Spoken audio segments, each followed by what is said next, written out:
All right. Good morning, everybody. Can everybody hear me okay? I can't see myself on the screen, but it looks like it's still working. And we're going to have a rookie singles final for you. The other part of the rookie singles final. We started last night, and the bar closed. So we finished one set, and that was all we could get done. And I don't know how to work this thing, Randy. So can you log on and see if you can hear us at least, or can you go and grab Brett? He should be out right there. All right. Well, there's the little screen. It looks like it might be working. Yeah. Somebody send me a message if we're up and running here. If you can hear me, if you can see me, send me a message, please. Yeah, we don't have our tech guy this time around, and just kind of piecing it together. So if you can hear me, send me a message, somebody. Please.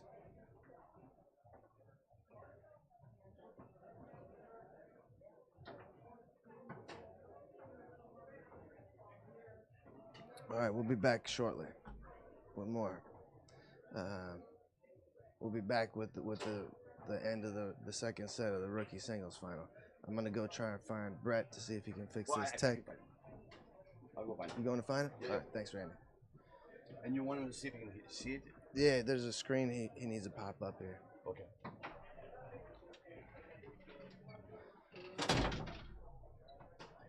Yeah, Chris Adamski got that first set of the rookie singles final last night. And Tim Kiss is the other player, Minnesota player.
All right, we're back here. Got most of our technical things figured out. Got my boy Randy in the booth with me, and he's gonna help me with stats later in the weekend, and he's gonna help me do the scorekeeping too. So yeah, it's been a good tournament so far. We've had a pretty good turnout. We're expecting more than 200 players this year. We have 25 tables, and there's plenty of room. It's comfortable. Thanks for all the messages, guys. Letting me know that I sound okay this morning, helping me with my tech. Thanks, Lexi. But shortly here, we'll have the rookie singles final, and pro doubles is just starting. So the pros are showing up. This rookie singles event, we had 51 players in it.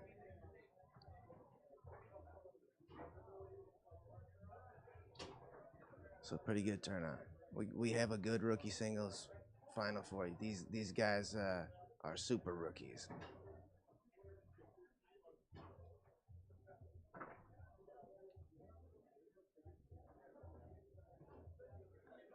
Yeah, last night was pretty late. Didn't get out of here till 2 a.m.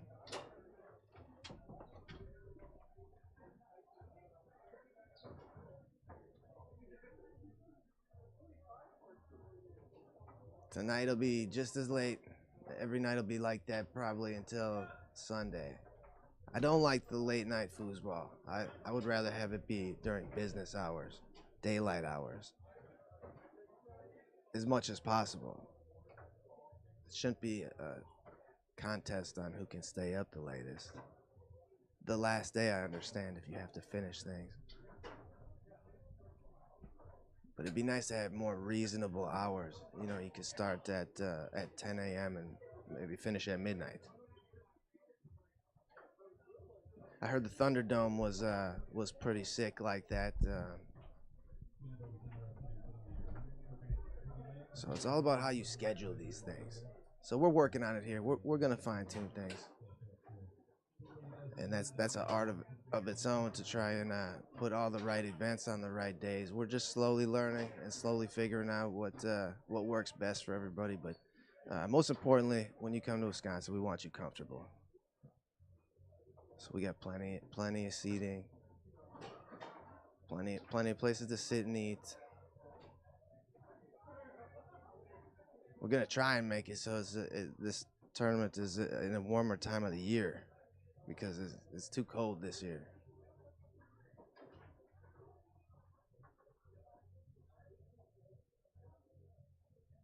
It can get ugly in March. So where's the other opponent? Is it Tim Kiss, you said? Yeah, Tim Kiss is on his way here. Oh, he is. Yeah. So they didn't schedule. They should have scheduled it a little bit better and let them know. The players know when the final is going to be. I feel like anytime you can let the players know when the final is going to be, you should have that courtesy to let the players know when it's going to be, so they can prepare. You know what I mean? So you should give them time. This poor guy might just get thrown down here and not even have time to warm up, and they might expect him to play his final. So that we're not going to let that happen. So it's going to be a little bit long. I won't let him get thrown to the wolves here. But you have to you have to let them know if you can give them 2 hours to let them know. I mean that's enough. 5 hours might be better. So they played the first game last night, right? This is a double dip. Yep. Chris got the first set. He was coming from the losers bracket, so it's 2 out of 3 to see who the rookie singles champion is here.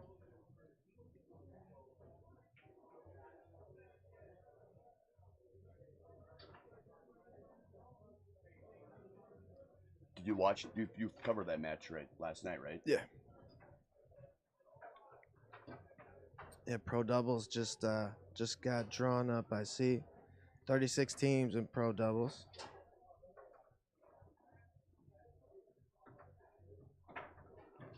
Teddy, you playing today?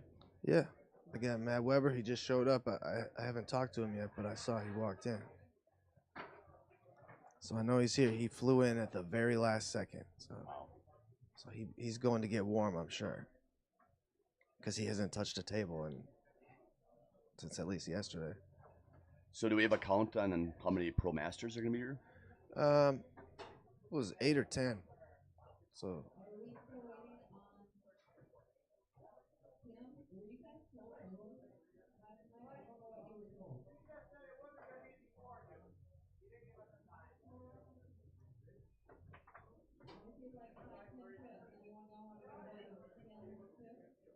yeah, good turnout so far. It looks good. Most of the juggernauts in the Midwest are here. As far as pros, I'm talking. The table layout's much better than last year, I think. There's a lot more room between them. It was a little crowded last year when we just had the one main room. Yeah, that's totally necessary. You have to have places for people to sit. I go to tournaments all year long, and there's never anywhere good to sit. There's nowhere comfortable to sit. So that was my little task. That I was all about the chairs. And plus the spacing between the tables, so people can walk a little without crowding and bumping into people. Last Yeah. year was really tight. There's a little more room this time. Yeah. So. And you got 5 more tables this year? Yep, 5 more tables. So we got 25 tables.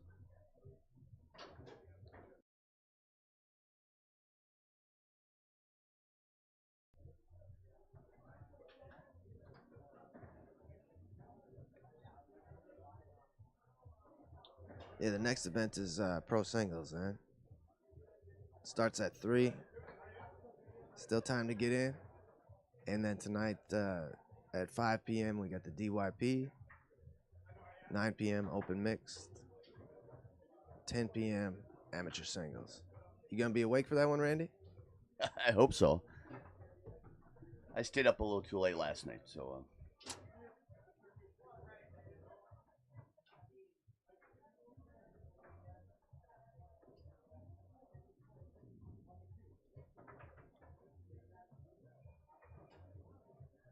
So we're gonna try the stats today.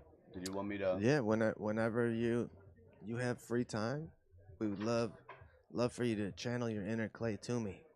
He's the stat guy on the pro tour. Stud, Clay Toomey.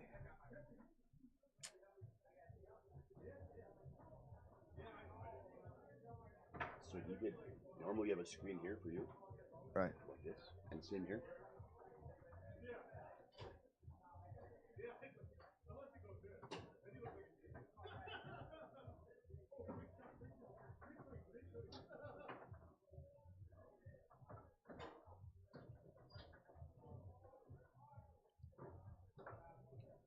I guess if I could bring my lap.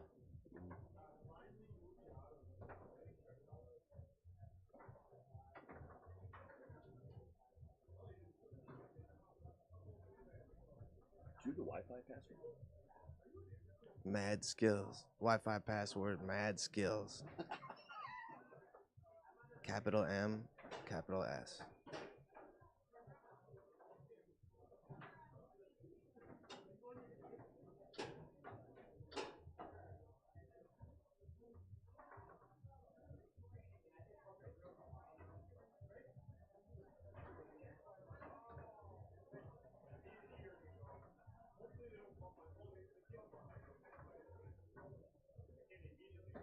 Oh, just to clear something up, I said last night that Kenneth Dale was a pro in doubles, and Mary corrected me today. She said he's never been a pro in doubles. I thought he was. My bad, Kenneth. Glad to have you in Wisconsin.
Yeah, last night expert mixed finished up. Jacob Belkos won his first event of the weekend. Him and Tanja O'Laughlin. They took down Eric Belkos and Maya Belkos. And then Amanda Krieger and Ben Groth took third. 13 teams in that event.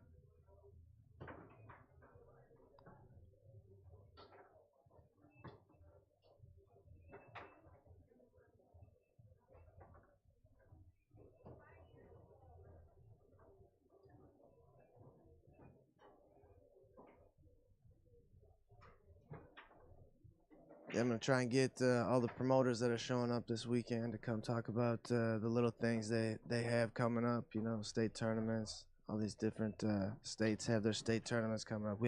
We seemingly have more state tournaments than ever before. They're popping up left and right. So there's like a tournament every weekend. It seems now. I like that. That's awesome. A lot of grassroots movements. People just trying to figure out what works best and what people like best.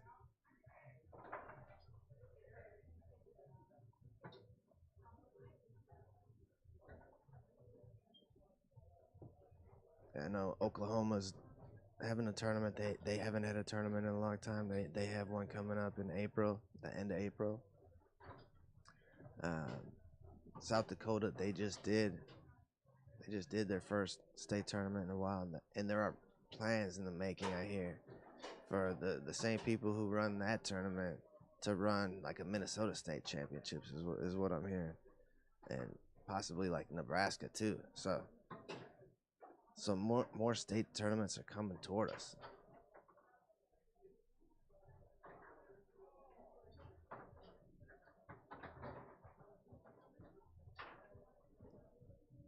Battle in the Mountains coming up here, where Alan Reese has the nicest trophies in foosball. You could earn a Stanley Cup goalie war trophy. Oh, yeah. Is that the one you won last year? Right. The giant 4-foot. Yeah, it's those trophies are expensive too. I know how much trophies cost. It's like at least 100 to make a giant trophy like that. More than 100, I bet. Yeah, but that's a good one. Good tournament to go. Go check out. The hotel's really cool. Nice drive through the Smoky Mountains. That was probably the nicest drive I've taken to a foosball tournament. It kind of sucks driving to Denver until you get there. Then you get to see the mountains, but What's your next event after Wisconsin State? North Carolina, the Battle in the Mountains. It's coming up in 2 weeks. Bringing the family? No, just Jay and I going. GTO? Yeah.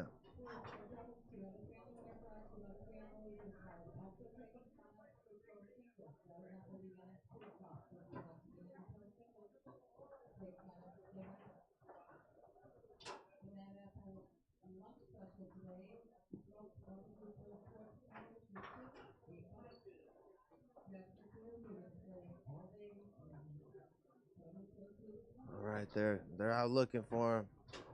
They want to get to playing. And then we want to get you some pro doubles action. Yeah, I'm going to play this event, so I won't be in the booth as much this afternoon, hopefully, unless it goes all terribly wrong. But there will be other guys. We have Stahl Jr. possibly. That'll be hopping in the booth. Maybe Greg Rushing. But we'll have some commentary for you for sure.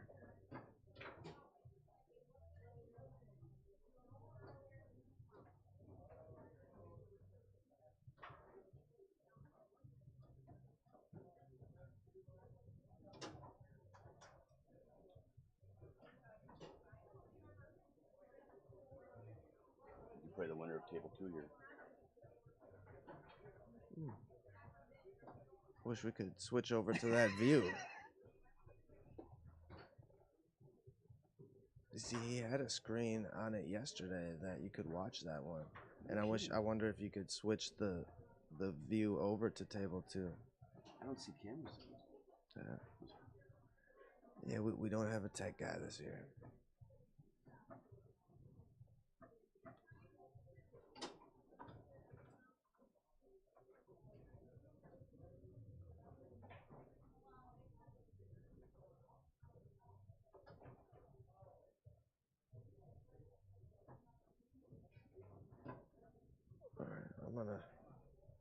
go check and see if I can move things along. I'll be back soon.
You're doing a great job. I love the view. It's so much easier than sitting in the stands.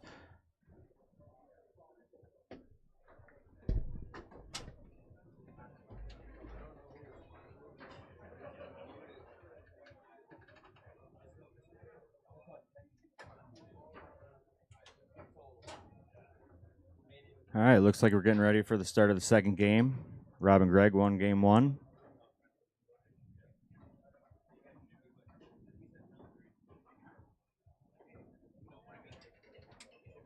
Kenneth through the lane to the 2-man on the 3-rod. Tic-tacking back and forth. Tries to go long, sprays it wide. Rob set up in the middle of the table. Looks like he was looking for a bank there. Changes his mind. Sets up in push position. And tries that short push kick again, but goes nowhere.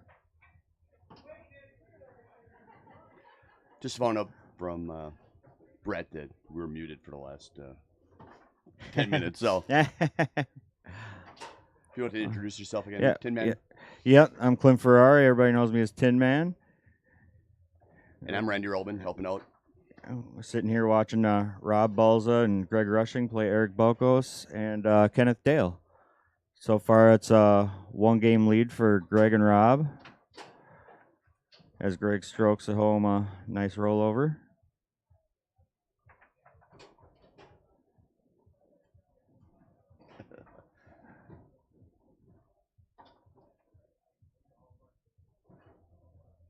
Greg taking his time on 5, goes through the lane nicely. Setting up in a rollover position. Quick shot to the pull side. Nice shot. Nice pass through the lane. Goes for the quick long push kick and misses.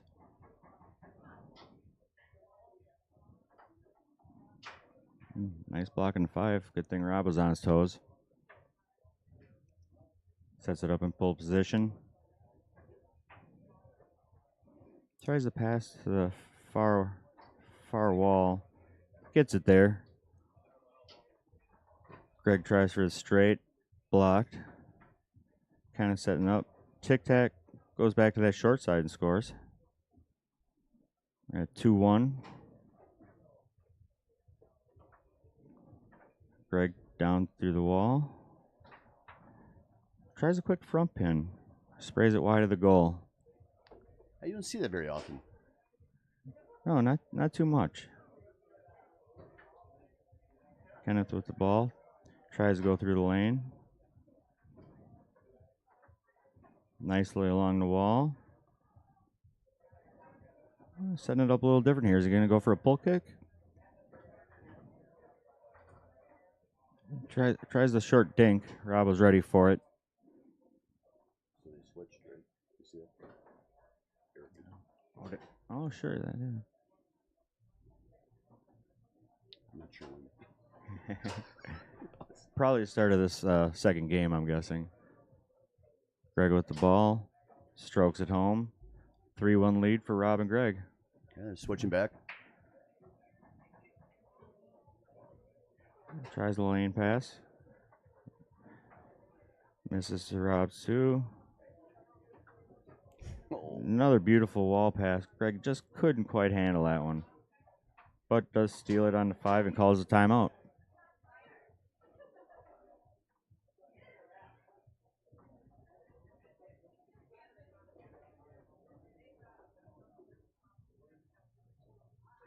I think it's what should be expected. Looks like they're both shaking off the rust a little bit, warming up.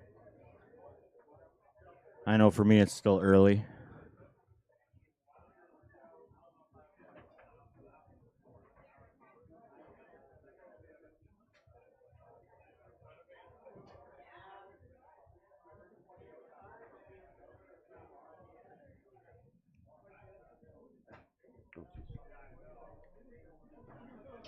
Greg tries a quick middle and gets blocked.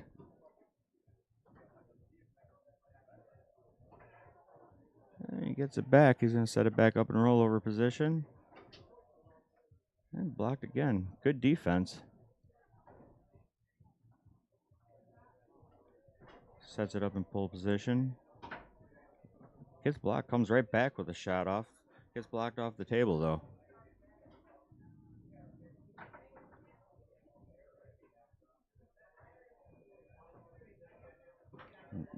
Nice brush down to the wall. Nice quick push. I feel like the tempo is starting to pick up a little bit here. Yeah, I would have to agree. His percentages are quite a bit higher the second game. Yeah. Erica was doing an excellent job that first game in blocking. Pass attempt blocked.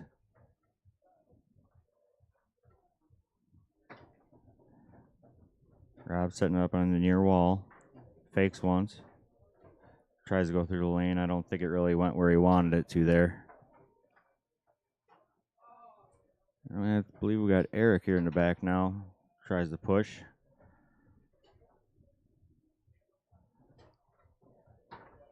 Both teams playing great defense.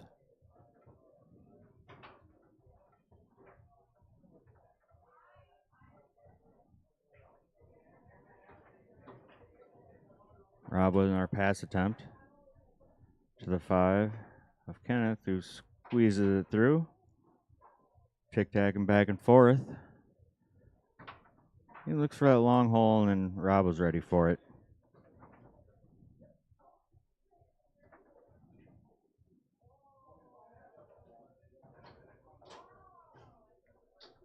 That was earlier.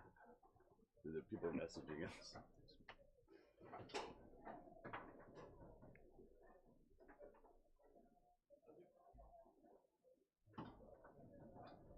Shot down the middle blocked. Nice path by Kenneth through the lane. Nice long. No hesitation at all on that one. Just fired away. It was a beautiful shot. We got 4-2. Balls and rushing winning. Match point for balls and rushing.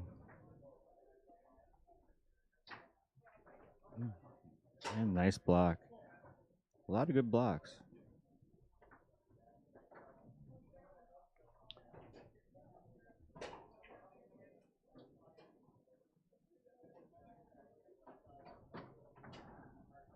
Rob with the pull kick attempt, stolen on a 3 by Kenneth. Ooh. Tries to go back long again.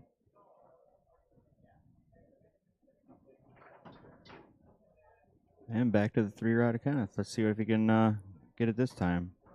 Nice block.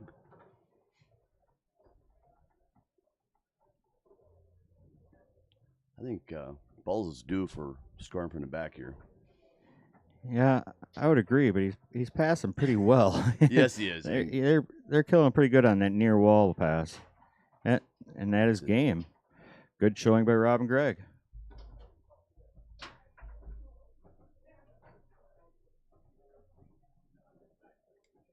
So this is 3 out of 5, correct? Is it? Looks so. Oh, we're 3 out of 5. I thought it was 2 out of 3. My first match, I only played 2 out of 3. So Okay, I think it's 2 out of 3. They're just they're removing the reps now. Okay. Because open doubles is 3 out of 5, right? Correct.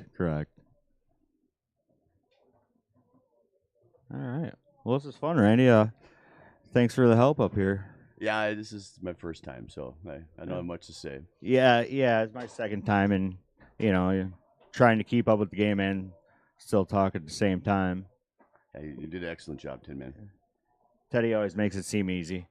Yes, he's Tony Romo of foosball announcing, I believe. Yep. All right, I guess we're out.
Ladies and gentlemen, we have a rookie singles final for you.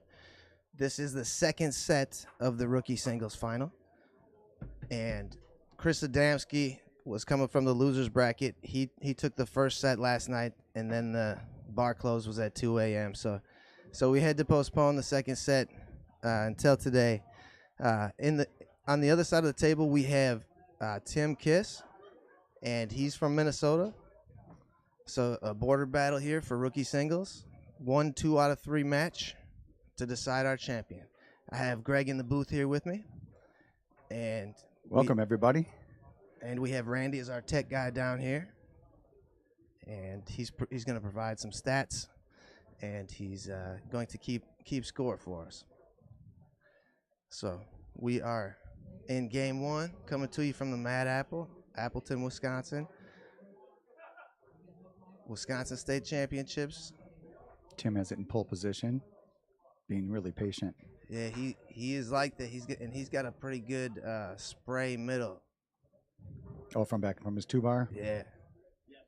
Zone breaker.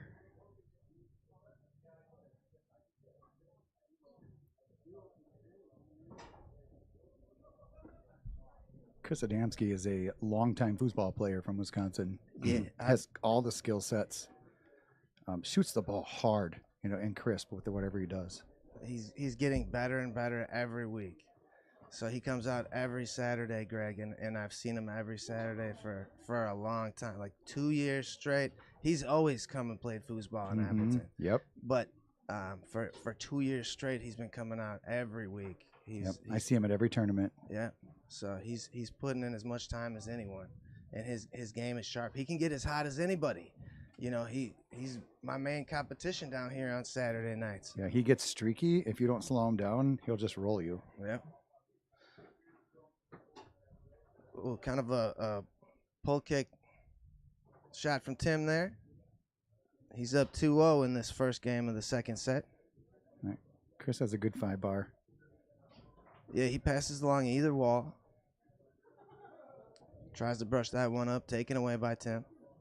Tim looks really focused. He's got a great mustache. Yeah, he does. In the Army, nobody could take me seriously with a mustache. Right. And I couldn't take anyone seriously either. That's the battle I had with mustache. Yep. But his is awesome. Is that middle spray look open? Oh, he tried that pull kick again. Back to the well.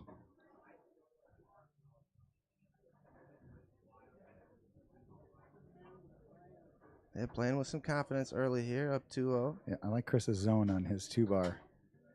Oh, Chris cuts it to 1 with that pull kick there. Beautiful.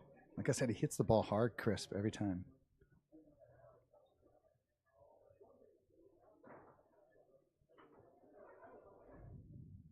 Taken away along the wall by Chris. And he's really good with the far wall series, too. Tries to weave that one through. Picked up here by Tim. We all know that angst when you miss that wall pass when you're on the wall. Yeah, but you see many players with the top part of the handle, how they grip it. They don't really have a good wall pass on that far wall. His is really good. Mm-hmm. Yeah. Uses the length of the bar to get that power on it. Yeah. Good turnout here so far for the state tournament. Yeah, it's feeling good. We had 51 players in this event, Greg. That's awesome. And this event is finishing before the weekend even really gets started. So that Thursday start for some of the rookie events will keep some of the flow to the tournament, right? Yeah. Less conflicts. That's good. Yeah. Yeah, really room to put more events, if you ask me, Greg. Classic doubles, perhaps. Yeah. An event that anybody can play. I like that. Haven't really seen Tim's rollover too much yet. Yeah, he's hit all the holes. I've seen him hit all the holes. Goes pull side there. Nice and smooth. He just let it roll out there. 3-1 lead here for the Minnesotan. And we are in the final set of the double dip, right? Yep. Second set here. Chris goes through the lane. He's got a big push side, folks. I don't think he executed that the way he wanted. It didn't go all the way out that time. No. Pull push kick. But then he another magic 2-bar shot out of the back. Yeah. Big monster shot. cuts it within 1 here. Tim taking his time on the 5. He knows it's important to get that 4th point. Really put the pressure on. Good block by Chris.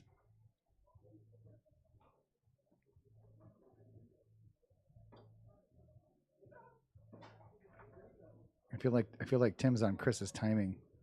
I think Chris just missed the wall pass, and he might have rushed the lane before. Mm-hmm. Yeah, you would know his game. You see it more than I do, but yeah. Maybe he could use some brushing to off balance, the hard power, some finesse, like a brush down to. Once people start following you in a straight line, then you hit them with some brushing, and make them defend you slower and longer. True. And that's how you become balanced. Ooh, filthy chip. Whew. That was a nice pass. With the well, he probably doesn't have as much pressure on him because he's up. Well, Chris just took that first set last night, and that was the first time that Tim had lost this weekend. So. Yep. So you never know how they're going to respond. Making adjustments still. They both are. Chris is shooting the ball well out of the back, but it looks like Tim's kind of controlling the 5 bar.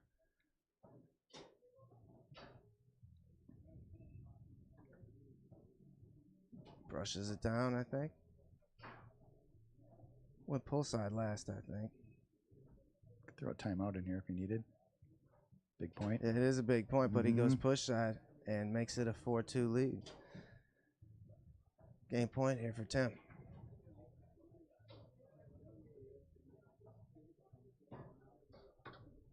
Ooh, left hook. Yeah, Tempt. Chris, he's heavy on the left hooks. He likes them. He uses them all the time. That could be a team name, heavy on the left hooks. Yeah. Yeah, a few of our Saturday night guys are like that. I don't know where they get it. No, I've been shooting them since I was a kid. I've been shooting them on everybody. Right. Before I had any foosball skills, I learned left hooks. I learned all of them. So I could take you down just with 5 bars. Who taught you those? Well, I figured them out myself. Because that's all I wanted to put the time in. I wasn't as disciplined as Jacob Belkos or Sam Dijon. I didn't have a great trainer back then, Yep.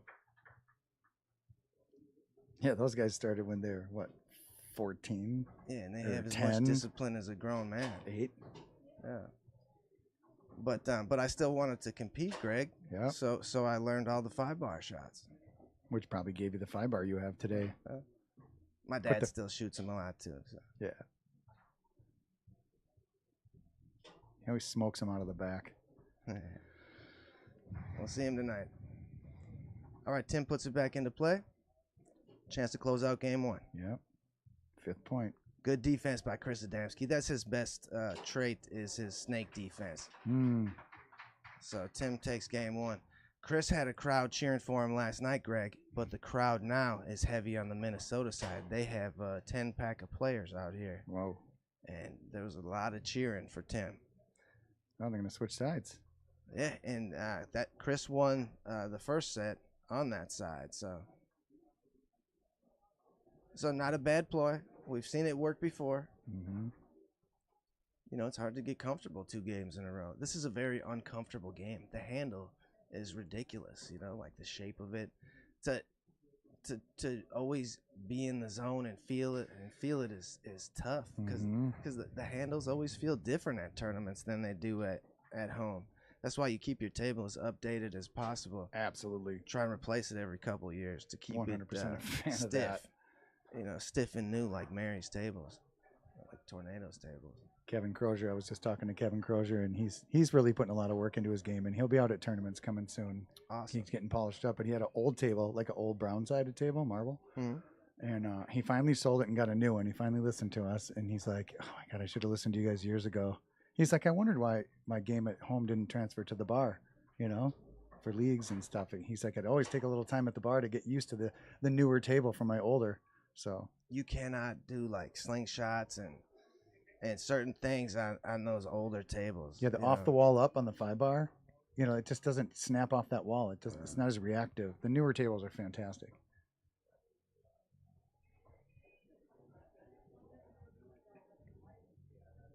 What do you think our population of players will be this weekend? We were expecting over 200 players this weekend. That's great. So that's really the only goal. I think we're at 189 last year. In the last 2 years, we were really supposed to grow, but didn't get a chance because of COVID. Mm-hmm. So we're expecting over 200 here. It's looking good so far, folks. There's going to be some non-playing faces here this weekend that are coming in just for the Hall of Fame induction of Karma and Tony. Oh, yeah. I think that's going to be really cool. I can't wait. Old Man Harkins is coming up just for that. Excellent. All right, we'll get a look at Tim's pull shot here. And he could thread the needle on that spray middle. Good pickup by Chris. Yeah, Chris most dangerous out of a heavy tic tac, a hard tic tac. But like we talked about before, it's easy to get on someone's timing if they're just going fast all the time. Mm-hmm. You just stay in front of them. Let's see if he adjusts the way you thought maybe he should. Maybe a little bit of brush action, maybe off the wall brush down. I think first he's gonna. There you go. Yeah, that was good. Yep. Off balance. Mm-hmm. And that's a great one to sprinkle in that little weave pass. It's many people's go. first pass that they learn, Mm-hmm. but you can still use it effectively as a pro.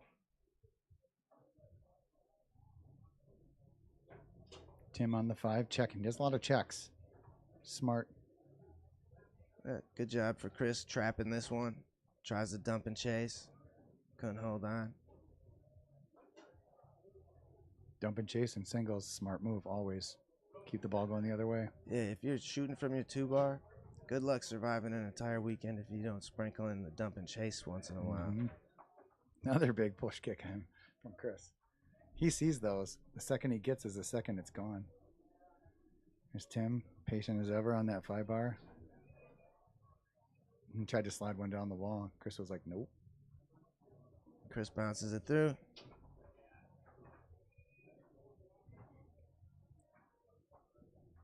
Taken away here by Tim.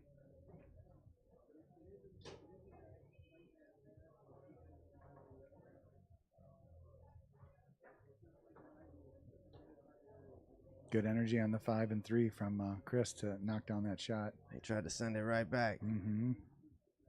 Chris is good enough where he could be a little more patient, and he could have waited a little bit longer on that snake possession. And same with the 5-bar. He shouldn't be wasting his possessions on those attempts yet, I feel like. I agree. Because he's too good. Tim looks calm and cool. Yeah, bumper close to the wall. Bank off the outside wall to even it up. See, Chris could have been up 2-0 with a good possession there. Two good 3-bar shots, yeah. And now he's tied up. That's as important as a 4-4 point. Mm-hmm.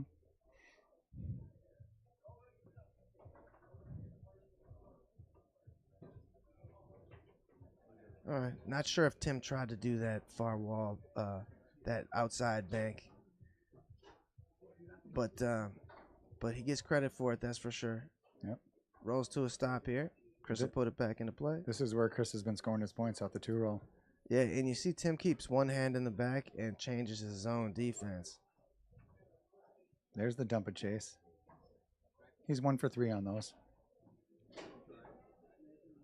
Chance to go up a point here. See, that was a 6-7 second wait. Yeah, you're right. You got to wait for him to get in a him. bad position first. Mm-hmm. You can't take a chance on what they might do. Ooh, Tim just missed with that a quick chip one. up. Just missed it.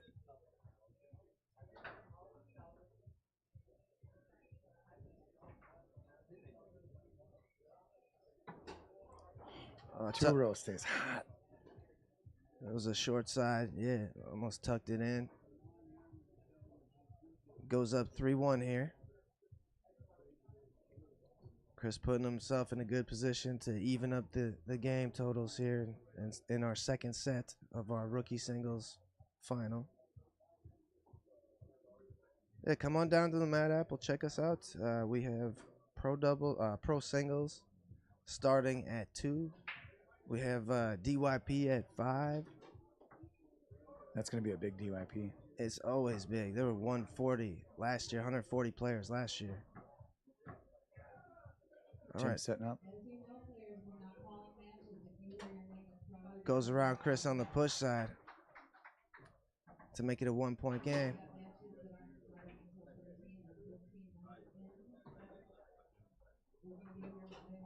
Chris tries to go through the high lane and fortunately rags that in.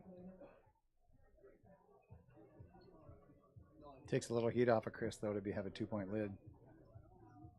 Yeah, so it's looking so far like we'll have one final game to decide the rookie singles champion here, Wisconsin State. That was the hurry up again. I'm guilty of that a lot.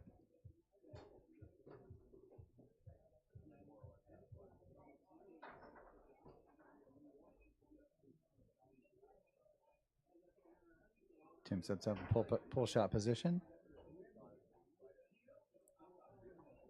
Ooh, a little nerves there. He's lucky to get it back. Yeah. Chris's zone looks tight. Yeah, it's pretty good. Oh, misexecuted a push out of the back. It's pretty close to my zone. I just moved the 2-bar a little bit over to the left. 1-point game here. This is game 2. Nice calm pass on the near side.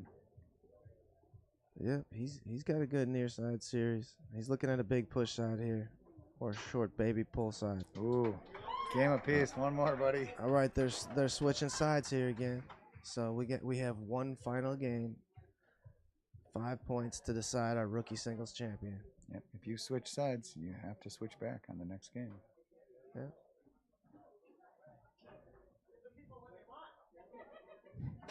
These guys are fired up, having a good time. Yeah. Corona Extra or the mustache? Who's going to take this, Teddy? It's tight. Yeah, we have a good one.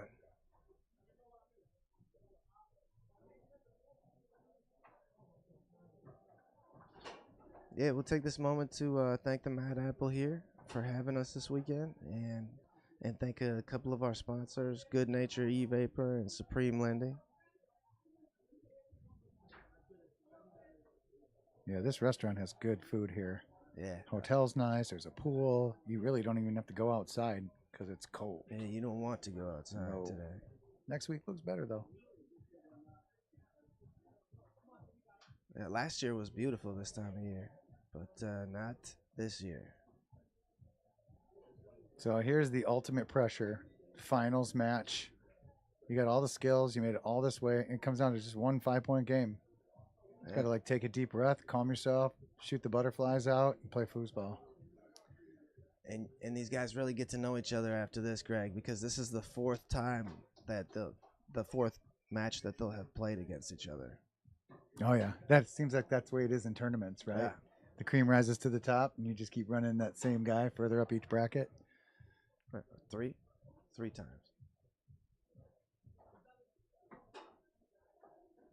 Yeah, and then you have to play these players in different events too. Mm-hmm.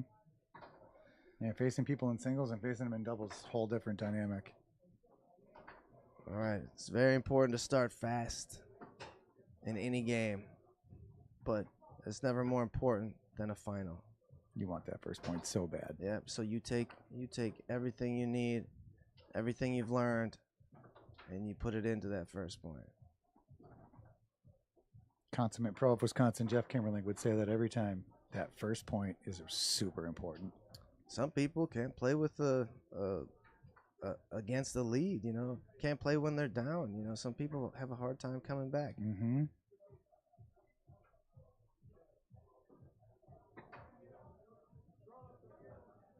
Tim sitting patiently, taken away by Chris. And that zone finally paid him back.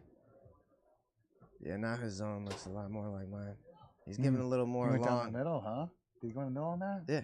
That was a good choice. Instead of trying to time that slam and push side. And that's a great time to take a middle too, Greg. Mhm. On the first possession, people are usually jumpy. They definitely don't want to give up a corner, right? Right. Yeah, so it's a great time to check for a middle. And then you might fluster that goalie for the rest of the match. Yep. You might break him down that way. Yeah, Tim on the 2-bar. He's been getting the ball kind of down the table, but nothing too scary out of the back with his 2-bar. Yeah, not yet. He scored a few before. Did he? Yeah, so we've seen him score some points before. Chris kept that one out. Almost rolled behind him, but he got a hand back there. He was ready for the chip this time. Mm-hmm. Picks it up on his 3-bar with a chance to go up 2-0. See if we put some patience into this one. Just rattled off of both posts.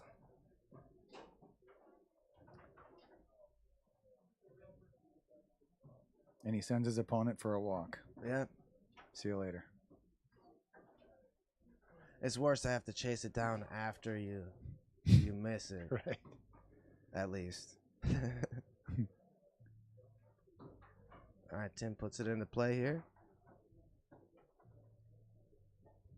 Maybe he's broken something down and he sees a spot, maybe a short tuck. Well, Chris hasn't seen him go to the long hole yet, I think, and that's what he's banking on, because he's giving him a juicy long. Yeah.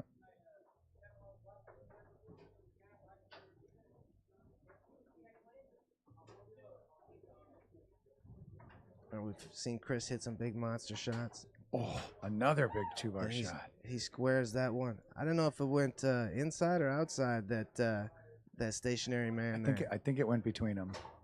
Okay. I think it went right down Right the down middle. the middle. Mhm. Big dot. Good shot. All right, Tim's got to answer here. Yep, down 0-2. Not a bad time for a timeout to stop the bleeding. It seems to work more than it doesn't to take this timeout right now. Mm-hmm. You see Tom York do it all the time.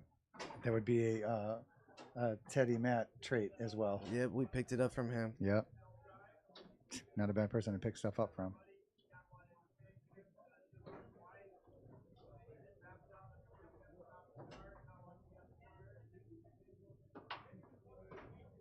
Tries a pull kick, comes right back to Tim. Nice grab. Chance to make it a one-possession game.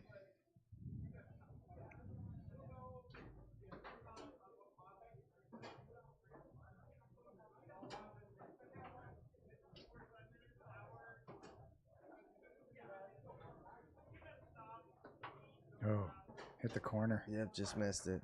Oh, nice pickup. All right, let's see if Tim's on his timing still.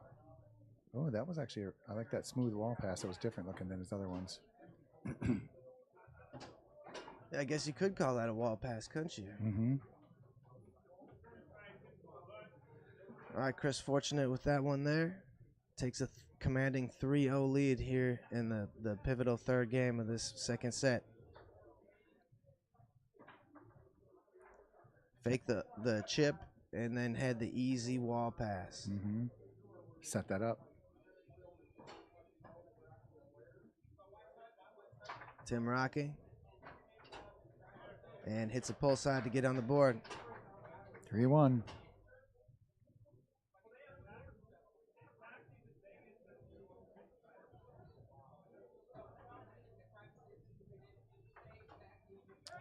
Chris bounces one in.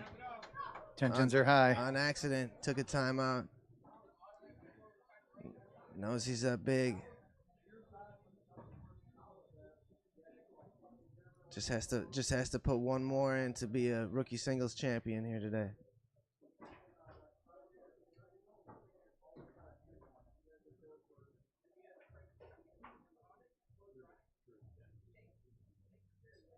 With that chip that Tim does, he's going to have to just maybe keep a little bit toed forward and be a little energetic out in that lane area and be ready to just slam the wall.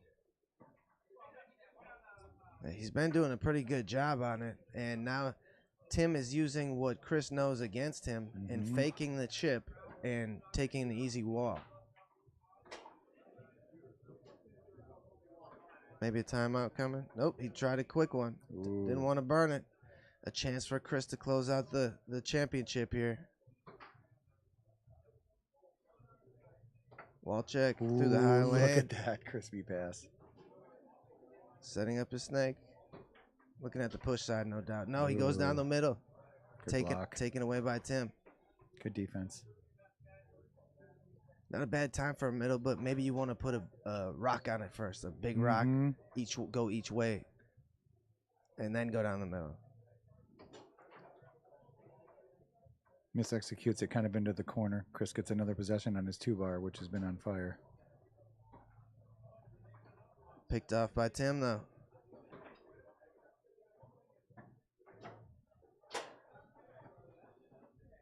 Tim's really patient on that 3. Waits for his time. He doesn't have a scorcher. He just kind of accurate where he goes to. Yep. Comes right back to him after going to the push side. Again, blocked by Chris.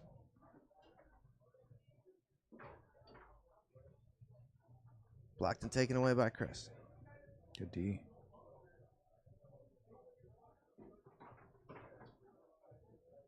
Another possession. Oh, Tim almost had it.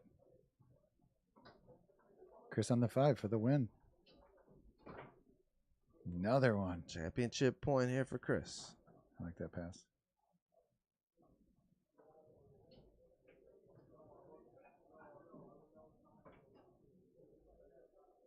Good job. He'll use his second timeout.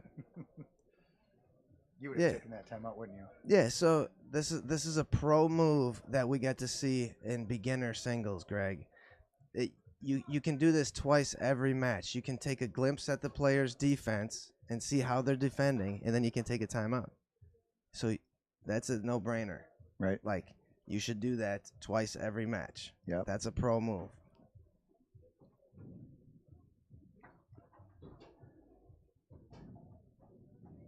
Here we go. Championship point again for Chris Adamski. He's got that big push side. He did it. Oh, Yeah. he did it. Good shot. Nice match. All right, Good match, guys. Chris Adamski is your Wisconsin State Rookie Singles Champion. And congrats to our runner-up, Tim Kiss. All right, thanks for listening, everybody. We'll be back with Pro Doubles shortly. Good job, Chris.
Ladies and gentlemen, we have pro doubles for you as promised.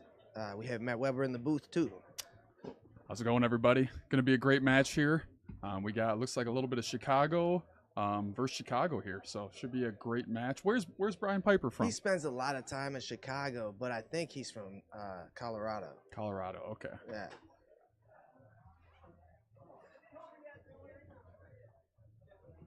Yeah, Ellen pretty much mopped up in the expert division here last year, and she's putting in a lot of time, going to most of the stuff on tour.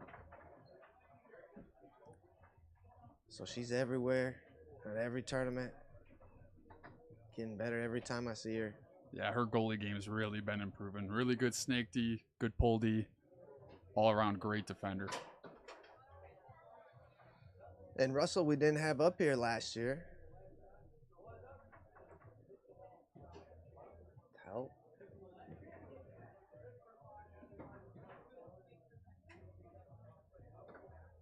All right, we're getting going here. All right. 2 out of 3. Russell's going to start with the first possession.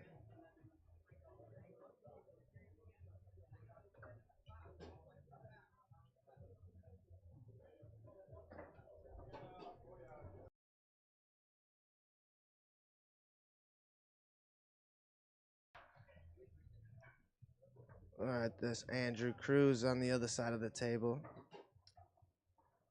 Gets it taken away here by Russell. Gets it taken right back by Andrew. Yeah, you'll see these guys playing each other every Saturday at McDermott's house. They have they have a ton of tables, like 8 tables, 7 tables, something like that. And that's the place to go in Illinois. They haven't been too conducive to running tournaments over the last 2 years in Illinois. But Piper has the ball here, and he's got a monster of a pull shot. Oh, nice pickup by Andrew there. Piper can hit a big long from back there. Andrew, I think I've only seen him shoot pull shots. And he starts out with a long against Ellen. Now, Andrew and Ellen won expert doubles here last year. Yeah, they took down Brett Noyen and I. They played pretty phenomenal last year. Yeah, they made good switches and stuff. Russell's a dual threat up here. He's got a good pull shot. Just missed off the post there. And his snake shot's really good, so he can be really tough to stop, and he can get as hot as anyone. You know, he can get hot. And Ellen lost one into the goal there. 1-2 here in game 1. So what are you thinking of the setup so far, Matt? Oh, it's awesome here. You know, so much more space, so much more comfortable than in previous years. You know, we got both rooms this year, so everything's spread out, plenty of spectating room. It's a really awesome setup. I worked hard to get as many tables and chairs as I could just to make it comfy. Yeah, I love the bleachers too. Everybody loves the spot to sit down and kind of just relax.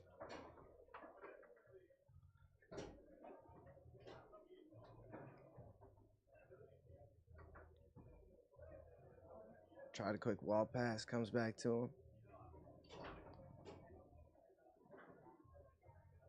Piper sends a pass up. Andrew's got a kind of unique setup here on his pull shot. Actually, he's not doing it this time, but a lot of times you'll see him adjust his right hand with his left hand as he's kind of getting comfortable with his pull setup. To push it into the right place. Yeah.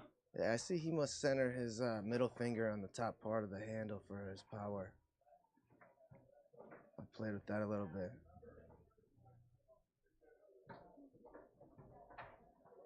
Andrew picks this one up. Chance to take a 4-1 lead here in game 1.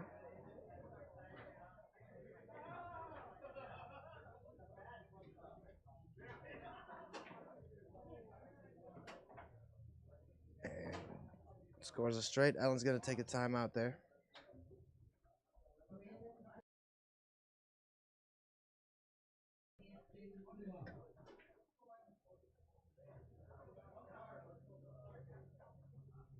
All right, we got 4-1 first game here.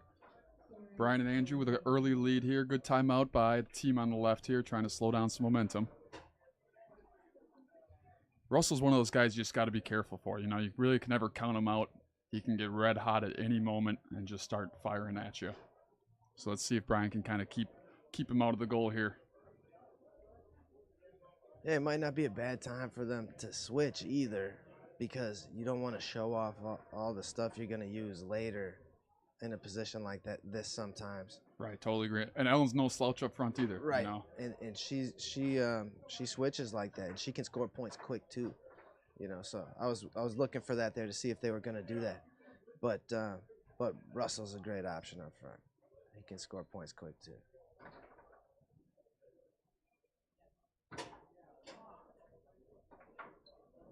Ooh, bank right off the post by Piper there.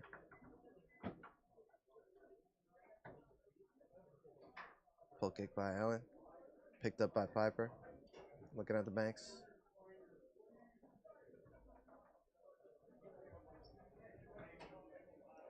Left hook by Russell. Maybe it was a missed middleman pass. Yeah, it looked like a middleman. But either way, good time for it. Yeah, 2-point game. Switch on the left here. Allen up front now. And Andrew's going to take a timeout.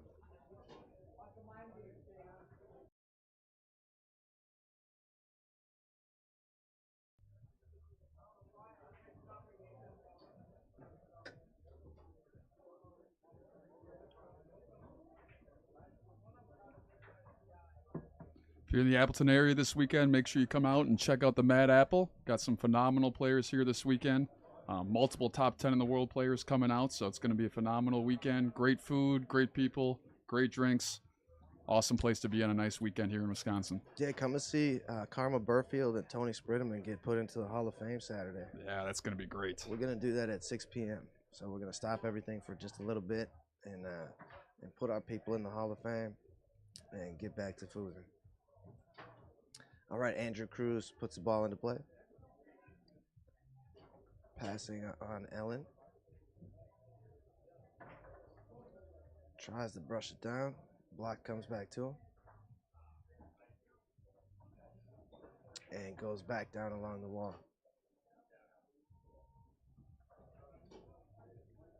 They see him pushing the bumper and get that good setup. Yeah, finding that right ridge that he wants that finger on.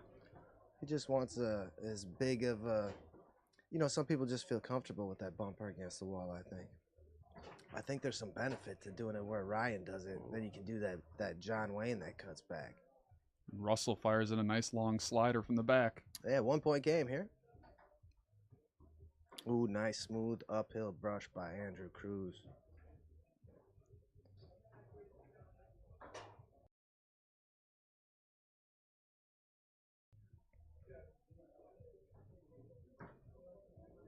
Tries to go long, taken away by Russell. This is where Russell can be dangerous. Great 2-bar.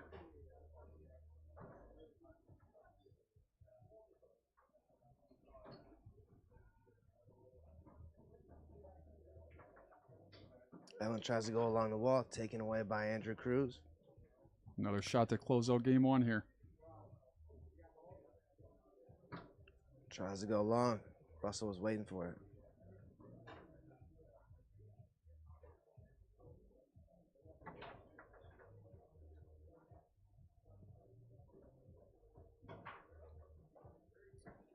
Piper's usually good for one back here. Yeah, he likes to stroke that dead bar long from that 2-rod. Oh, turned over here, though. And Andrew's going to use his second timeout, right, Matt? Yep. They are out for this game.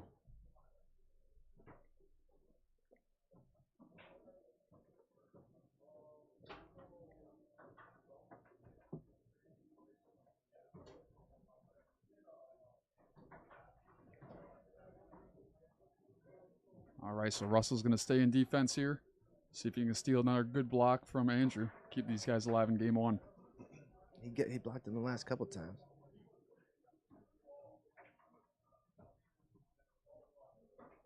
Waiting on that long.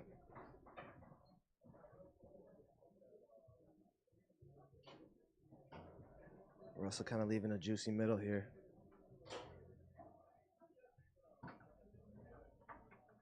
Andrew tries to go 3-quarter, blocked, comes back to his 5 row.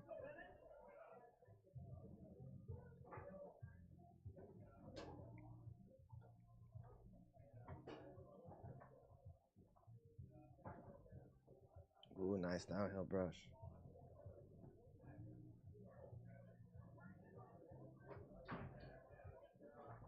Tries to go down the middle, taken away by Russell.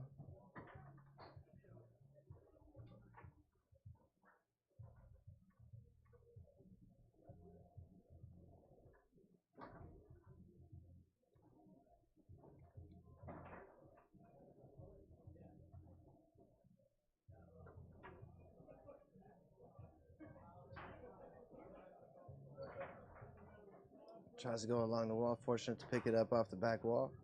Chance to close out game one. Stubs his toe. He's out of timeouts. Yeah, he's got to go here. He's got to do something. Russell putting up some pretty good defense.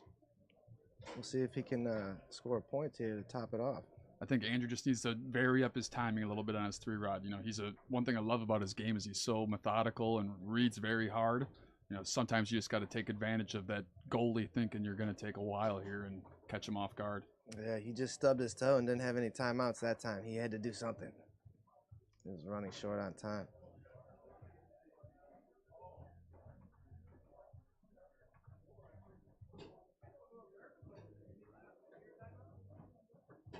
And Russell ties it up here. 4-4 here in game one. We have a battle. These teams know each other well. Russell doing it all here.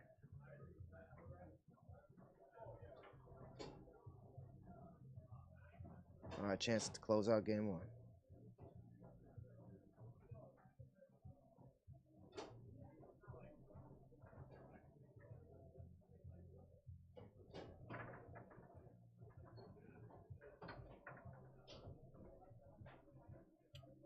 Allen loses it back to Andrew here. Another chance to close it out. Got to take advantage here. Bumper flush against the wall.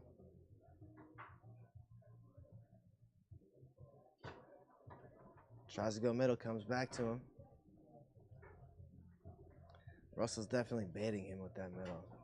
And that's what happens when you bait people sometimes. They pop us straight on you. It's miserable. So Andrew Cruz and Brian Piper take that first game.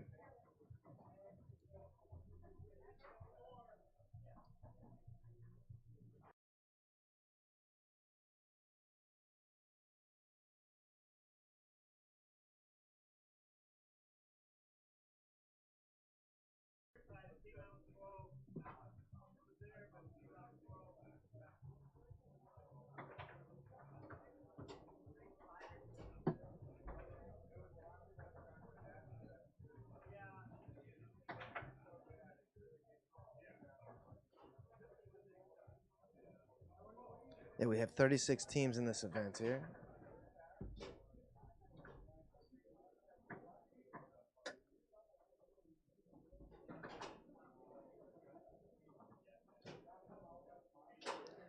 Looks like Ellen might be getting ready to come up front. Yeah, I think that's a good move for the team on the left. You know, Russell really put up some good D. And as we mentioned, you know, Ellen's got a great forward game. She can handle these guys. Just going to be a battle for them to kind of keep pushing hard and fighting their way back. Looks like she's warming up a pull shot, man. I haven't seen her use that. Wow.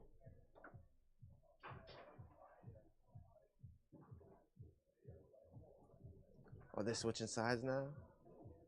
Yeah, here they go. Or, oh, no, I think they're just changing switching the ramps. Yep.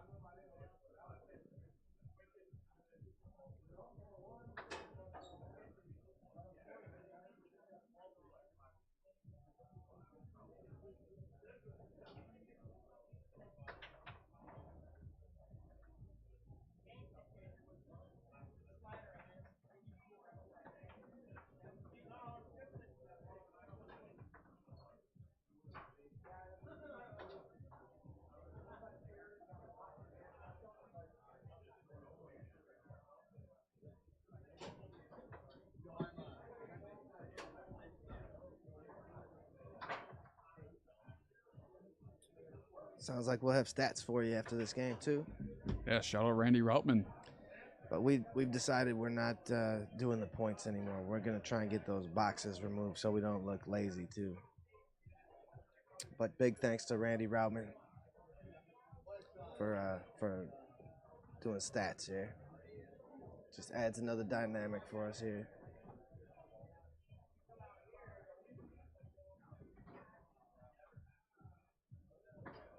All right, they are ready to get game 2 underway.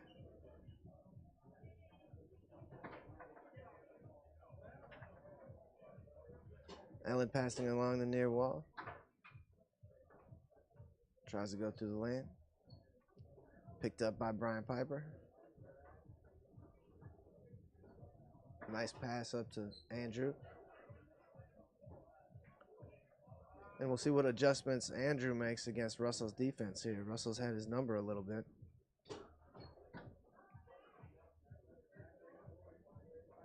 Blocked and taken away here. And Russell with a long spray. Yeah, it looked like a spray. Yeah, beautiful shot. He's got some power, that's for sure.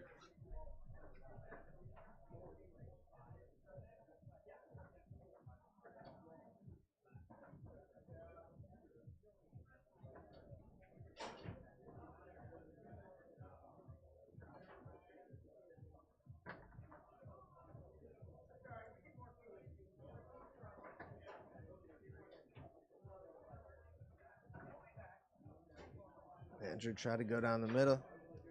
Blocked by Russell to LS5. I'd like to see Andrew establish that long. You know, his last probably 6-7 shots, all middles and straights. Russell's kind of just camping out towards that 3/4 now. Yeah, you got to have ways to get there, whether it be a rolling pull or a pull kick. You know, you have to have different wrinkles to get yourself to that long hole. You can't look the same every time.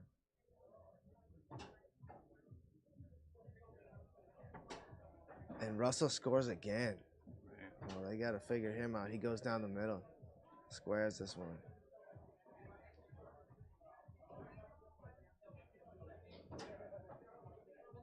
All right. Andrew Cruz and Brian Piper down 0-2 here in game 2 after winning the first game. Andrew stubs his toe. Might burn a timeout here. Kind of wasted a possession on that one. Maybe he just didn't get all of it, Matt.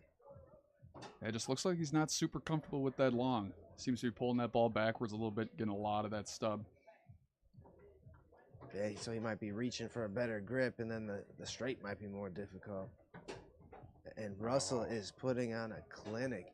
What a call to have Russell staying back for this match. Yeah. I was thinking he should stay up front. But now, that was the right call. Yeah. I was lucky enough to draw Russell for the Open DYP last year. Played goalie for me. The guy has an incredible 2-bar. He can get hot, and he just scores, 3-4 a game. I've lost to him in singles before. He's beat me with beer muscles. Oh, yeah. He was feeling good last year during the DYP, that's for sure. Nah, he's a very talented player. Very athletic. Can do a lot of things.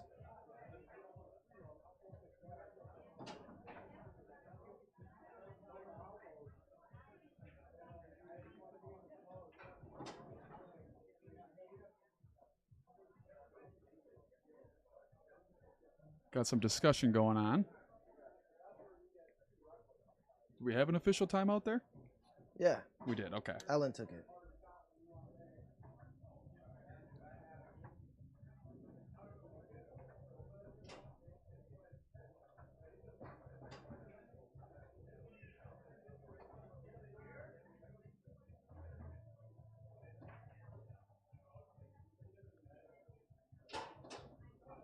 All right, Andrew puts the ball back into play.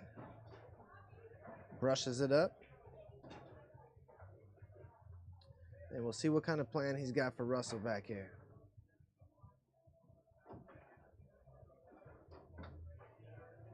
Tries to take it out to the long hole like Weber suggested. Block comes back to him. And he waits out a straight. Great patience. Yeah.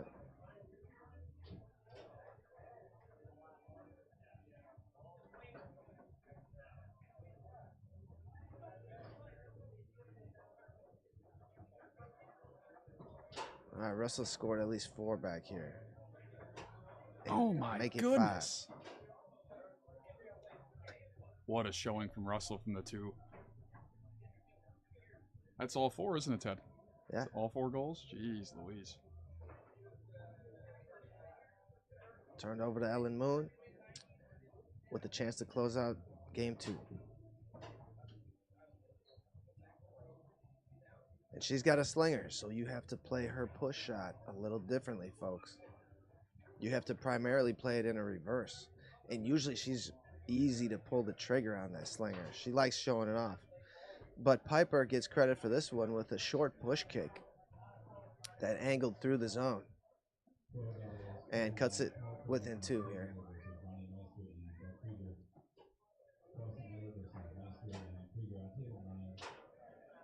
Ellen missed her lane pass. Piper sends one down to the most dangerous man in the world at this moment.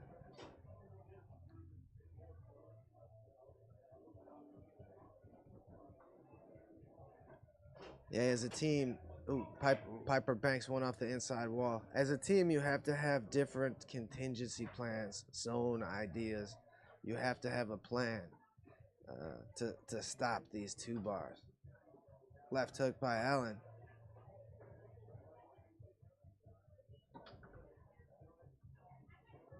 They're trying hard to close out this second game, but Piper and Andrew Cruz have they're giving him a difficult match here and not letting him close it out. They're all over Ellen, but Russell's been Hercules. He scored all 4. Oh, Piper keeps a nice one out there.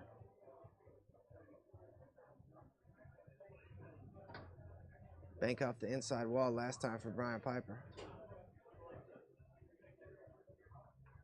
And the middle was wide open at that moment. He peeked at it, aimed at it. Ellen takes this one away. Still game point for Ellen Moon. Blocked by Piper.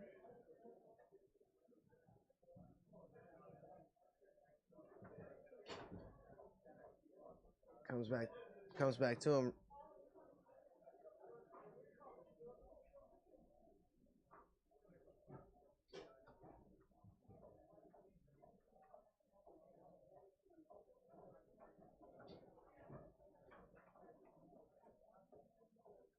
And back to Russell. And he'll finish it off himself, folks. That's 5. That's all 5 points. Unbelievable. Brian and Andrew got to come up with a plan here. Figure out a zone defense to slow Russell down. Oh, crap. Moving the table, you guys. All right, look out.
All right, sorry about that, folks.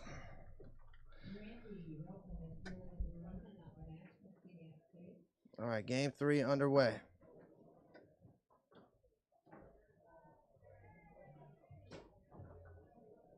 Bounce pass off the far wall by Ellen Moon. Tries a quick push shot. Blocked by Brian Piper, who sends a pass up. Andrew Cruz couldn't hold on. Back to Ellen's 3-row. And she likes to play fast. She can get a lot of points real fast that way if you don't know how to block her. Yeah, definitely. I feel like that slingshot's got to be coming soon here. Oh, she's coming with it. Yeah, believe me.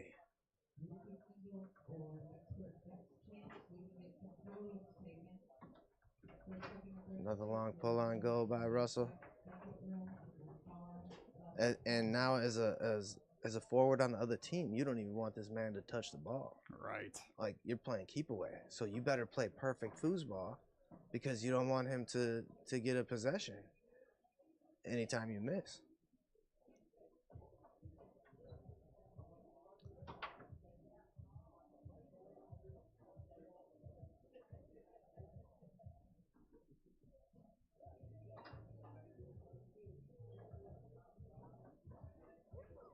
Andrew tries to brush up, couldn't hold on.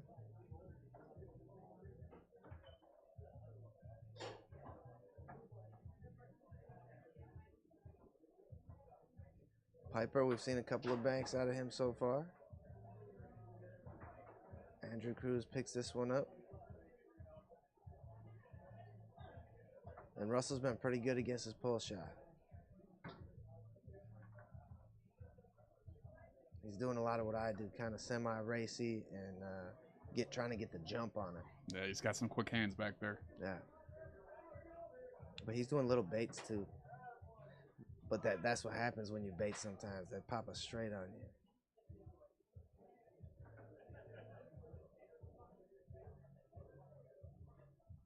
you. There it is. Yeah, we talked about it, Weber. Ellen Moon's slinger. It's going to make things difficult for Brian if she can keep up that push shot. Spreads out that defense, to its maximum length. You got to guard almost 6 inches more just with that slingshot option. That changes everything.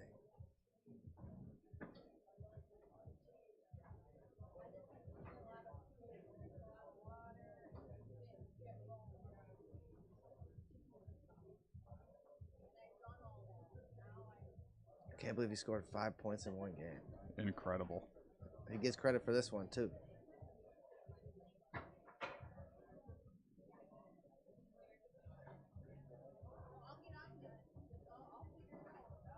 Uphill by Cruz. Looking smooth.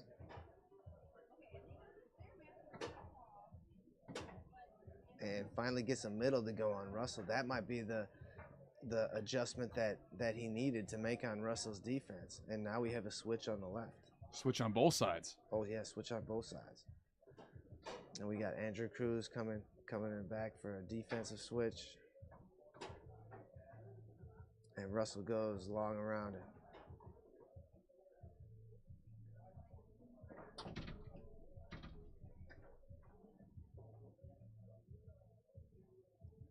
Picked up off the back wall by Andrew. Big point here. Yeah, chance to make it a 3-3 game.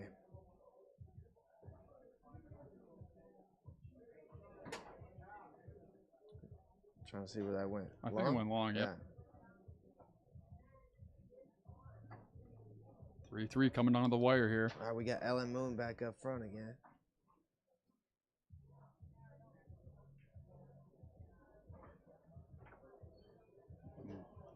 Goes for the slinger again. Yep, not a bad option. Just it's hard to be perfect all the time with that shot.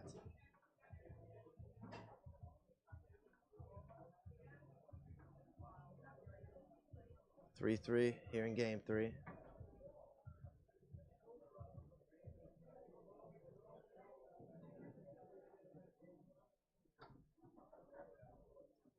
Oh, tough break there for Ellen. Squirts all the way back to Andrews 3 here. Chance to take the lead. And he does so with the straight. Match point for the team on the right. And Andrew Cruz takes the timeout.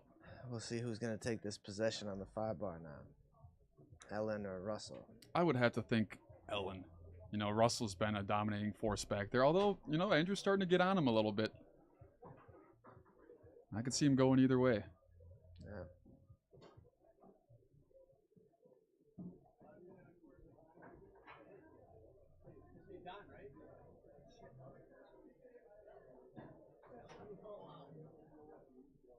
All right. Looks like Ellen is staying up front here. All right, passing along the far wall. Taken away by Andrew Cruz,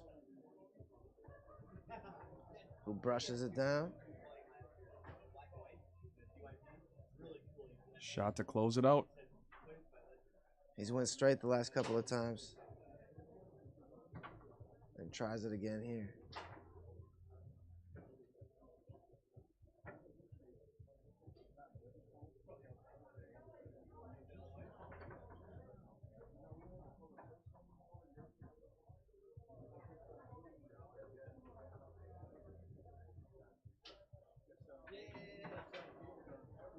Pull push kick comes back to Andrew Cruz. Did he catch it? He caught it. Oh, just snagged it. Another chance to close out the match.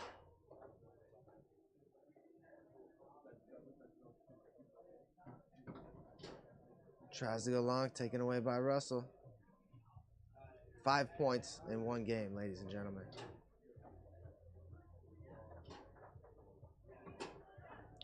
And he goes down the middle with that effort. Wow. Big dot. 4-4 game 3. Couldn't ask for anything better here, folks. If you're watching on YouTube, feel free to hit us up in the chat. Give you some shout outs. Piper's just shaking his head over here. Yeah, that's frustrating. You know, it's a frustrating feeling. Russell's just terrorizing their zone. All right, here we go. 4-4. Meat nut. Oh, try to brush it down, but Ellen's seen enough of it now. And Brian Piper closes it out with a long pull. Good time for Brian to show up there. Wow. Awesome battle. Shout out to Russell Ochana, MVP performance from the goal there. One of the best shooting 2-bar exhibitions we've seen in quite some time. All right, let's see what we have here for stats. Oh, maybe they're not ready yet. All right, we'll be back with more shortly, folks.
All right, we got a pro doubles match here.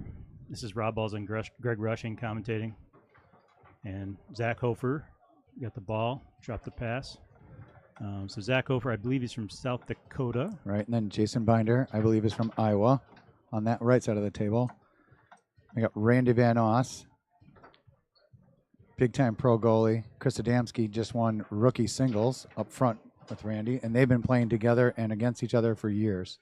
Yeah, Randy Van Oss has been playing foosball since I was in my mother's uterus.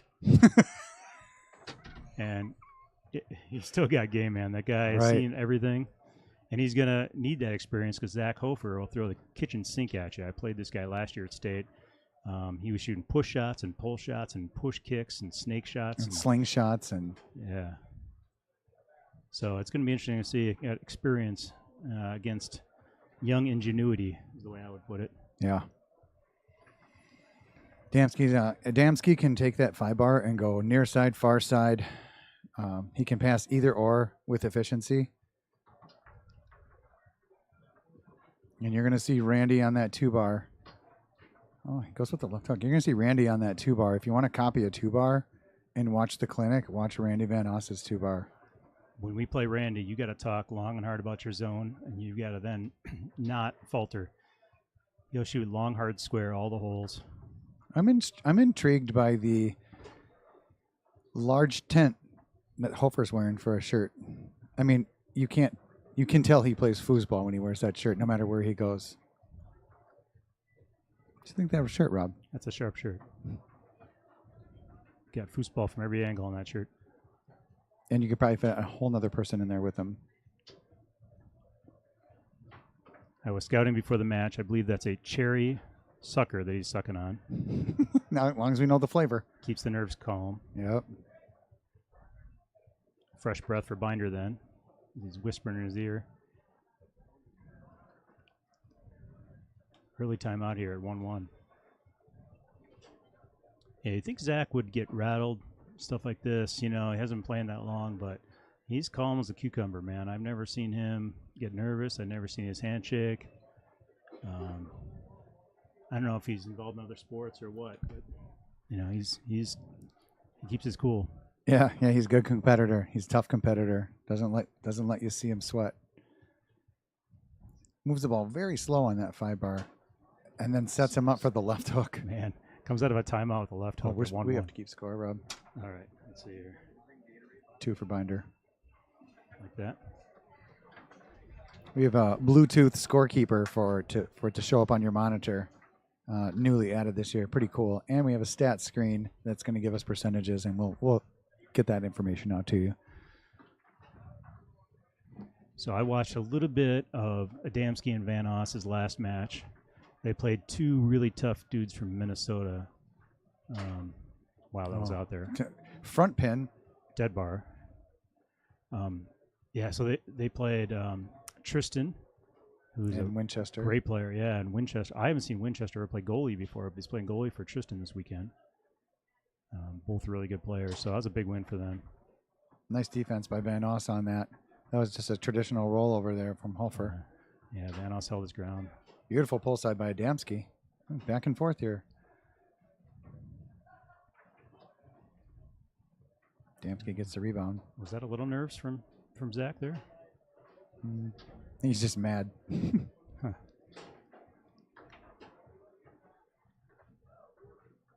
Tied at 3-3.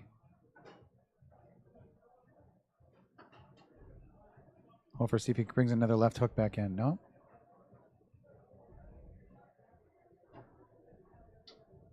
Randy's about to unload the cannon here. Mm-hmm. Jason Binder's a really good goalie, really solid goalie. Doesn't let the ball out of his zone. He'll put the most timely pass on his forwards 3-bar. And then the second that you think he's going to pass again, here comes a great shot out of the back. Good D by Zach. Yep. Zach he made a recovery after he was a little mad about that one mishap. Loose ball. That's the risk you take, dropping bombs from the back like Randy does. Every once in a while, that forward can catch it with his middle guy in his 3 or his 5-bar. Monty Meister's in the house. Yeah. Renee's here. Kuchera, Britt's we got here. Britt Litsky, Dave DMFT from Milwaukee. We got Shannon and Fat Rod back in the house. Fat Rod. I watching haven't the seen match. Fat Rod in a long time. Got some good players here this weekend. Everybody shoot on up here. Going to have close to 200. Mr. Krieger thinks we're going to have a 200-person turnout this year, which is fantastic. And the draw tonight at 5 p.m. It's going to be a fun draw. Heard Spreedemans are on the way. Hall of Fame induction. I believe it's tomorrow for Karma Burfield and Tony Spredeman. We got Hall of Famer Don Shalfo warming up on table 10. Mm-hmm. So We got a 4-4 game on game 1 here. yeah, it's gonna be a good match. We got a bunch of players from Michigan here this weekend. Mike Stahl, Mike Borowski, and there's a few others. At least I heard Ron Olson's on his way. James Hart. We played James Hart this morning. He's from Michigan. Yep. I see Frank Gronkowski. I see Jamie Kuntz. Yeah, a lot of good players. It's going to be a great tournament. We got world champion Stacey Fowler here from the World Championships. She represents USA all the time.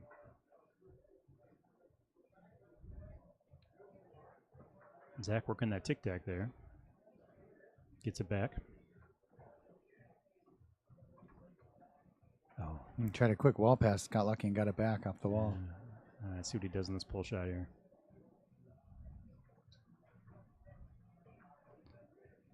Chris is telling him, you guys can't talk while you got the ball set up on the 3-bar. I believe that's a distraction. I think Chris has got a point. Yes, he does. Looks like Zach was leaning back asking what shot he should shoot. Could be getting some ref action here. Zach saying, we do this all the time in South Dakota. I don't know what your problem is. So he resets the clock.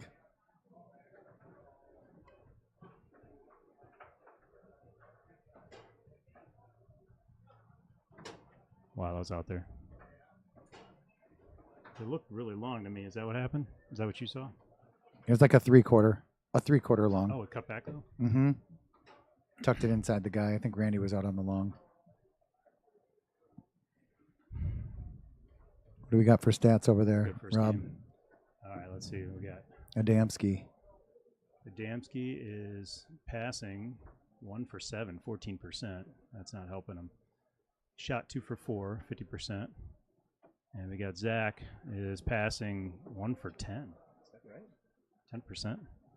And it's showing 2 for 3 on the 3-bar. That's what Zach's known for, is good shooting. He's a tough guy to block. Zach going with the two-handed 5-bar D, deflects the pass. Binder gets it in the back in pull shot position. Jason will be patient on this. Zach's makes some nice pickups. And then we've got the rollover. Last time it was a pull shot. And before that, it was a front pin. Zach came up the table. First thing he did is warm up his snake shot, and he shot about 3 or 4 dead bar push sides in a row. And right there, he pinned it up and went push side almost immediately. Adamski gets in on the 3 and rollover position. Off the corner. Hits the wall. Yeah.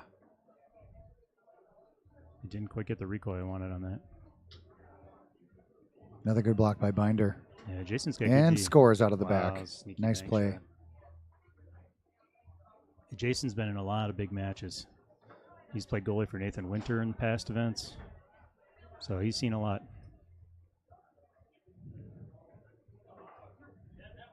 What happened there? I blinked. Timeout. The slop? Yeah.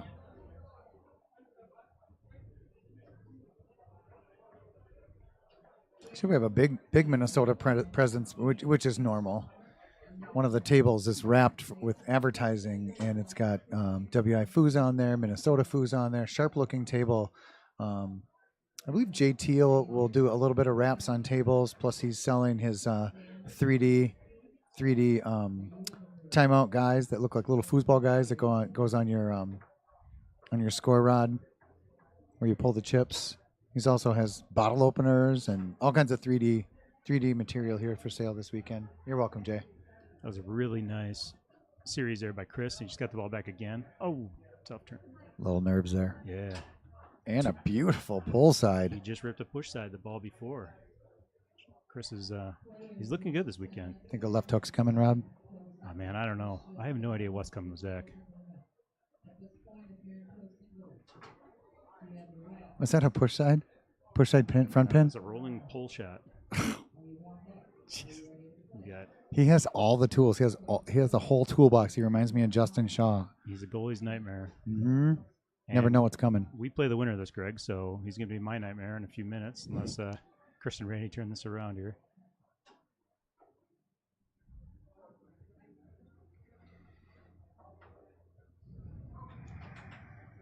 Hofer closed on that last match.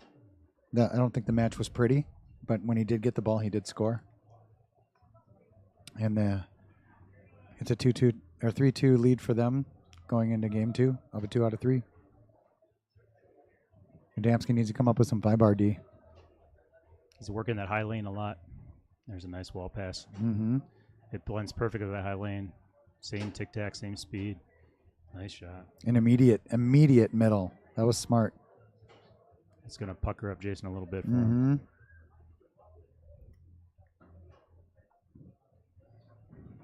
No more sucker.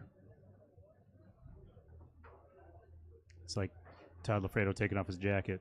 Right. Zach spits out a sucker, and he's getting serious.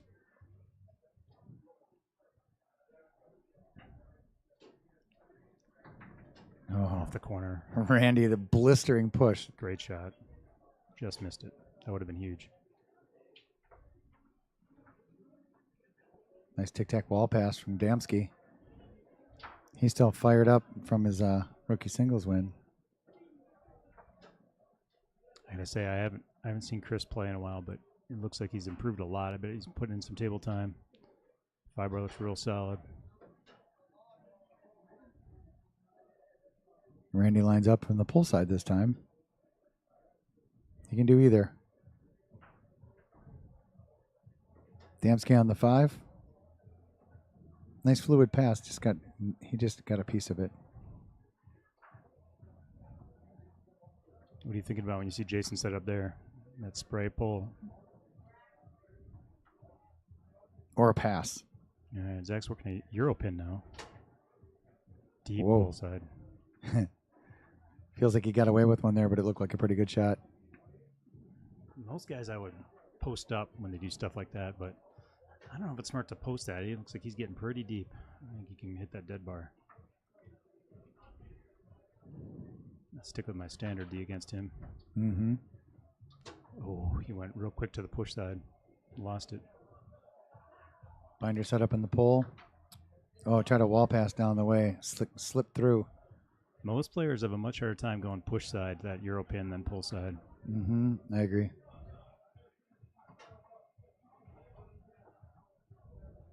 Adamski on the 5. It's a big pass here. Back toe. Needs this ball. Really taking his time. That's good, though. Beautiful. That was a great series to get that ball Very on his patient. 3. Yep. He needs this. He might want to try a timeout here. Or Great rip a push shot. side. It's huge. 4-4 again. First game was 4-4-2, right? Mm-hmm. Yep. Hofer finished it off with a tuck pull shot. See what Adamski does here on defense. Yeah. Can be he's gonna see 5-bar some D is important energy. here.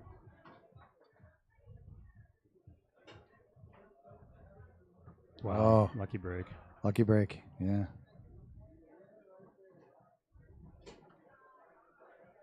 Pull shot position. Put the match away. I think John Wayne's coming. It's hard to sit on that. Smart timeout. It's hard to stay home when the John Wayne comes on 4-4. Mm-hmm. But it's also a risky move.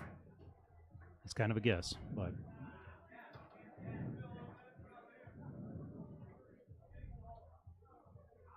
So Adamski's now 5 for 9 on the 5-bar, 56%, and 50% on the 3-bar. What's Hofer? Zach Hofer, who's this game shooting 3 for 5, 60%, just brought up Jason Binder for the 4-4 ball. I don't know if that's smart. It's hard to jump up front and execute on 4-4. You've been sitting in the back. Speaking from experience here, it's not easy to do. Zach's been shooting great. I'm not sure why the switch. Big block by Randy. Watch out. He could put it in just from the back. He's so clutch. Zach's showing a big long.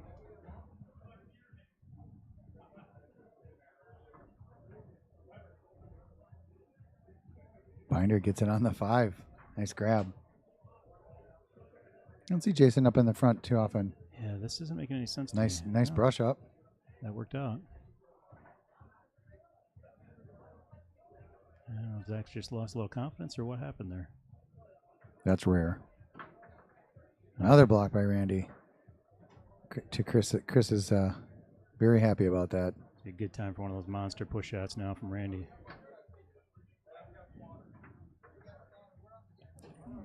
Oh, another corral on the 3-bar. Man, it's got to feel like a shooting gallery for Randy at this point.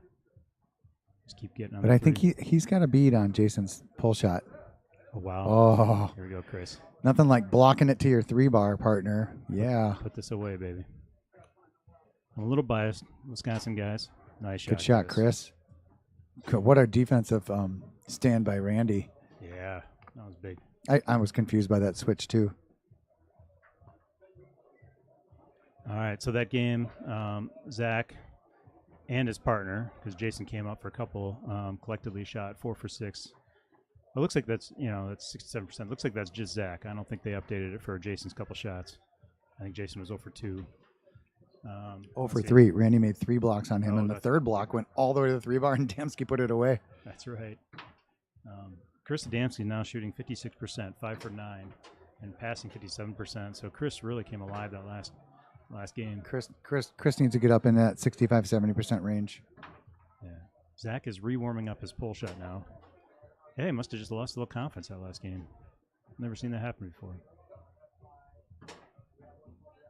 Yeah, he was really working that long. He must have felt like he was spraying a little bit or something. And now he's warming up the push as well.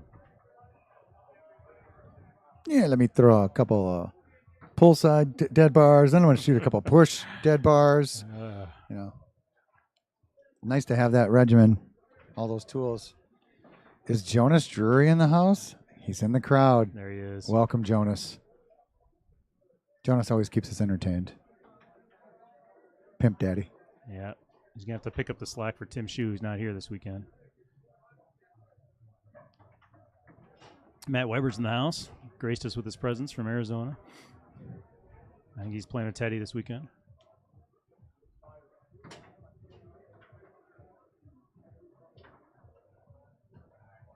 Shout out to all the Milwaukee boys back home.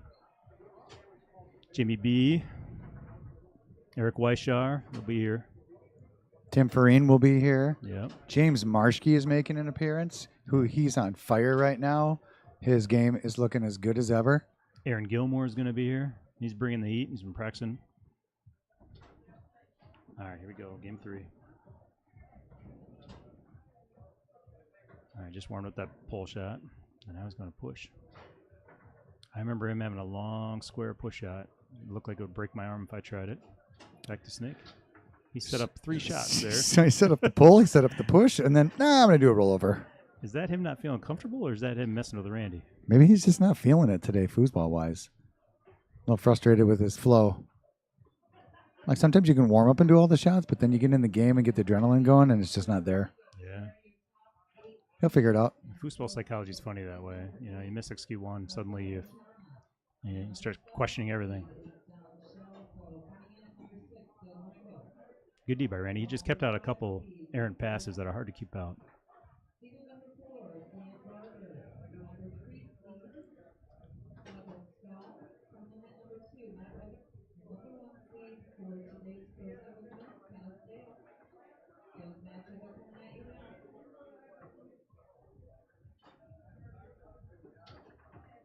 Loves that push shot. That was a good spacing on Randy's part. Great D. Randy, it looks like he's giving you kind of a random blur defense, but those guys have great spacing all the way through that. You know, he never pushes out too far and minimizes the amount of crossing over. He's always in position. And a back pin now. All right, I'm trying to think what shot he hasn't shot now. Hasn't shot a slingshot yet. Okay, all right. So we know what's coming later. Tazo the Greek is here this weekend. Speaking of back pins. There it is. Oh, Randy. there's Randy. Classic. He went out to that line and squared it perfect right down. Nice long. Tucked that in beautifully.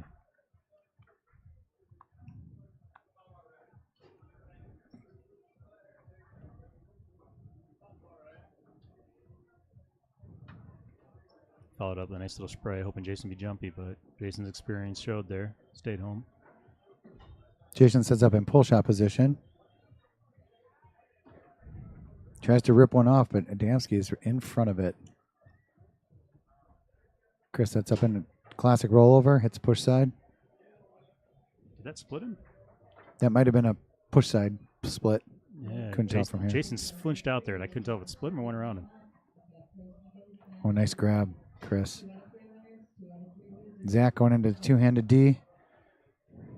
Aaron Gilmore from Milwaukee. He'll throw that two-handed D at you, and it just gives your dominant hand a little bit of help and a little bit of control to try and stop a 5-bar pass that's getting through you too much. The disadvantage, obviously, is you don't have your hand on the 3-bar in case you block a pass back. It's hard to grab. Mm-hmm. Oh, Wow, Binder, big rolling shot. push out of the back. That was huge. Nice shot. Okay, Adamski on the 5 again. Hofer still with the two-handed D. Makes a nice block, but Chris gets it anyway. Nice grab. Oh, Binder with a big block too, and a nice keep. Binder coming up huge here in game 3. Oh. I just cursed him. He almost turned it over there. Now, I was watching Adamski's singles match. His 5 and 3 zone on goalies shooting is pretty good. Binder got lucky and kind of got a little slopper one in there. Looks like Randy blocked it, but it had some 4-wheel drive and kept going. So he is finding the right hole.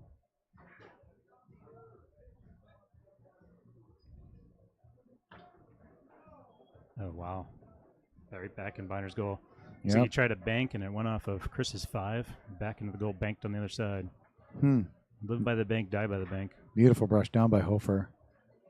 We got a pull shot, maybe. But it's probably a pull push kick. Who Randy's knows? showing him that split. He's spreading those guys out a lot. Zach sees that. Yep, he took it. Shot, Zach. Good job by Zach.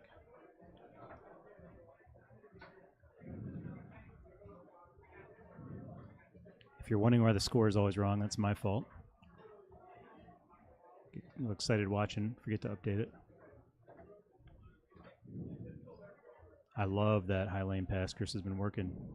Greg, if we play those guys next, you got to stop that. I'll take care of that, Rob. Steal that thing. All right, match point for Chris and Randy. Chris says, take a timeout, let you guys think about What's that. Chris's shooting percentage right now? It's probably up there. Let's see here. This is showing 2 for 10, 20%. Remember, Randy Is that his had, 5-bar or is that his 3-bar? remember they had the sloppy one? Oh, This yeah. is just this game. Just this game, it's 20%. Oh, just this game. Randy had the nice pull shot from the back, Mhm. and they had the Binder bank back into their own goal. You know, even if your percentage is a little low for scoring, but you score at the right times when it really counts, that's how you know the competition's tough. Yeah. I think the edge in the 5-bar right now is going to Chris. Yeah. And he's making some nice loose ball grabs. Yeah. So did Hofer too, but somehow Randy and Chris have the edge in the scoring department 4-3. This game, Chris is passing 67% and Zach's passing 25%. Yep. It's huge in doubles. Another miss by Zach. Difference. Tried to do a brush up, just didn't get his guy in the way.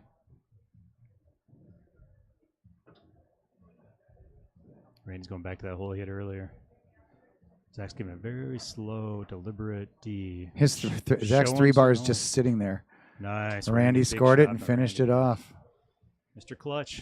It took him to game 3 to get the old bones working, but once he did, man, he came Yeah, huge, 2 big ones in the third game. Always clutch.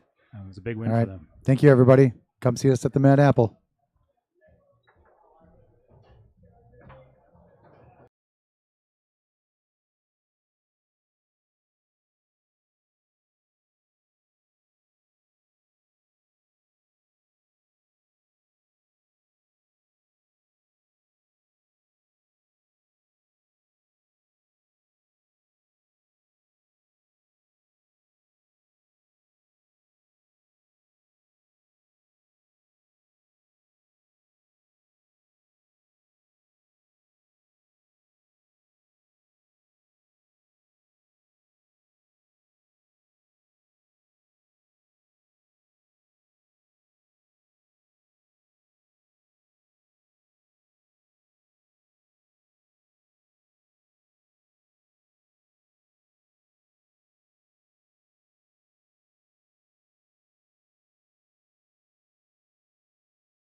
Broken yet? Yep, there you go. All right.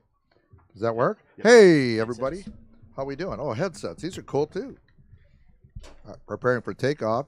Make sure you got your seatbelt on. All right, look at that pass. Man, oh, man.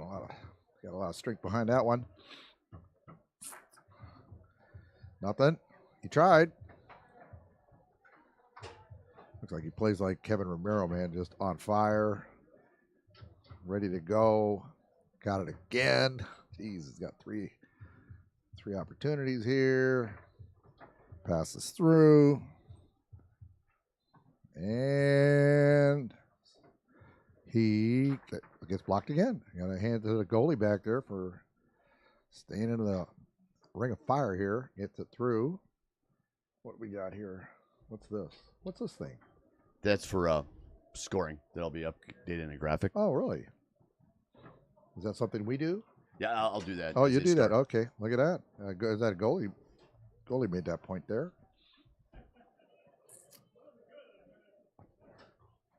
I'm looking it up. We're trying to get updates on the players that are on the table right now. Stand by, guys. If you're wondering who's at the mic, this is Tricky Dicky And Randy Routman from Sheboygan. Randy Roban. Roban? Routman. Roatman. Oh, you got a T in there. Who snuck in that tea? Do you drink tea? Oh, only on Sunday evenings with crumpets. Okay. Kid's got a very nice control on his fibro. He's makes quick decisions.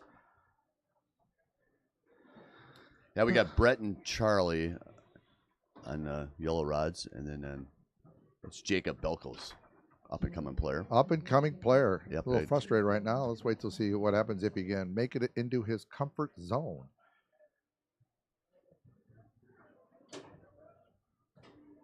So the guys on the left again, I'm sorry, with the black shirts. Brett, he's playing forward. Brett Noonan Brett and Noonan. Charlie.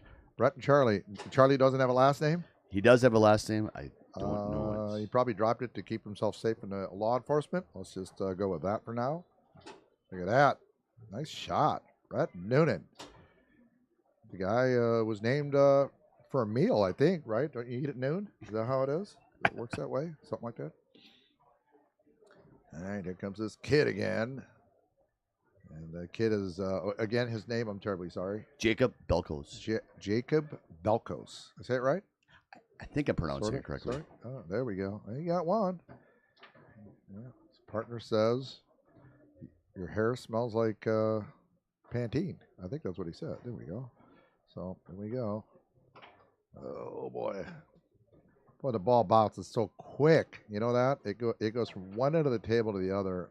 Nothing flat. And if you're a goalie, you better be on your toes. Yeah, nice attempt for a pass there. Man, oh, wow! And he misses a pass and they get a point. A nice trade-off, right? Nice pass, nice and smooth. Made the kid commit. Made Jacob of the Technicolor coat commit. He's only wearing green today, though. Very fast-moving fibro. Makes quick decisions. Ooh, man, down the gut. Oh, man. Impressive shot. Quick decisions. It don't take long. I mean, a game goes quick. If a game lasts 5 minutes, it's a long time. There we go. Here comes the forward. And you guys need name tags because I'm forgetting names already. I know there's a Charlie in there. He's the goalie. Charlie's at goal, and Yeah. Brett's forward. Brett's the forward. Brett's not really a forward name. Brett's more of a rock and roll singer name, like Brett Michaels or something.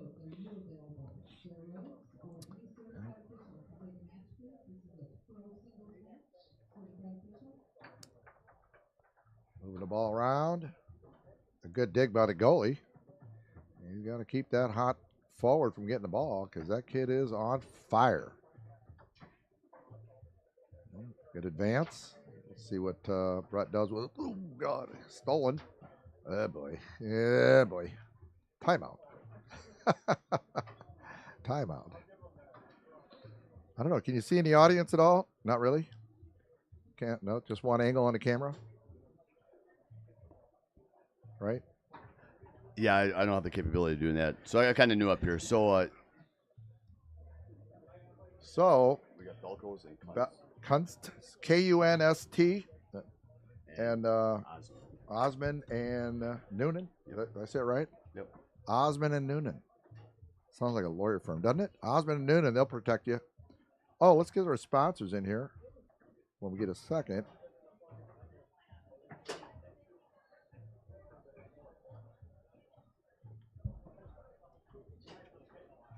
Event sponsors. So the kid's got the ball again. Makes a quick shot. Nothing goes. Goalie gets it up to his forwards 5 row. And he stolen by the opposing forward by Jacob. Got a lot of movement there. Look at that. Jeez. Makes you commit. Gets it through. Wide open. Wide open pass.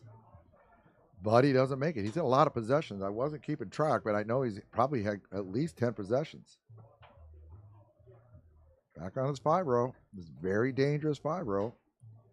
He got the ball again. And he takes a timeout. In the meanwhile, we'll talk about an event sponsors. We got Good Nature E-Vapor. Did I say that right? E-Vapor. Oh, that's open singles. I'm terribly sorry. A little early. They sponsored open singles. Okay, I'm terribly sorry. Good Nature E-Vapor. They are sponsors of the open singles. That's probably where all that extra cash come from that made this go from a $10,000 tournament to an $11,000 tournament. And the other people, Cross Country Mortgage, they also threw in a pile of cash for open doubles. So thank you very much for sponsoring table soccer in North America. We appreciate it very, very much for Wisconsin. Wisconsin is a hotbed of foosers these days, and it's growing fast. Good attempt for you got an extra possession and tried something sneaky, but it didn't go. Oh, here comes the kid again. You got a chance to tie it, and does. So it's a good time for a timeout. Good time to wipe your hands. Yeah, there we go. Timeout. Hey, what do I get for that, huh? you gotta love Brett's Farwell 5-bar. I tell you what, I just played him like 3 matches ago, and he did what he wanted to do. Yeah, I mean, he's very well practiced and very sharp. That's a good team there. They play together very, very well. And I wish them luck. I said, you guys are a good team. Go get them. So here we go. Kid's got the ball. Game ball. He's trying to go wall. He's going to go wall. Nope. It was a good pass. So did you see that? Game ball. Block. Good going. Charlie, man, I'll he tell you baited him on that what. one. Yeah, he did. Look at that. Kid's got it again. And he gets it again. Oh, man. And he, Jacob, 4 consecutive shots here. And whiffs it. Better call. Oh, I think he's out of timeout, so he couldn't call a timeout there. And Charlie, the guy without a last name, does an inside wall bank after about, 30 blocks in this first game. Look how calm he looks. He looks like he could be a quarterback for the Niners. And it's just like, yeah, another day at the shop. Yeah, he's kind of chuck one off. I got this, kid. You just get up there and do your thing, pal. That's why we're partners. That's why I get 60%. All right, so Brett and Charlie got first game.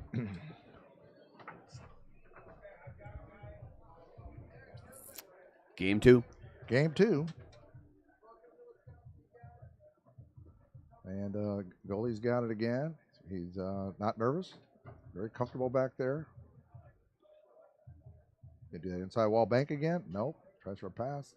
Jacob's on it. Nice pass. Yeesh. And rocking it back and forth. Yeah.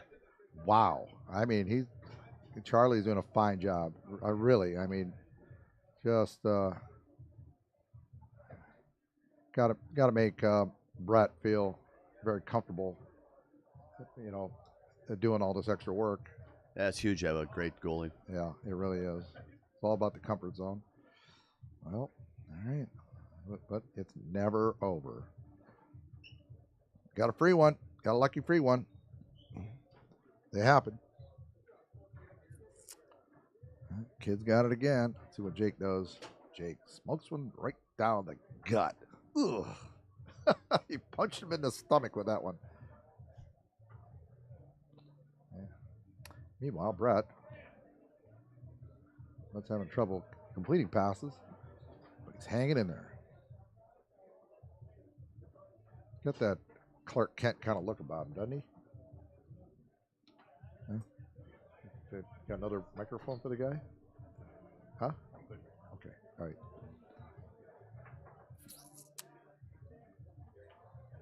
Back and forth.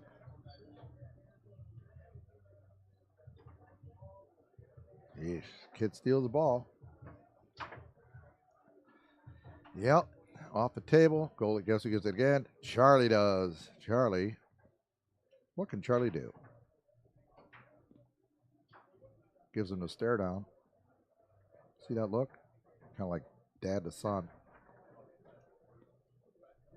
Misses his pass. Brett does. I'm sorry, Jacob. Brett's got the ball. Ooh, what was that? Is that push kick? Push kick. Push kick. Very nice one. Very nice one. Ah, Jacob.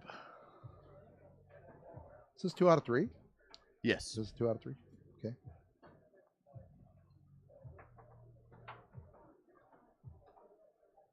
Ball flying around. Charlie got the ball. Ball flying around. Brett's got the ball.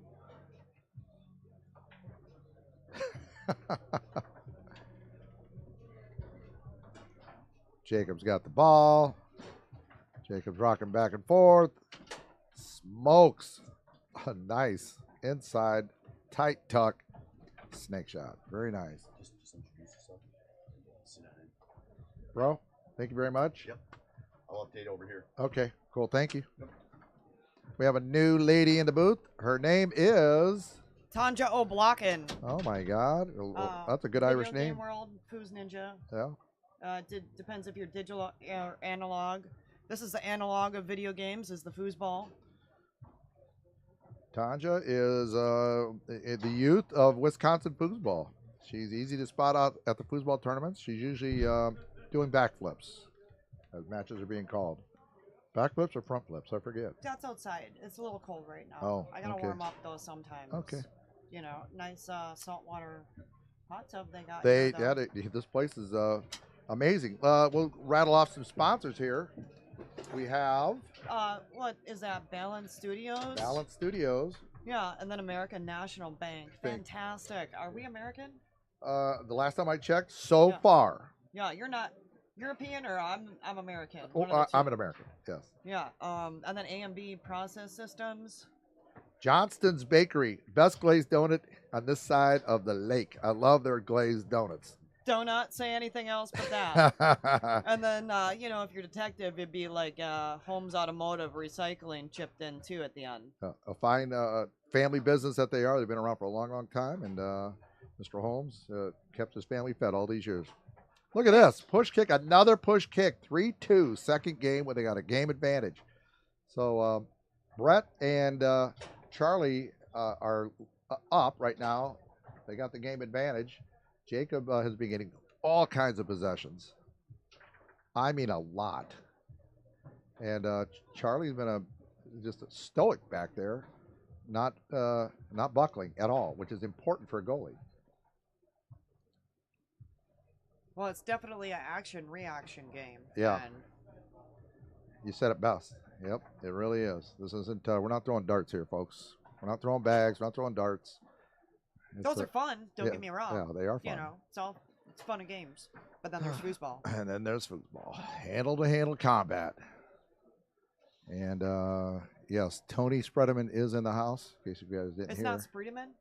Well, Spredeman when he's playing, Spredeman when he's working as a reporter. for the Spider-Man in his dreams. Daily Planet reporter. Yes. Yeah. There we go. Yeah. Okay. Jacob makes a nice wall pass on the inside. Gets the ball again. Hey, that was a Gosh, smart side. man, Chris. We've established that Chris has no last name. So what are we going to do here? Another push kick. Oh, blocked. Another push kick. Nope. Yeah, it was, doesn't but make it wasn't yeah. on goal. It was push kick, man. I'll leave it to Charlie. What's Charlie going to do? Come on, Charlie, be a hero. Charlie does what Charlie does. Charlie does what Charlie does. Charlie will be. He was a hero last match. He blocked like 6 to 8 blocks per game ball, and made an inside wall bank shot to close that first game. Jacob gets the ball again. He did the God. downhill and then tried to square it up there. That in? That's voodoo. We had someone walk by. That's voodoo. Yep. We had someone walk by, but that was in. So now it's tied. This is a very important game. Oh, the ball even. Oh, look at that. Oh, good steal by Jacob. Very fast wall pass. Hard to see it coming. He's got the ball. As soon as he had the ball in his hand. Yeah. It was over. Big. That was a quick 2-point play. He said, "Bada bing, bada boom." Yeah. I'm in the Homo Houdini. You are.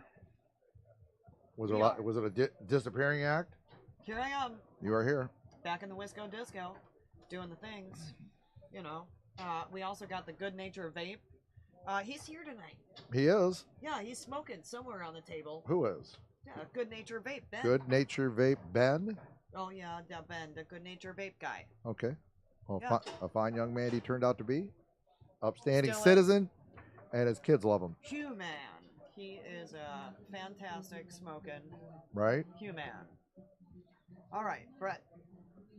Brett's ready for Brett's this one. coming back from a timeout. It's 3-4. Yeah. Good pass. Yeah, He's got I a good seen him pass. at game day. He has good series. He's gonna do a push kick again. He did. Oh, He read God, Brett. He's like, huh? What happened? What are they talking about? Something went right. Yeah, well, we don't have the luxury of knowing. Fractions in foosball. Yeah, we don't have the luxury of knowing. So, Jacob's goalie. Is that Mike? I'm sorry. He told me his name. I'm sorry. Brett. Charlie hanging in there. Stops Jacob again.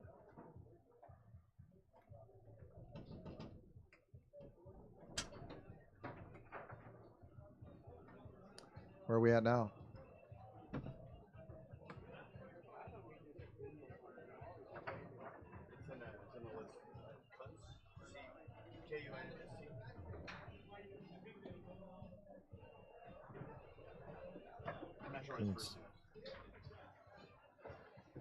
Well, anyways, Jacob's got the ball, rocking it back, smokes. Can we just call him Belkos? Can we just call him Belkos? Jacob, I like Jacob. It's a biblical name. Guy with a technicolor. I'm sure his mother calls him Jacob. Jacob? I was just reflecting. Are you playing foosball again? You know, they called all of our names. I played Jacob Belkos, you know, all the Belkos. We're going to go back with our event sponsors again since we got Tanja here. These are the guys that threw in $500 each. Made it go from a $10,000 tournament to $11,000. That's a good chunk of change here. So the Good Nature Evapor. Especially with the prices of gas. Oh yeah, let's not get into that. They threw $500 into open singles. I bet Tony Spreadman's licking his lips on that one there. Oh, cross country mortgage. Yeah, and they threw $500 into open doubles. Good. And I'll bet Tony Spreadman's $500. Not paying for a plane ticket.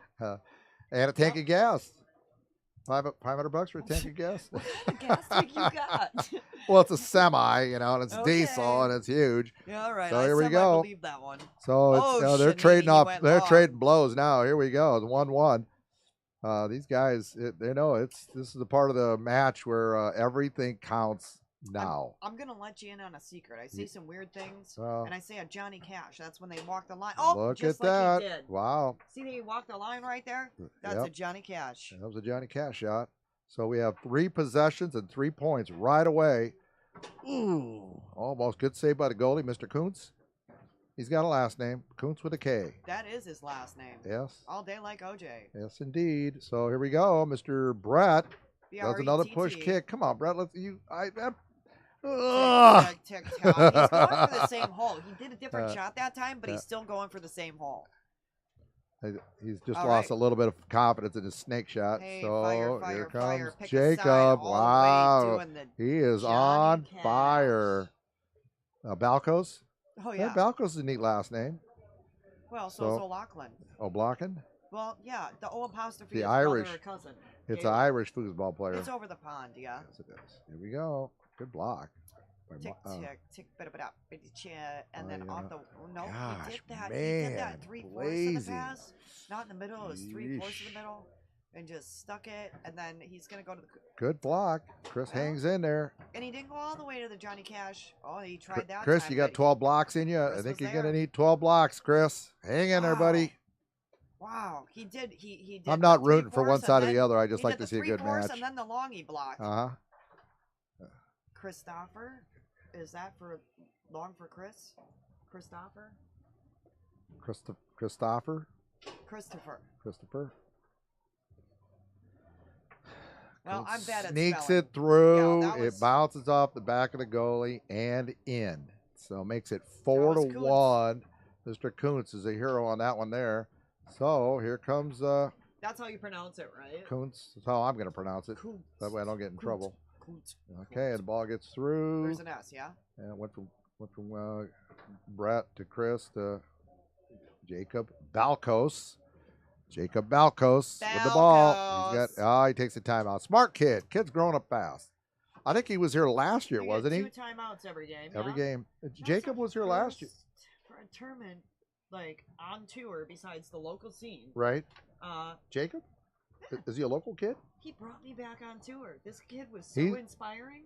I seen him at Karma. I don't know if anybody knows, but she's going to be inducted into something. That's Yeah, in this yeah, season. yeah. But she had a little shindig in the lacrosse, and he came over the pond from Here we Minnesota. go. Here we go. Hang on. Jacob Hey, smokes Johnny it Cash. through. Johnny cashes Done. it down. Over. I'll save Wow. that story for another day. Okay. That's it. Okay, you Well- win. You win. You get your way again.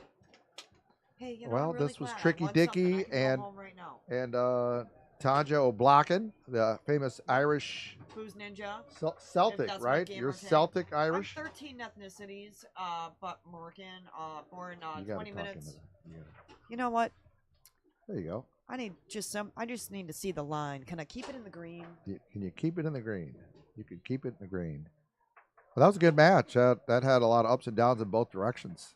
Momentum changed, and momentum changes fast. You know, a ball here and there, a block here and there, and you could go from looking like you're in charge to not. All right. Well, I'm gonna go a listen lesson to some learned. break beats. Okay. And thanks for putting up with me. Oh no, I enjoy it. It was my pleasure. They are yelling my name. You got to go. That or you're being arrested. One or the other. Oh. All right, Tanja. Not the first. Okay. Hopefully it's all right. All right, honey. See ya. All right. Waiting for the next match.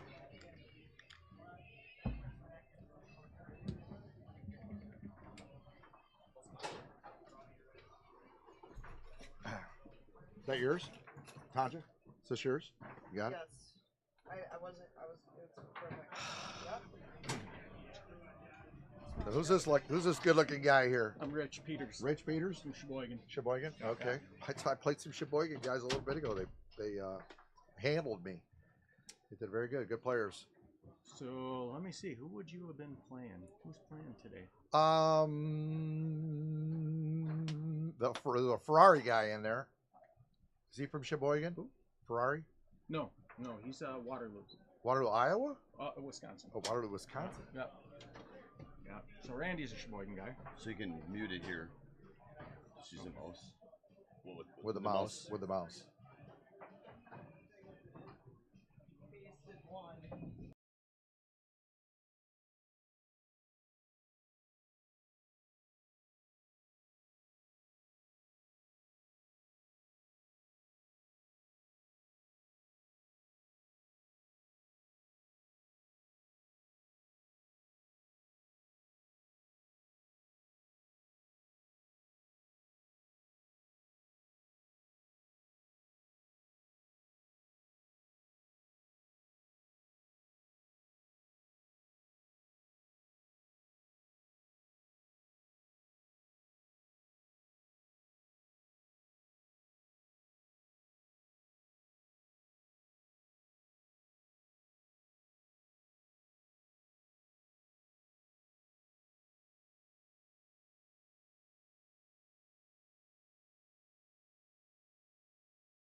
Hey everybody, we're back with more action. We have pro singles coming for you.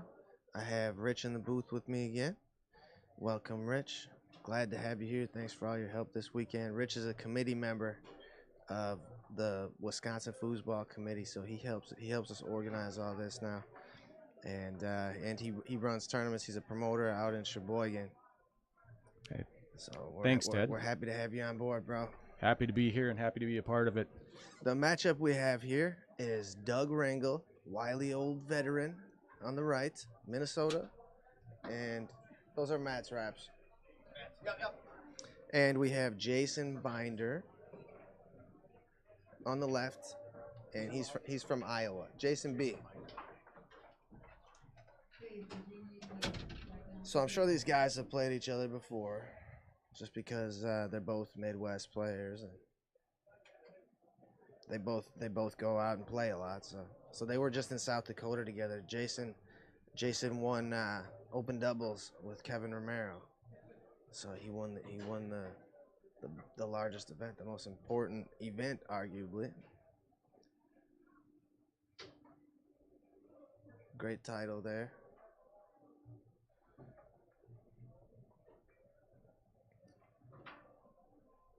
Yeah, we have 39 players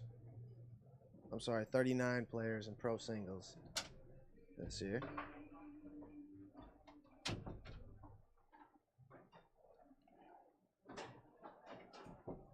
And these guys are playing they're on the winner side, 17th, 24th.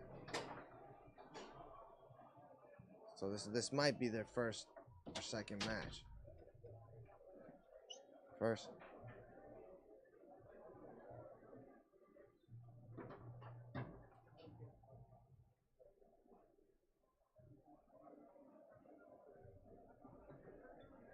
Yeah, Doug out of St. Cloud, Minnesota.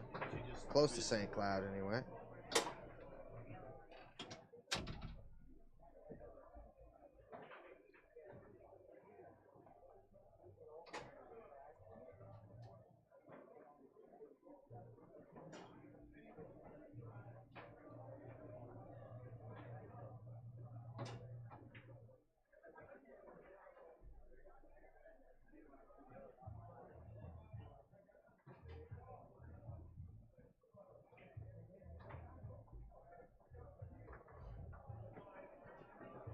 Yeah, we have a draw coming up at 5 p.m. tonight.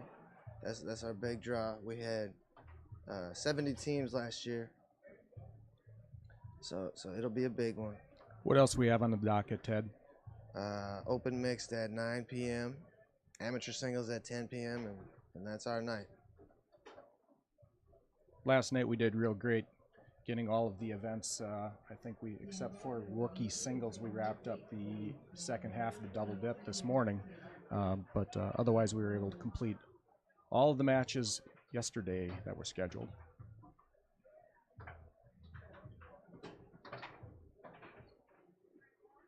Yeah, I can tell you about a few champions so far. Beginner doubles, we have Aaron Hall and John Waite. Beginner singles is Mike Patrick.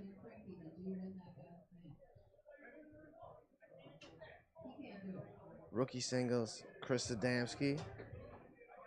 Chris did a great job. And expert mixed was Tanya and Jacob.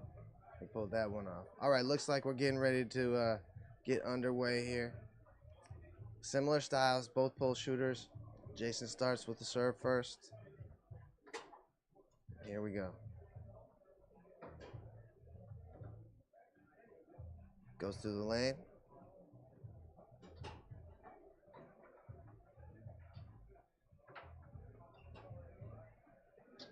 Quick pickup for Jason to get on the board first.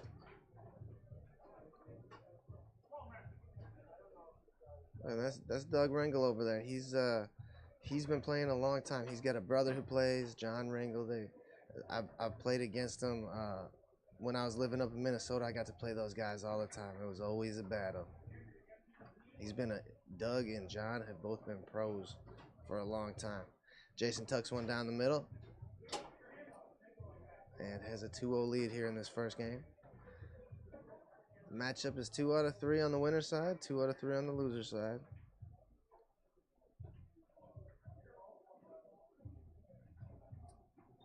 Get a good look at Doug's pull shot. Tries to go long. Blocked and taken away by Jason. Comes right back to Doug. Yeah, both very methodical players. And Doug gets on the board with the straight. A couple of our event sponsors we want to mention. Good Nature E-Vapor. Cross Country Mortgage. Balance Studios. As Jason bounces a pass through and tries to go with a quick rolling pull shot. Rags it in. Doug puts it back into play. Sprays it wide, picked up by Jason, moved up the table 2-5.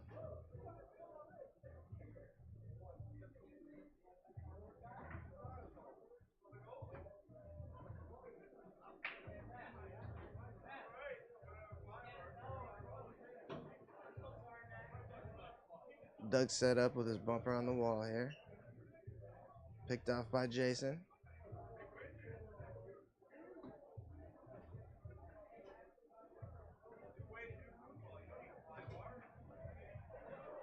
Taken away by Doug. Got out just in front of it.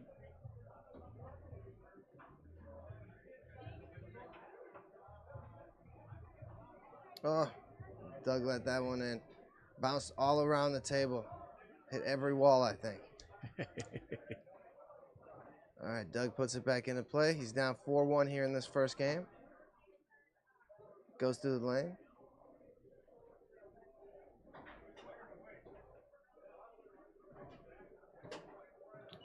And goes down the middle.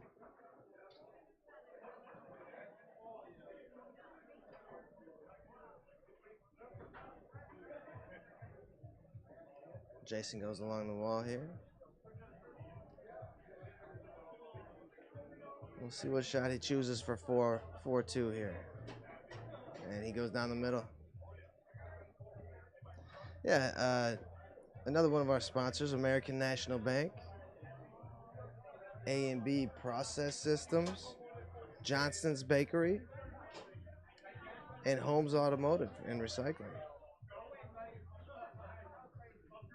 And a special thanks to the Mad Apple for hosting this event. All right, Doug puts it back into play.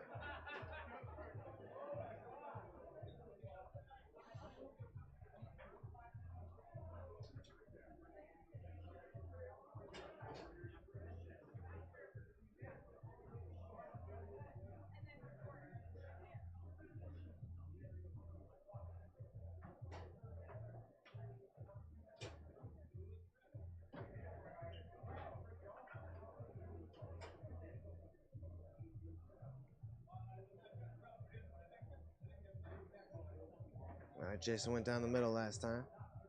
Gonna clean off the ball here, it looks like.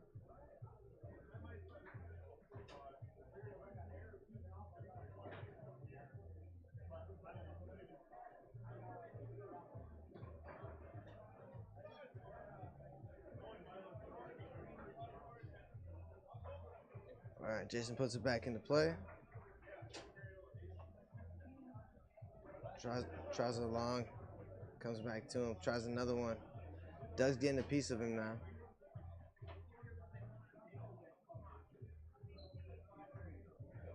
Almost blocked back into the goal.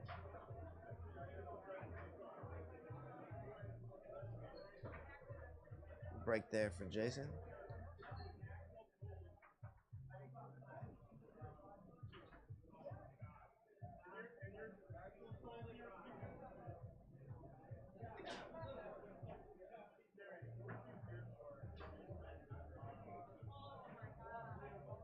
Seem to be having an issue getting fuzz or dust or something on the balls there. I don't know what's going on.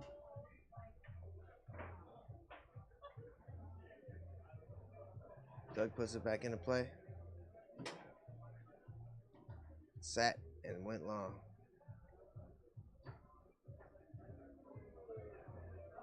One here in game 2.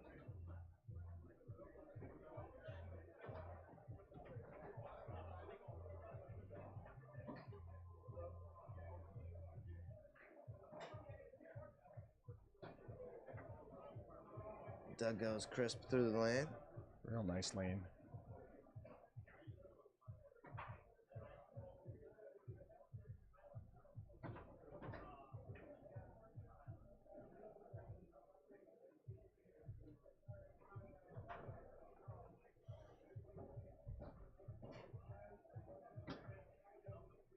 Great block.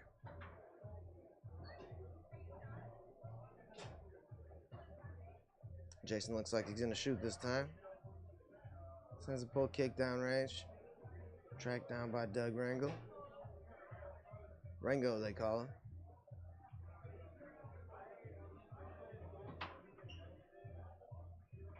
Tries to go long, bounces all the way back to Jason's 3-bar. And it looks like he was thinking about a snake shot, I think. Back to the pull.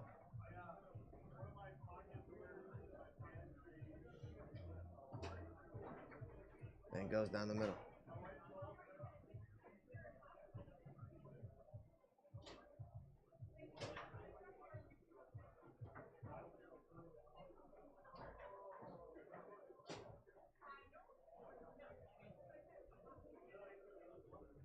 All right, Doug sitting. Ooh. And he hammers along.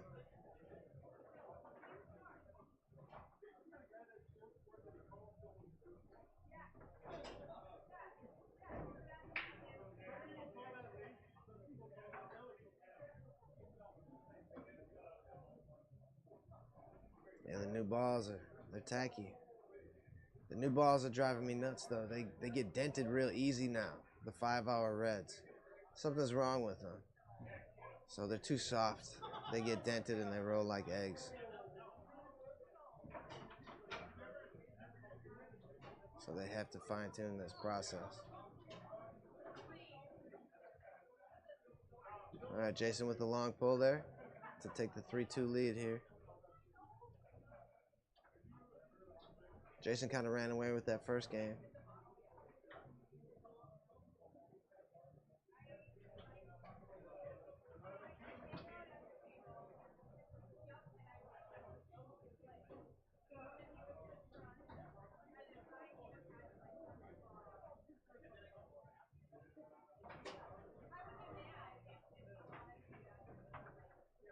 Oh, nice shot on goal by Doug.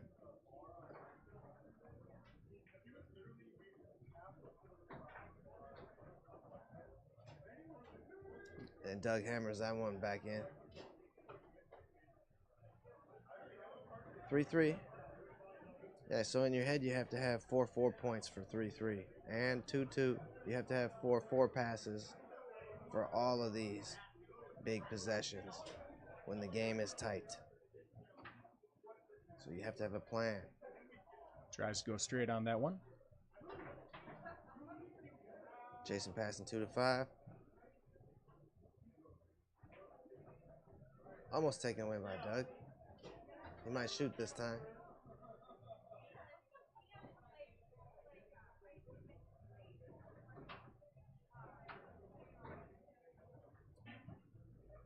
Picked up on his 5-row here.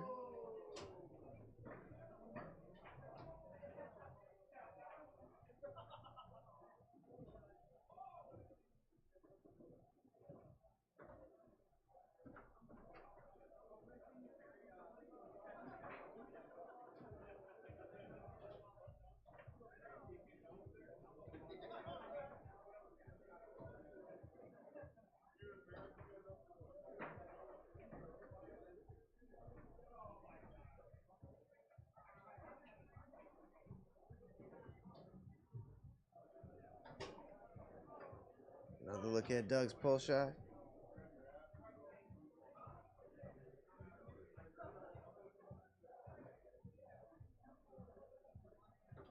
I like that spot to set up. I wish you could hit a baby bank from right there, a consistent baby bank with your pull shot. So I'm trying to come out another inch from where I set up. I used to set up there. I like that spot. There's a nice snake out of Jason. I think that's the first snake this match. Yeah, and that's a match point for Jason. A game Doug has to have here.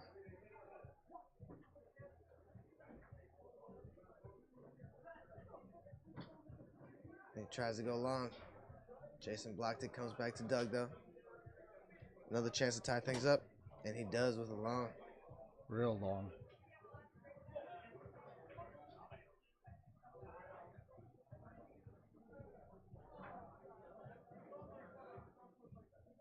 All right, chance to close out the match for Jason.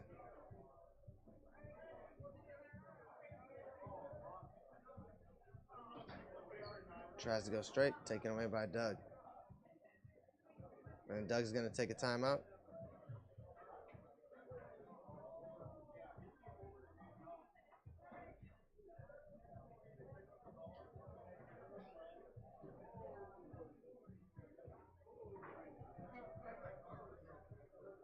Hope you guys are liking the show here.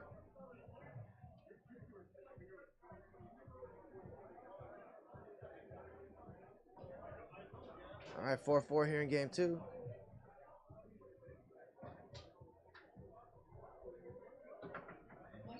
Pull kick, Doug gets to drop, and he's still alive.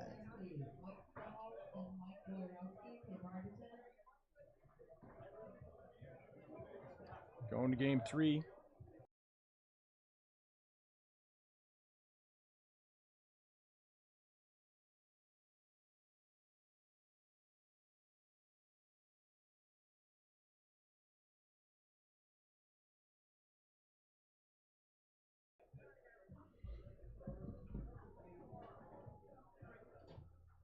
Yeah, you got to come try the food at the Mad Apple.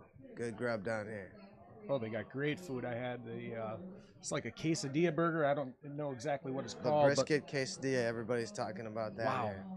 Great food. The sweet potato planks, off the hook. Mm-hmm. And that Philly, that's my go-to here. My weakness whenever I come up here is the cheese curds. Oh yeah, Just they're good. unbelievable. They have good healthy food too. They have good healthy. They have Brussels sprouts that are really good, and they have asparagus. It's really good. You can get some vegetables in you, Rich. All right. Hey. Game 3, getting underway here.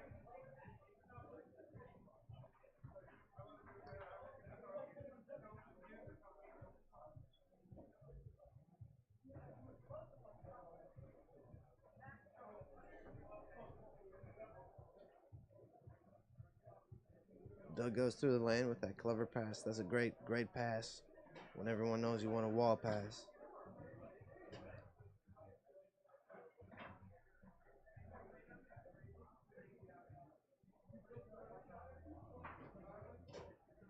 We'll see if Doug holds on to some momentum after winning game 2 there.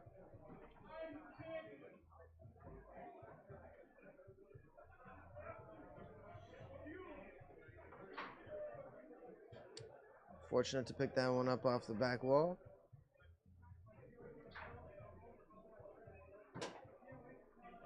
Nice middle. Yeah, he saw it right away and he took it right away.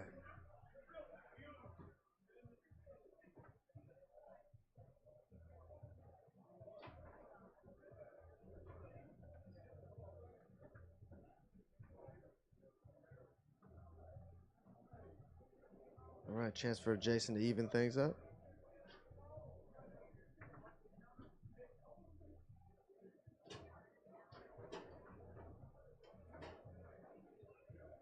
One game.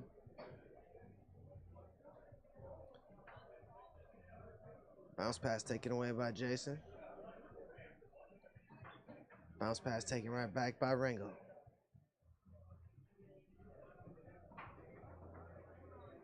Sticks this one through the lane.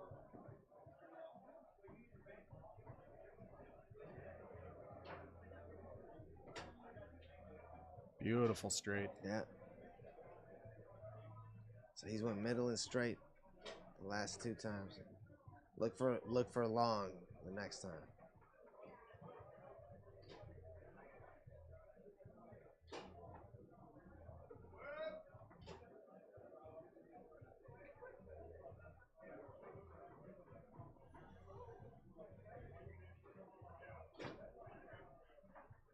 I think he tried to go out there, but Jason blocked it.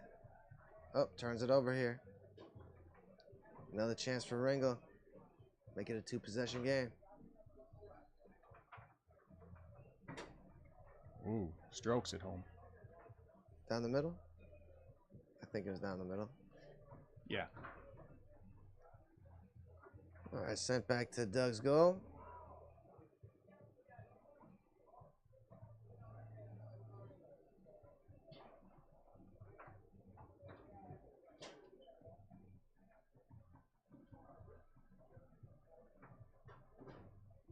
Jason with his first snake shot, trying to come back here. He needed to change something.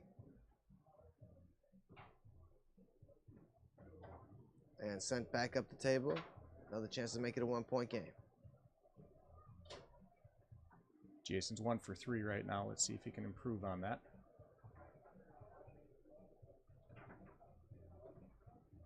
Not sure what that was. Like a fake slingshot push kick thing? Yeah. Or if he just missed a pole shot. I don't know. There he goes. 3/4 hole. 3-2 here in game 3. Bounce pass by Doug.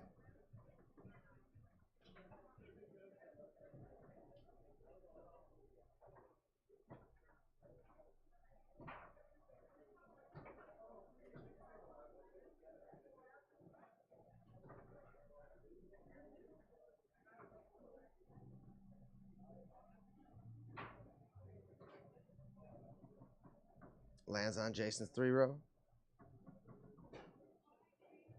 Doug with minimum movement. And Jason goes around him on the push side. 3-3 here in game 3. When Doug went up 3-1, I thought that might be a turning point, but Jason's done a nice job of really reversing that momentum. Yeah, he's coming back here. And goes 2-5 along the wall.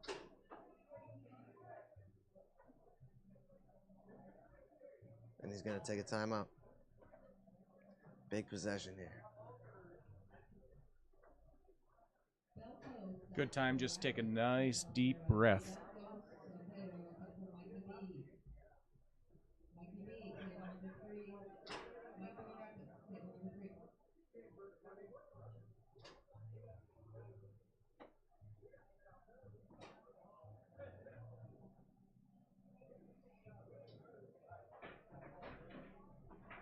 All right, Jason will put it back into play on his 5-row. Tries to go with an uphill brush right away, rattles it off a couple guys. A chance to take a 1-point lead. Looks like a ball came into the field here.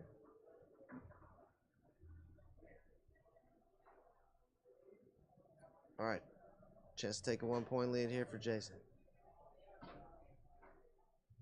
Blocked and taken away by Doug.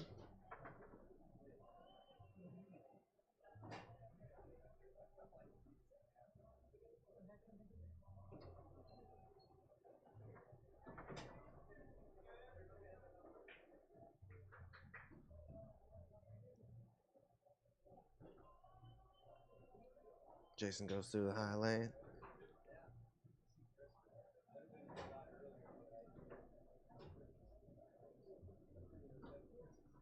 Tries to go out to that long hole, blocked and taken away by Doug.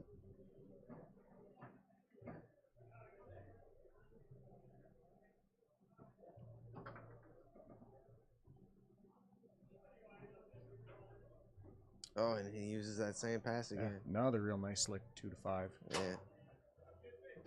Tony does it so fast you can't even see it. But it's the same thing with Jason. It's the same pass.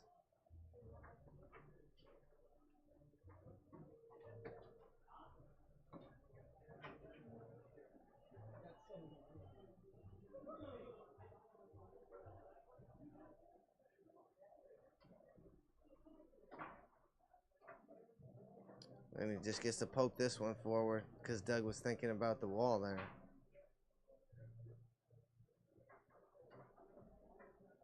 Brushes it up, tries to go with a quick push kick.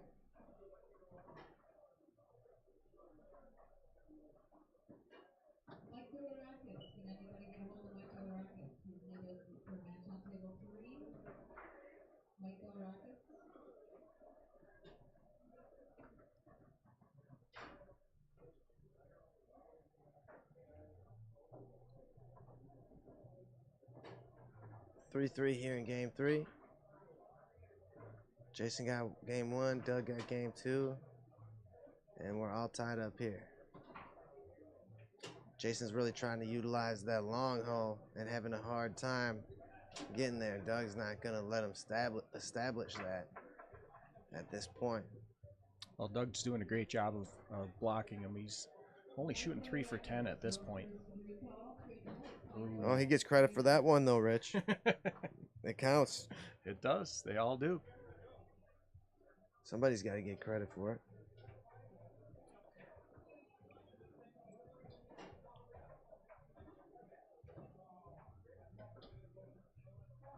Comes back to Jason's 3-row with a chance to tie it up. Kind of rushed a push kick there.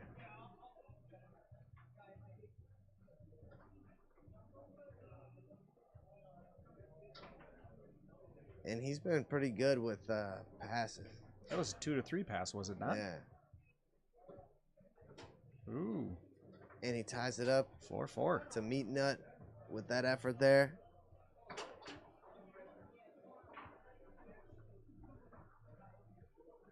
It's a beauty of a match. Yeah, good battle here, folks.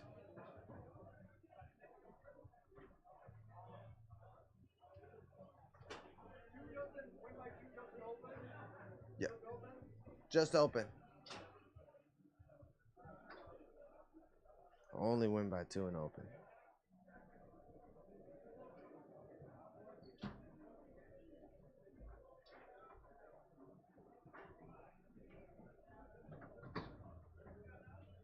Doug goes through the lane with a chance to close out the match.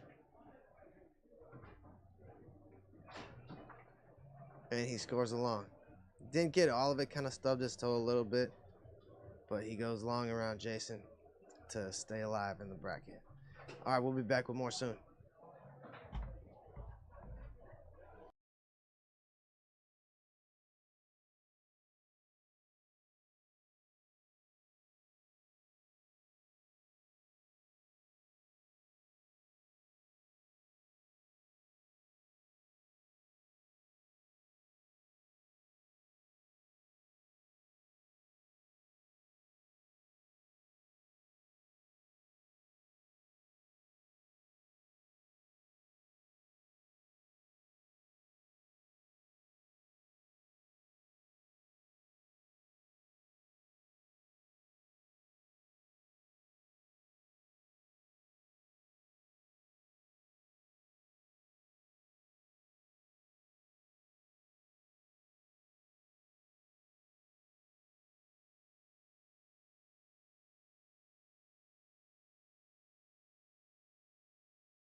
All right, folks, we got some stats here for you. I wish we could just take a picture and show it to you. But game 1,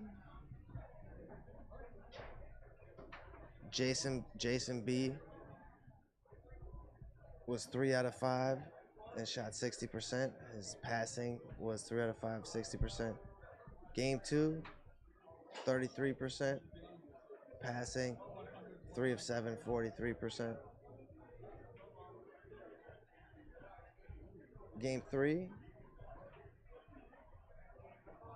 Jason shot 4 of 12 for 33%, and Doug shot 4 of 7 for 57%.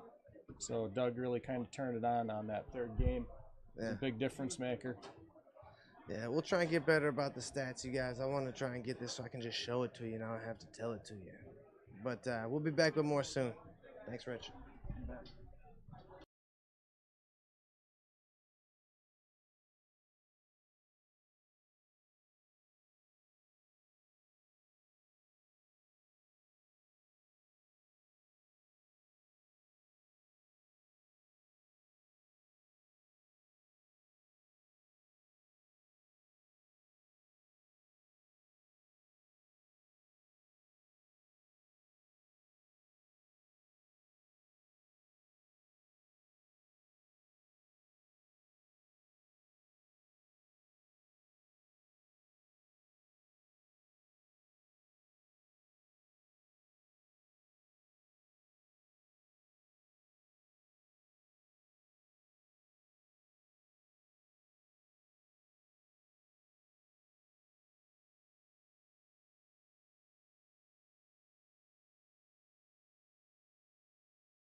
All right, we're back again. We have Doug Ringel and Tony Owens on the left. We just got to look at Doug. And this is our first look on the pit table of Tony Owens.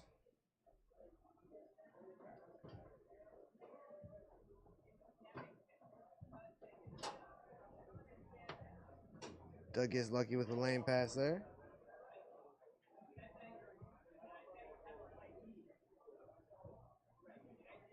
Tony has a really smooth 5-row.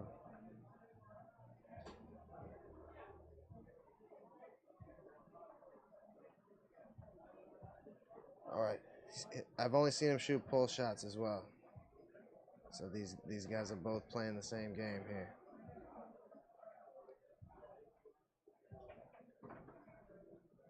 Yeah, this is game 1 of pro singles.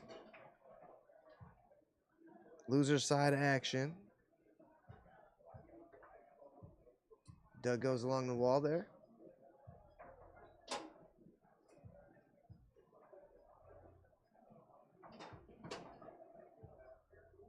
And goes down the middle. 3-1 lead here for Doug Ringel. Tony brushes that one up off the wall.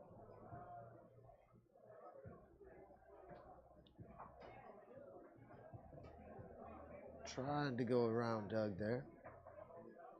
Doug blocked to take it away.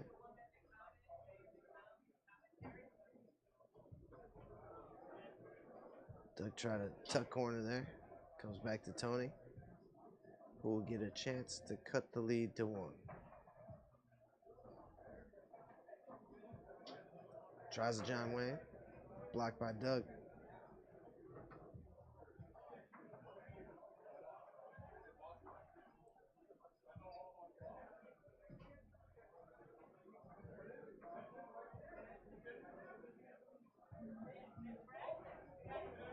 Tony goes back down along the wall.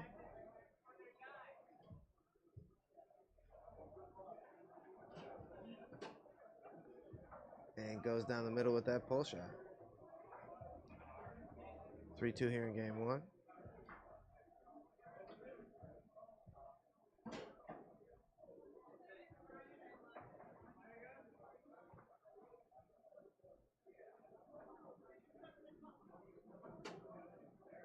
And Doug sprays that one to the long hole, I think. Tony looking like, how on earth did you get around me there?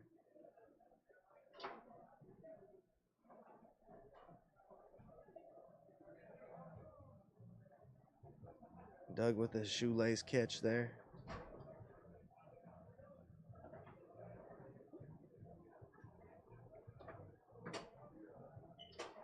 All right, Doug Ringel is dealing.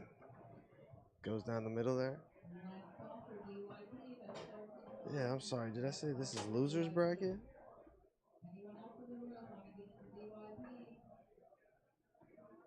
It's DYP time, you guys. If you're interested in getting in, now is the time.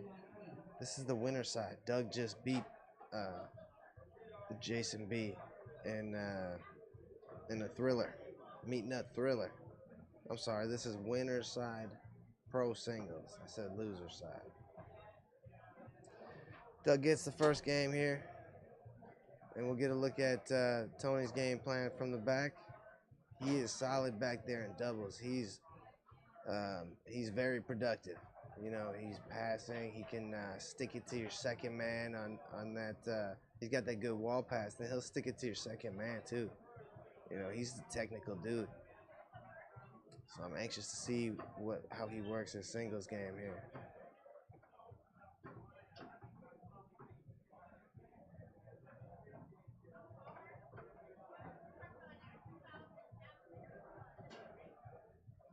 Yeah, Tony Owens from Oklahoma, and he's really putting a lot of time and effort into promoting. So that's awesome job for him. He deserves some help, you know.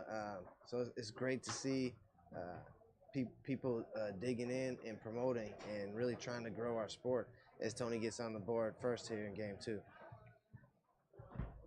But otherwise, we're not going to have a sport to play if people don't don't take promoting more seriously, and trying to figure out a way to grow the sport. I firmly believe that the monster style format is going to grow our sport, because you don't go out in two. You'll still get a 3-hour workout, and it's just there's so many more positives to the monster format over the double elimination for sure.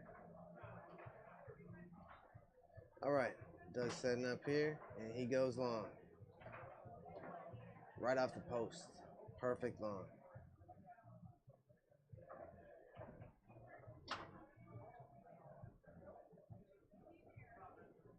But yeah, Tony putting a lot of time into promoting down there in Oklahoma.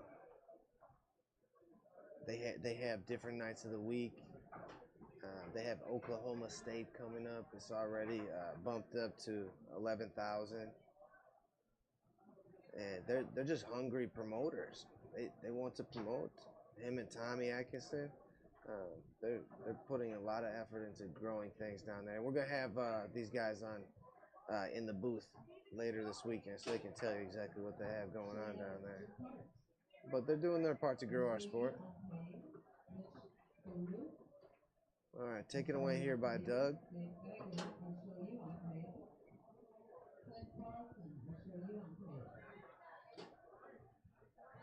And he's been scoring well.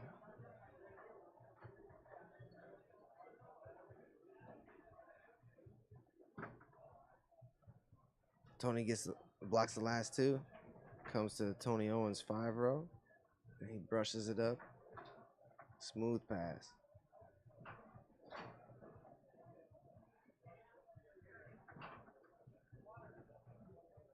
Tries to go down the middle. Comes back to his 5-row.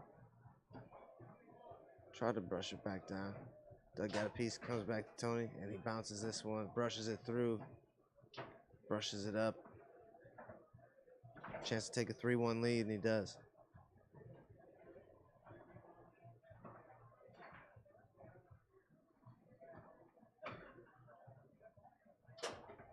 Doug's got that good hard lane pass. You better have a game plan for that thing.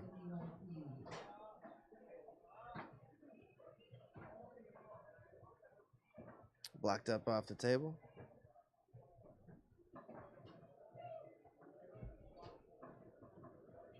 You still have 1 minute to get into DYP if you want in.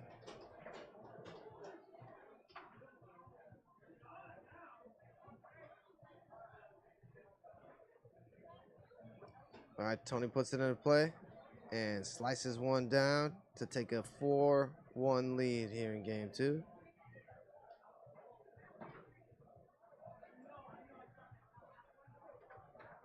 Ooh, Doug, nice along the wall. Danced around with it a little bit and then banged out that wall pass. Sends it backwards.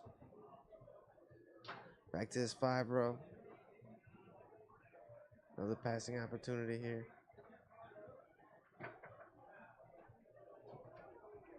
Tony scored the last time he had it here. And Doug's keeping a hand back there now.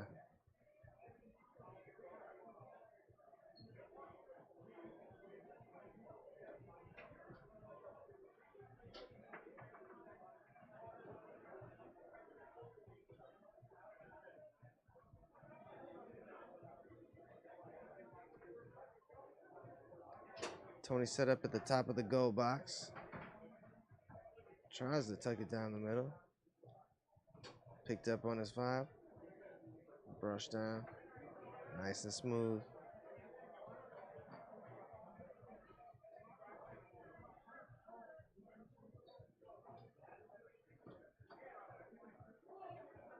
Taken away by Doug here.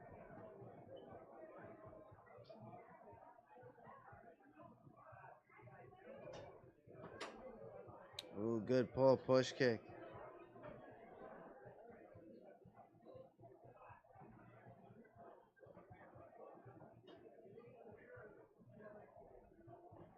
And that brush down again, that's dangerous.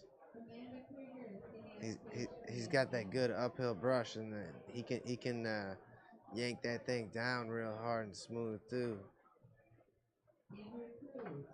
Very nice.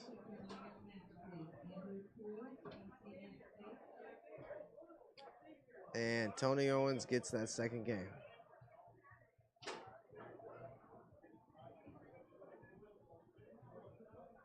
Yeah, both of these guys top players in their respective states here. We got a good one for you. A game apiece here in pro singles. Winner's side action.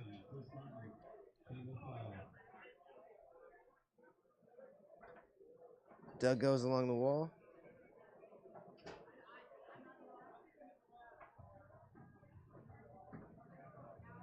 Tries to go long, taken away by Tony. And it looks like he mainly just shoots from the back.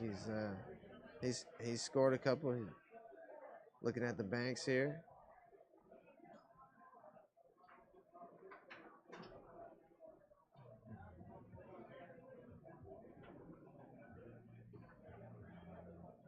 And Doug goes smoothly along the wall.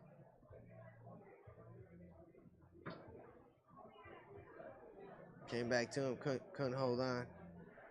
That's why you can't ever shake your head and or pout or anything in this game, because that could be the difference between. I'm not saying Doug was pouting there, but that you're not going to catch that if you're pouting. You have to keep a positive attitude. Then you can have the Matt Weber horseshoe. You have to have the power of positivity on your side in this game. All right, Tony set up here with his pull shot, and he can pound that long.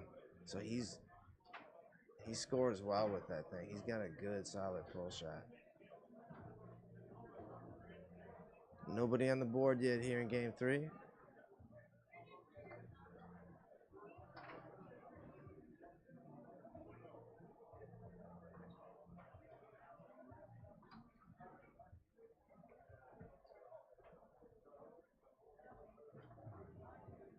All right, good defense there by Doug.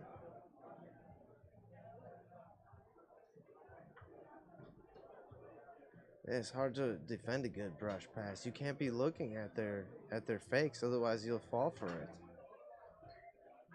But if you're not looking, how are you paying attention?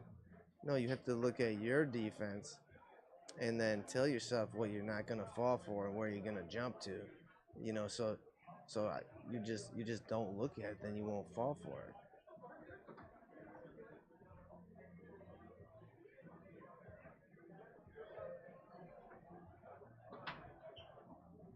Doug tries a long pull kick. Comes right to Tony's 3-bar. Patiently waiting. Tries to take it out to that long hole. Block back to his 5-row.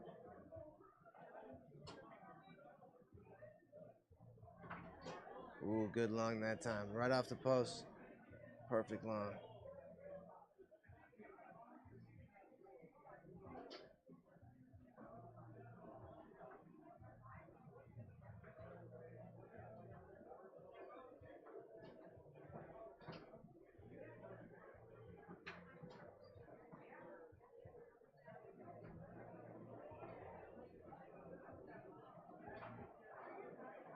All right, we'll see what Tony's looking at from here. I feel like there's not many shot selections, so you have to bank from there.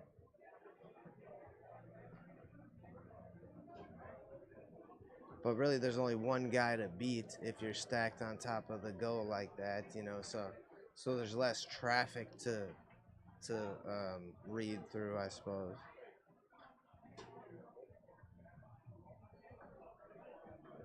Doug goes through the lane. Chance to take the lead here in game 3. And he does. With a long pull. Yeah, let me know how you're liking that instant replay screen. It helps me because you can't see where it goes sometimes, and then I can just look over. You have to train yourself to look at it quickly, but then you can see where it actually went. Well, that one went down the middle.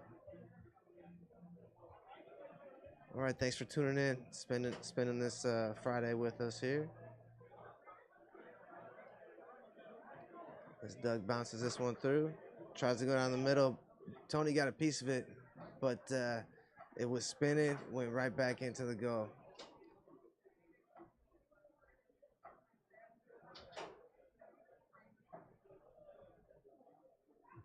Yeah, beautiful brushing by Tony.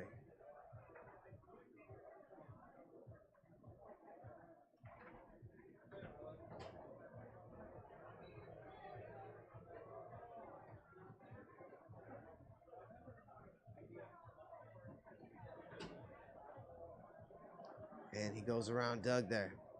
3-3 here in game 3. Both players have both timeouts. Doug goes along the wall there.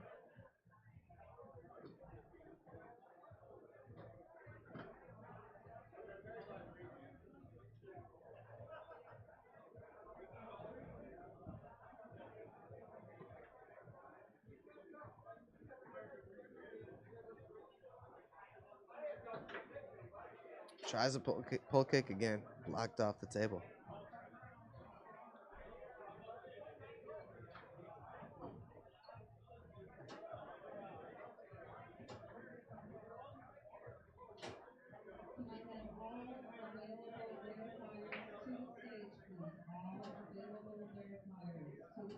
All right, Tony puts the ball back into play.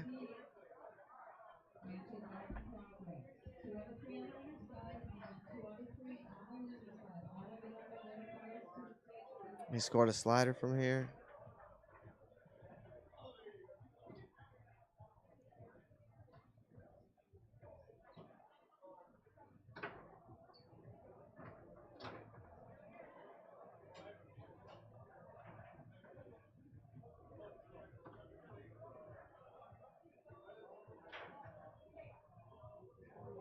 All right, little goalie war action for us here. And now Tony was looking at the banks. This one landed runners 3-row. Chance to take a 4-3 lead here.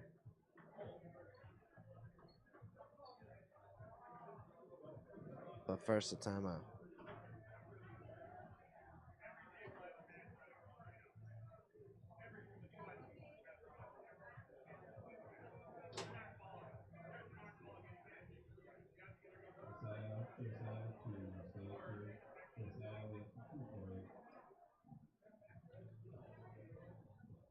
All right, Tony Owens puts it back into play. Tries to go out to that long hole. Blocked by Doug, taken away.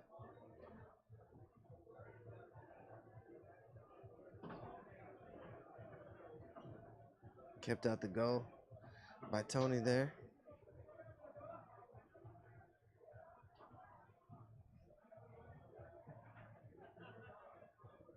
Doug with a hand in the back. Almost cut back to the short side of the goal. Tony set up there again. And he tries to tuck that one inside. Block back to Doug's 5. Crisply through the lane. Chance to take a 4-3 lead for Doug. Block taken away by Tony.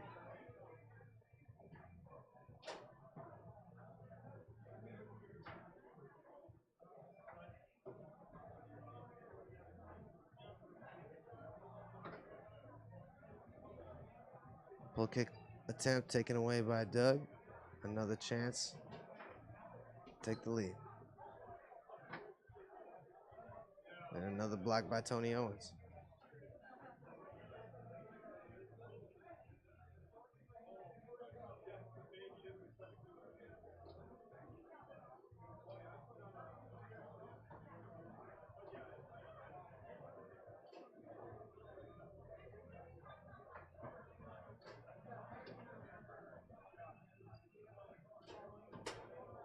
A short push kick.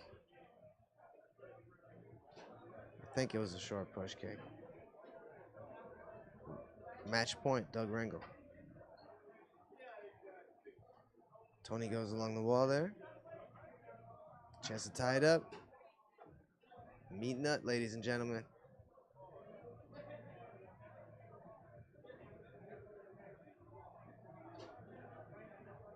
Tony has one timeout. Doug has both.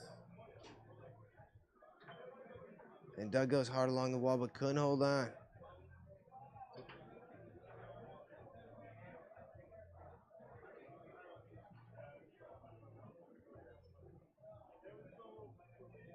And Tony's going to use a second.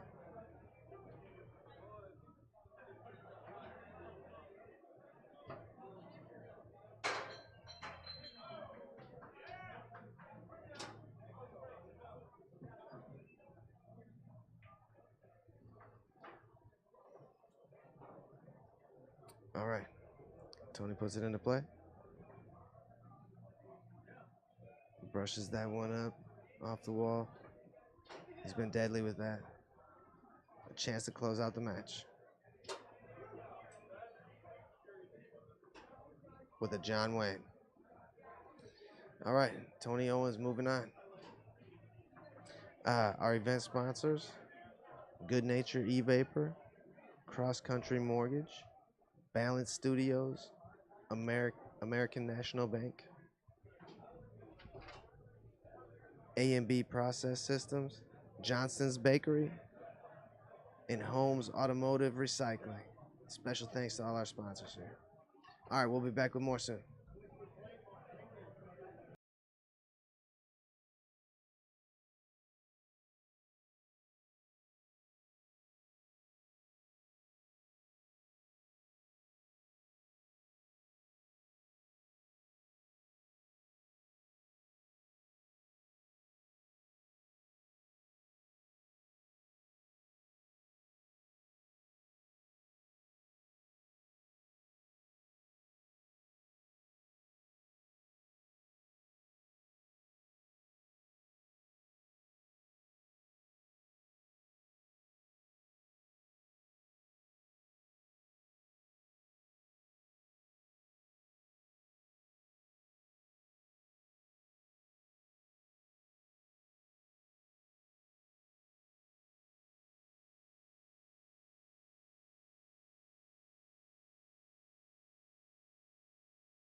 Ladies and gentlemen, we have a good one. We get to see Tony here.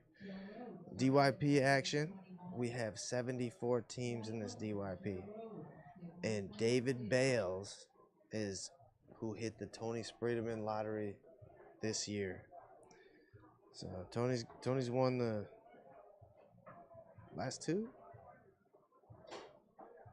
DYPs here. Then Nathan Winter got a couple before that. But Tony's got the last two. With Casey Johnson and my dad. All right.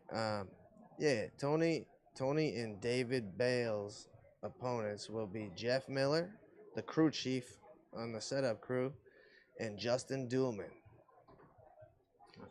And Justin is from Fond du Lac, living in Fond du Lac.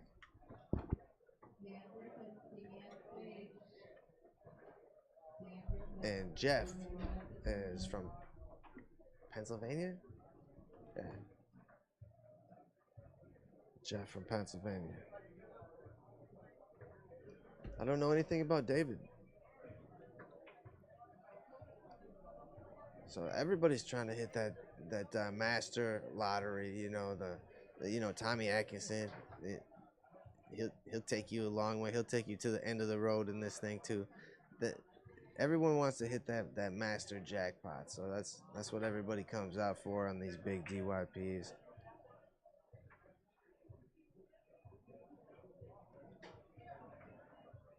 So much fun to see how it all shakes out.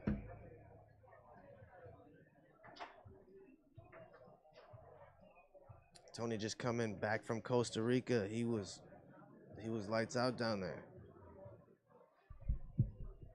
Well, he didn't play the whole time. He was also on a boat. I saw a couple pictures ago, enjoying it down there as well. Yeah, it looked hot down there. Yeah, they were. No AC. It's open air, and it was 80 degrees in the winter. But I still want to make it sometime. Oh, absolutely on the list. I want to see a sloth. And that's a good place, family vacation place. Go see the beach, mountains and stuff. I'm sold. Try and get there next year. All right, looks like we're ready to get underway.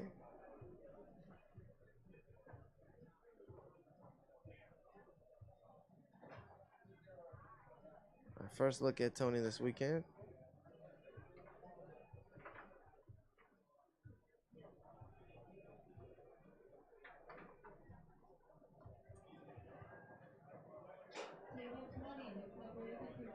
I always study everything this guy does, just to see if I can learn anything watching him. David Bales, his partner, is out of Iowa. He's an amateur ranked. Okay.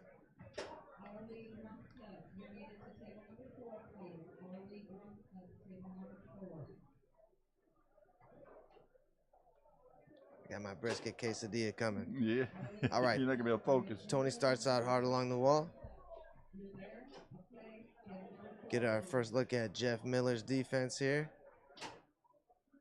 And you have to have a good pace about you versus Tony. You cannot slow down. That pace was too slow. I don't think that slow, methodical defense can work on Tony anymore. Well, it's an opportunity when you play Tony to see if you can defend it or get through it.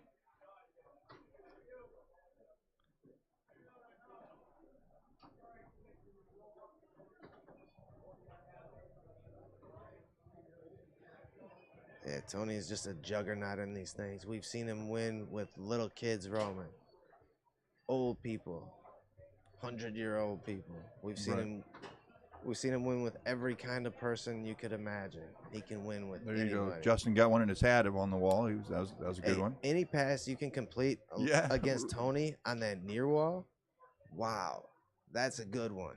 Trust me. Oh, look at what he did there. Little dink. Right. Funny when you can get that to work. 1-1 here in game one. You block Tony twice, you can make it a game. And Jeff had a better pace about him this time, but Tony had some trickery. He threw that pull kick out there Threw a and little got hitch on Jeff it. to follow Yep. it. All right, this is Aaron Duhlman here. Oh, taken away by Tony.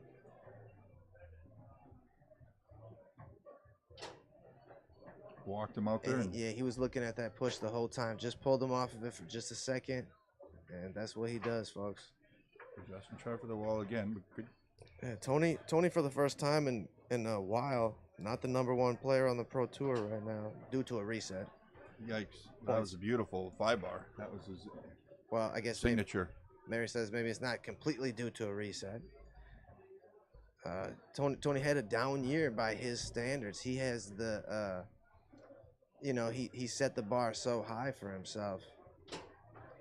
As he goes with the tic tac pull kick, he's just pouring it on right now, and this is what he does in a DYP, folks. He does pour it on, but your goal is to see what you can do to slow him down. What can you do to? Ooh, pull kick pass there by David Bales, and Tony looking at a close-handed push kick. That's what he's looking at with that tic tac. Super quick. And he gets it back here. See what he has in store. Hopped out to the pull and then right back to the push, just to get that separation. Misdirection. Oh, he's feeling it. Across the world, tried the wall pass. All right, this is Jeff. This is Justin from the back pin. Oh, And got Jeff defending on Tony because Tony didn't put the pass where he wanted to. David in the back is just kind of feeding Tony, and that's kind of what you want to do is get that ball up to your forward if he's controlling the game like this. Good defense, Justin. All right. Chance to see what Jeff's going to shoot here. Snake shot. And pull side. 1-2 here in game 2. Got to get a piece of that. So Justin get a stop here. Yeah, slow him down a little bit. So Tony not the #1 player in the world, maybe technically right now, but he's still the #1 target in the world. And we're gonna put him in the Hall of Fame this weekend. Come see us put this man in the Hall of Fame. Well deserved. He's done everything there is to do in this game, pretty much. 6 world titles, 6 in a row, singles, unbelievable. Wow. Okay. You need a calculator to add up all his wins. Right, you need a whiteboard to know all his history. Yeah. All right, Jeff going to work. He's gotta brought slow them down in within he's gotta one. slow down Tony here. But it's just bump it, take it away somehow. We have match point here for Tony Sprideman. Yeah. And David Bales tries a lazy pull kick there. Yeah, He's experimenting. Right. He's got points to play with. Always. I But guess not anymore now, he doesn't, right, Roman. Right. It's all tied up. Not sweating though. Tony goes along the wall. Chance to close out the match. Oh. And goes pull side on Justin. 5-4. Good All right. game. We'll be back with more soon.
Hey everybody, we're back with more singles. We have Greg Rushing and Tazo. Tazo from Chicago, he shoots a back pin. And last year when he was here, he was turning tables upside down with this thing. But I've watched him warm up here, and he's more practiced and understands his grip better at this point. And that table's not rocking like it was last year. And we have Greg Rushing across the table, and he was one of the top finishers down at the Thunderdome just recently. Everybody's talking about the Thunderdome. So this should be a good match.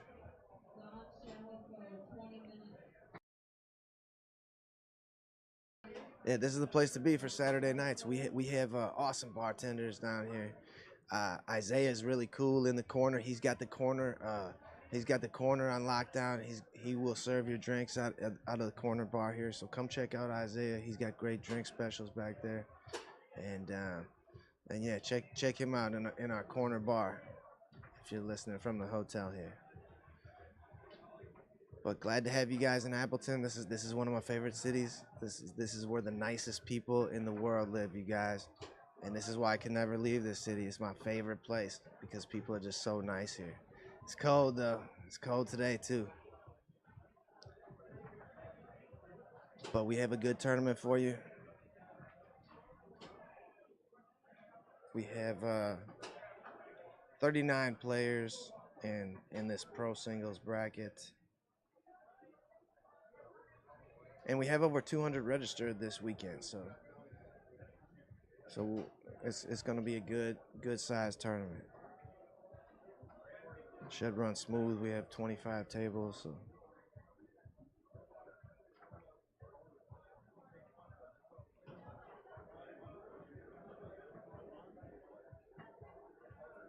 yeah, these are the few left on the winner's side.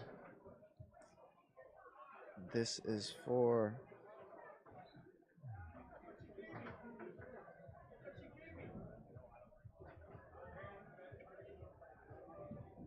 this is for 5th, 6th. All right, Rushing puts it into play, goes back down along the wall,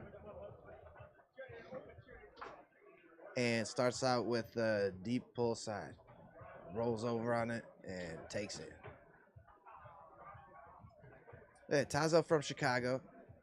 We see him on McDermott's live feed, and we get our first look at his back pin, and that thing was pretty deep, and it looked effortless. And like I said, he didn't budge the table that time, so he's fine tuning his mechanics.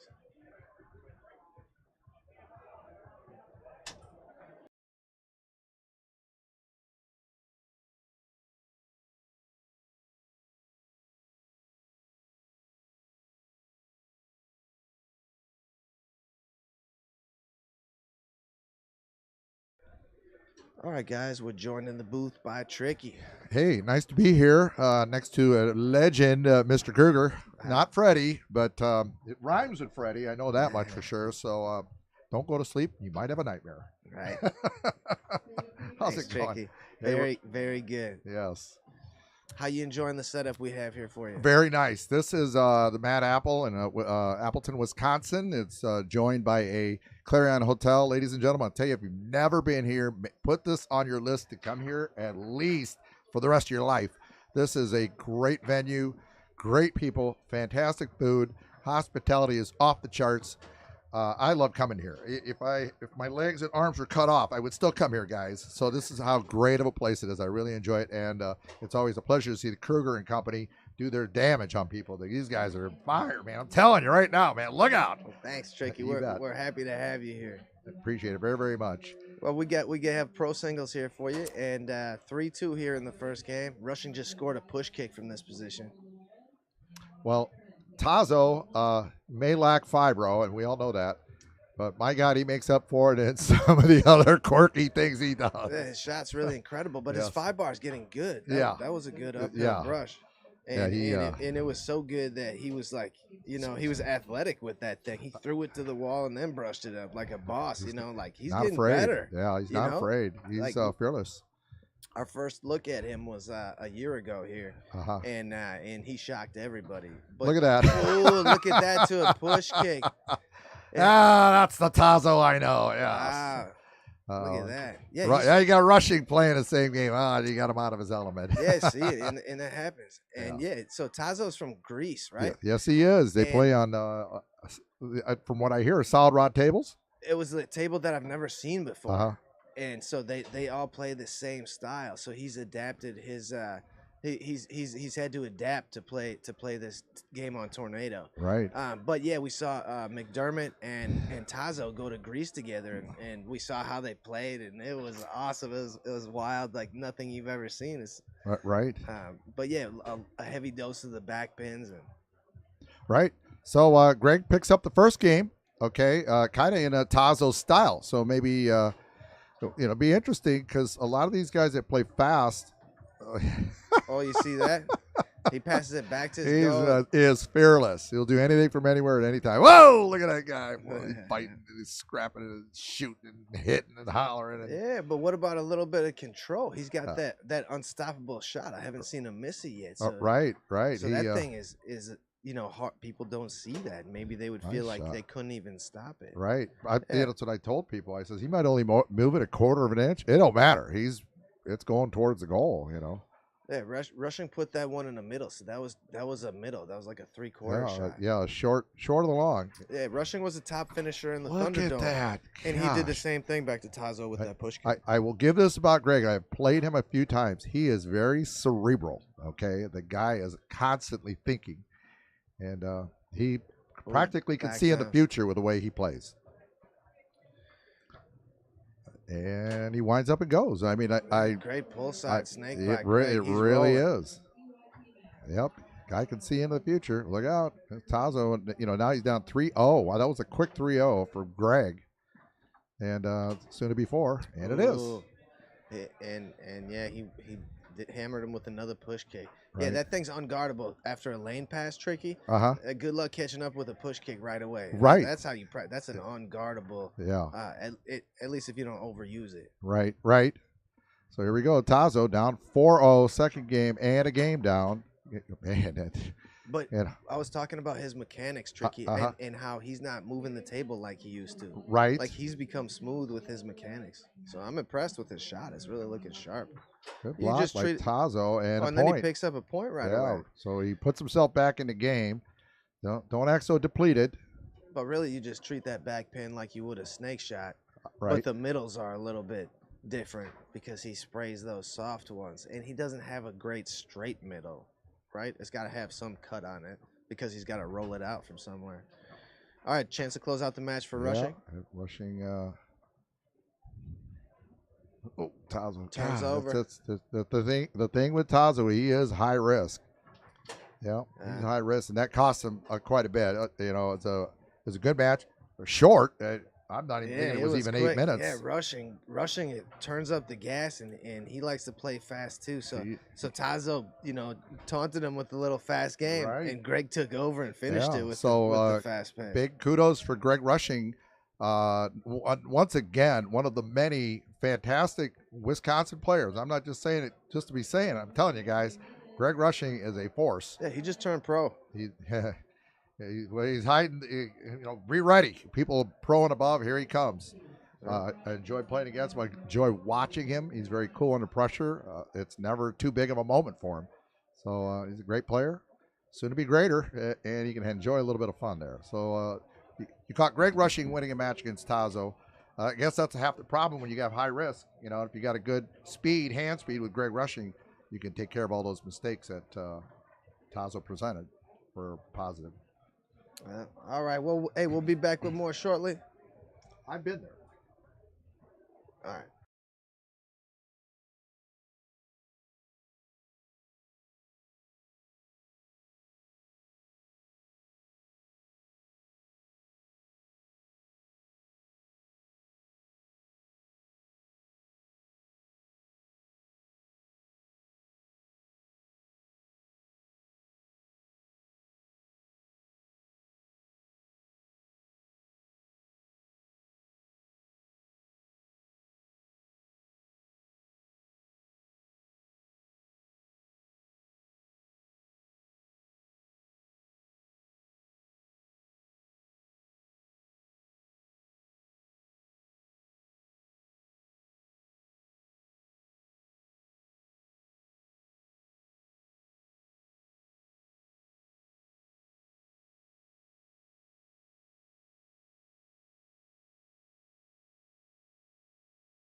All right, guys, we are back. We have DYP action here. Winner side. We have Brian Lewis and Bob Halverson, a couple of Wisconsin guys, and Chad Jacquart and Tony Owens. Not sure where Chad is from, but we know Tony's from Oklahoma. Winner side DYP action. 73 teams in our bracket here.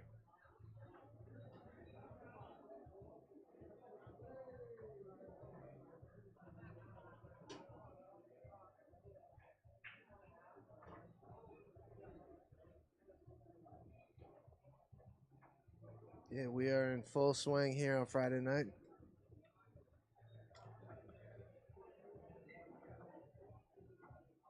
But there's plenty of room for you to hang out if you want to come down. If you're not doing anything, it's a neat place just to hang out even if you're not playing.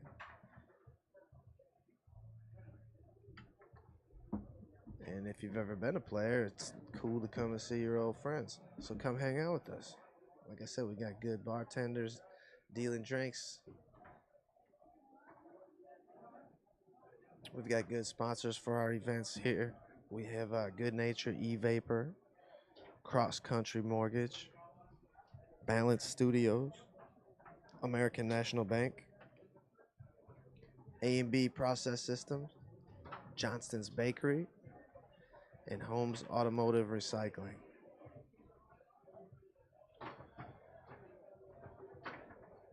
Yeah, any of you local Wisconsin players, feel free to come out here Saturday nights. Every Saturday night we're doing this the same type of thing. We're playing the monster draw, and players are training. They're training for this. They're training for our tournament here, Wisconsin State, and they're training to go on tour. They're trying to go to the different state tournaments now, and it's a great place to be.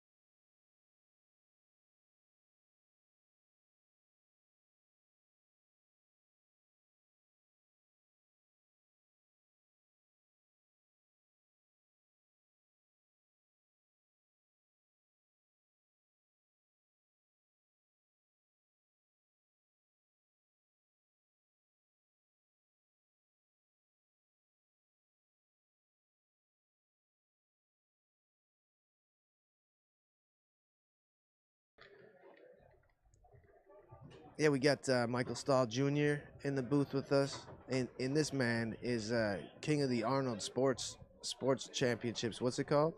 The Arnold Sports Festival, Arnold Columbus, Sports Ohio. Festival. Yeah. Shout out to Captain Mark Benetti, Steve Biney, and the whole gang.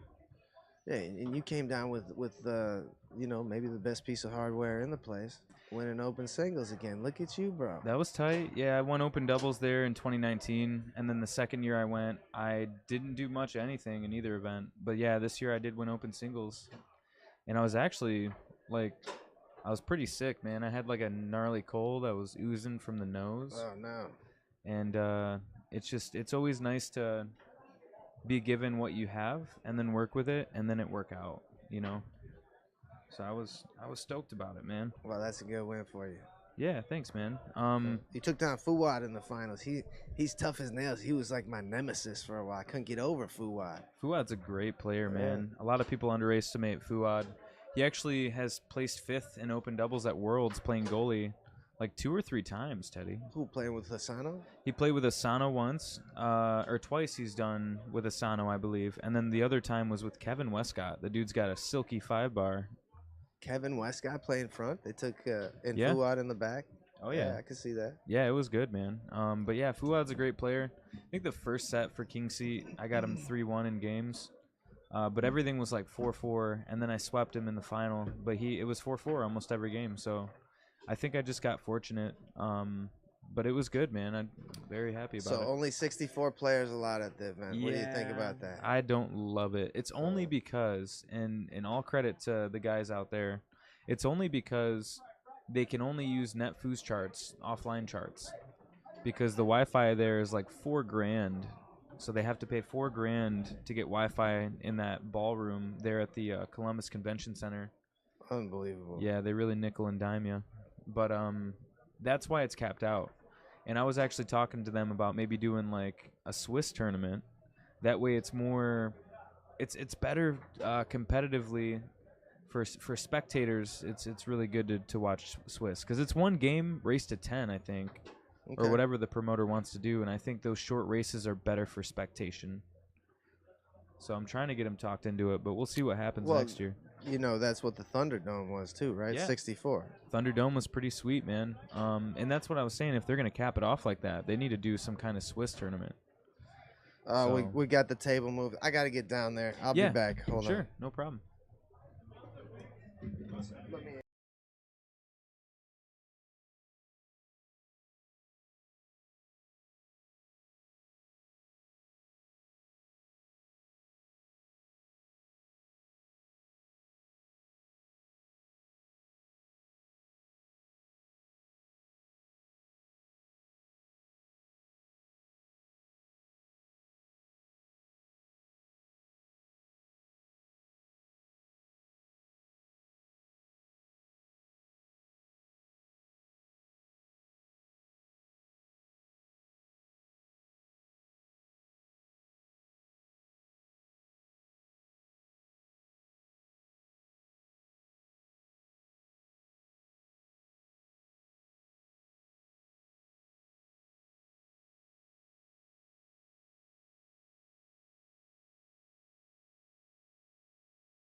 All right, guys, we're back. We have open draw action. Oh, it looks terrible. Well, it's still crooked a little bit. The important part is I think you can see the bearings at least. Anyway, our open draw here, we have Tony Owens on the right with partner Chad Jacquart. And I just met Chad for the first time Saturday night. He came out to our Monster. So he's from Wisconsin here. Nice, man. Yeah. And on the left, we have Brian Lewis and Bob Halverson. Bob Halverson's been a pro in Wisconsin for for like at least 15 years. So he's been Oh wow. a consistent pro, and he's a technical player, and he's a boss when he comes up front too. So he can ball. All right, this is game 1, you guys, and this is for 17th, 24th. Nice turnout today with the DYP, man. Yeah, we had 73 teams here. It's crazy. So last year was 70, so it grew a little bit, but that's a big old draw, bro. Yeah, that is, man. It's awesome. I love what you guys are doing out here. You've got all sorts of sponsors, man. Balance Studios, American National Bank. That's a big sponsor. That's a big deal. Yeah. A&B Process Systems, Johnson's. Is that that's Johnson's Bakery. Yeah, Johnson's Bakery. Yeah, we call him the Bun Man, John Johnson. Nice, the Bun Man. Yeah. We got Holmes Automotive Recycling. That's Shannon Holmes, the Shark. Yeah, for the main events, it looks like open singles, Good Nature, Evapor. Evapor, yep. Evapor. Yeah, nice. Cross Country Mortgage for open doubles. That's a big deal, man. So congrats on your sponsors. Yeah, thanks, Tom. Yeah, that's a big deal. So I love seeing that. All right, we've got a good look at Tony's pull shot on the pit table today already. And looks like they're going to make a switch here. A defensive switch, that is. Yeah, Tony's one of those guys that he can really play both positions. He does. And Yeah. he's a pro in both spots, man. He is. He's very good. Yeah, maybe still ranked expert in doubles. I'm not sure. I think that might be possible. But the but really, commentator's curse. really, he's a pro. He's a pro in both because he can play both positions so well. He's got this smooth brush. He's got a solid pull shot up front, so he can play with anybody. Looked like he may have sprayed that a little bit long there. But yeah, definitely gets a steal here on the 5. He's going to take some looks, go wall. I haven't seen him use that quick wall yet. I've just seen him destroying people with just the brush. Yep, the slow roll brush. Yeah, that's deep. Yeah, he's shout out to Two Gun Promotions there in Tulsa. Tony and Tommy Atkinson actually, they manned that promotion down, and they've been doing a really good job promoting out there. Yeah, they have things every night of the week down there. All right, Brian Lewis closes out that first game. But yeah, I've been talking about them too. We want to get them in the booth sometime this weekend so they can tell people about their upcoming tournament and tell people about some of their plans and hopes for Oklahoma foosball. That's what I love about this tournament, Teddy, is that the accessibility to the booth. You guys are so awesome about letting people come up here and just speak their piece. And yeah, call foosball how they see it. Yeah, we're having some fun here. Tony brushes that one down. I think that was like a 3/4. Like yeah.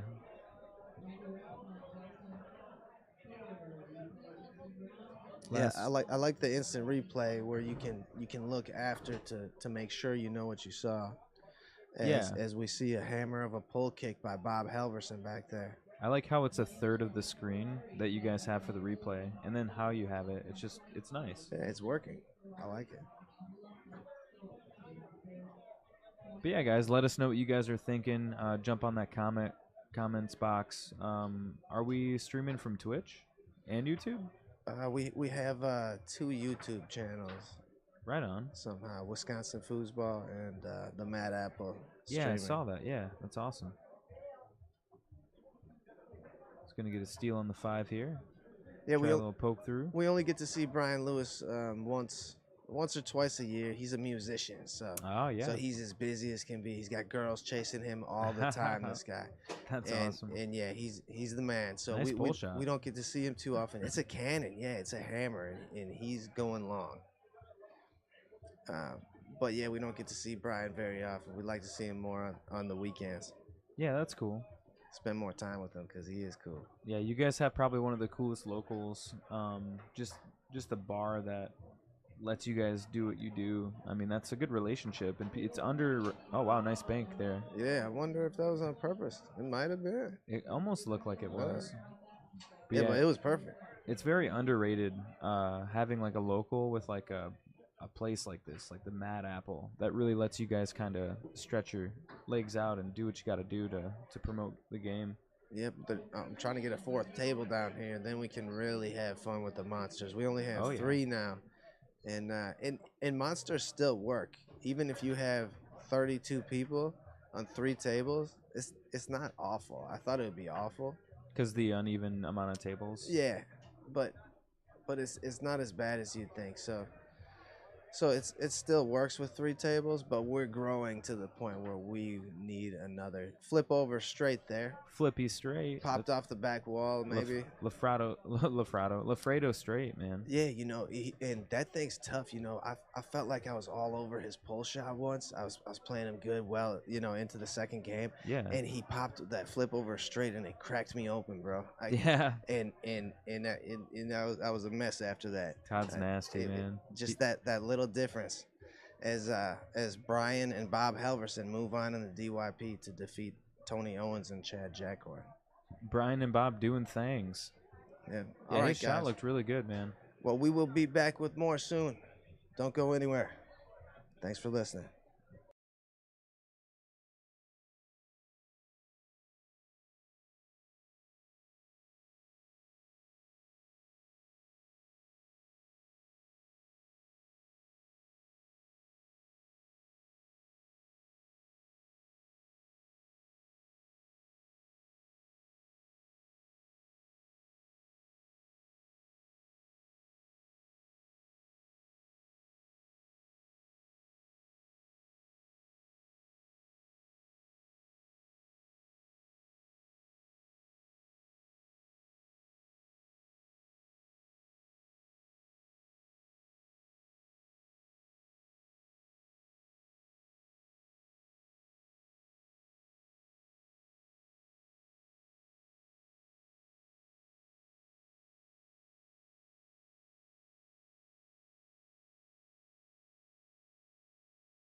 All right, guys.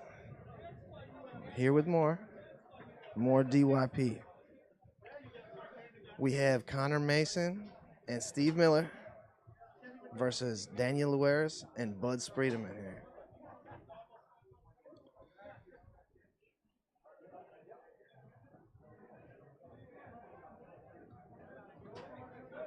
Daniel's first time here in Wisconsin, I think.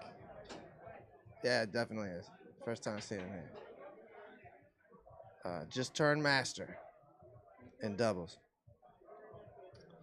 All right. They are ready.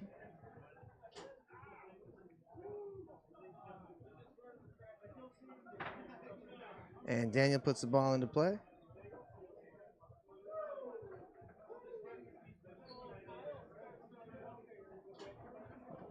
Steve Miller playing goal for the team on the right. And that's Connor Mason in the forward position. Daniel Lueris brushes it down. Dead bar Daniel Lueris. That's what they call him, folks. That big dead bar push shot on a snake. He throws it out there deep, and you're going to get a chance to see it. We'll get a look at Steve Miller's defense here. Steve Miller, a member of the top money earning team in 1977. Him and Joe Dan or Etherly, top money earners, 1977. Glad to have him at our tournament again. And I've only seen Steve play up front. Connor, former rookie doubles champion here at Wisconsin. And Daniel Lueris comes with pull kick. Connor goes through the lane, couldn't hold on. Daniel goes hard along the wall. Chance to go up 3-1. Tried to go back down the middle. Steve would have none of it. Puts the ball back into play.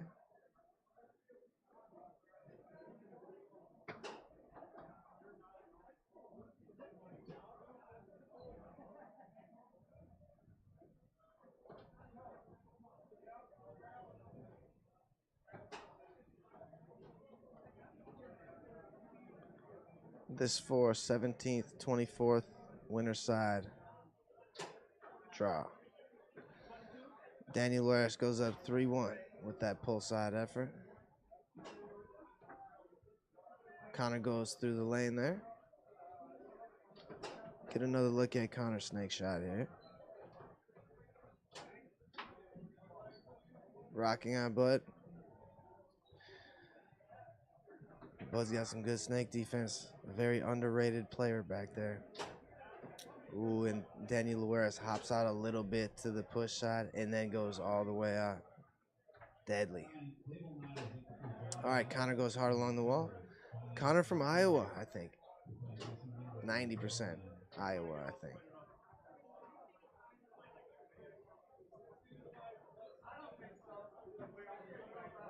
All right, taken away here by Daniel. Bounce pass. Chance to close out game one. Steve showing a reverse. Blocks it up the table to his forward.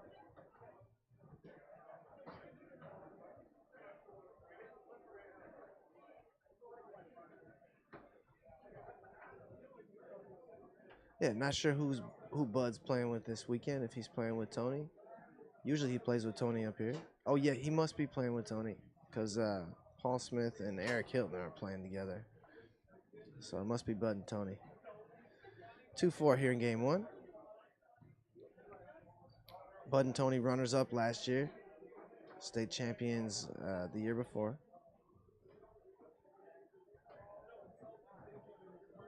Two years before. Both years.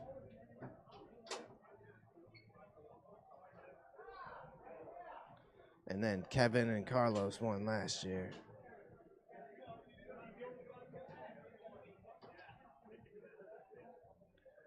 Steve Miller setting up on the push position here. And the goalie's leaving the lawn completely open. Just Bud's camped out, leaving the whole goal open, just playing it from that short side. So forcing Steve Miller to go around him. All right, game 1 goes to Daniel Luaris and Bud Spreedman. Yeah, welcome to Wisconsin, everybody. Thanks for coming out to our tournament. Thanks for listening in. This is our place to be. This is our Saturday night spot.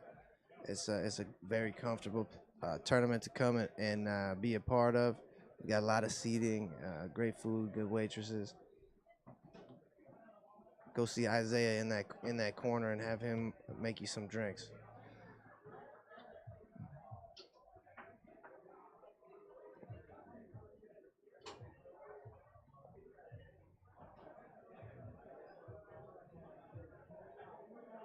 Yeah, Steve Miller, living in Wisconsin in the summertime as he dishes up that beautiful pass to Connor. And then he's Texas in the winter. Connor tries to go out that push side. Bud showed him a hole and then took it away. And that's one of the many tricks he will use. Does a lot of damage from this back pin position. He'll bank or he'll drop in the pull kick pass from that.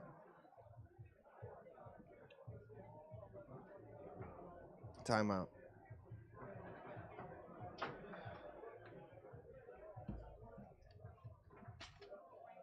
Yeah, for our sponsors, we have Good Nature E-Vapor, Cross Country Mortgage, Balance Studios, American National Bank, A&B Process Systems, Johnston's Bakery, and Holmes Automotive.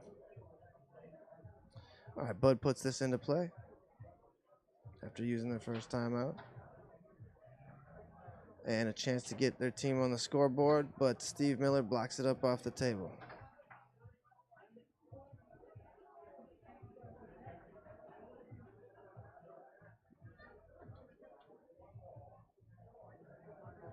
Daniel Luaris, third place finisher at Nationals this last year, Louisiana.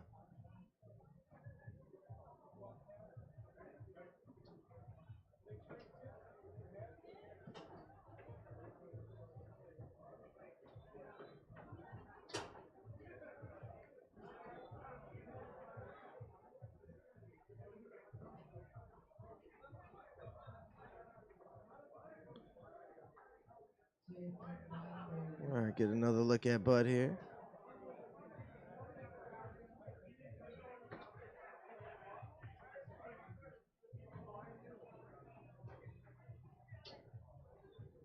Turns this one over to Connor.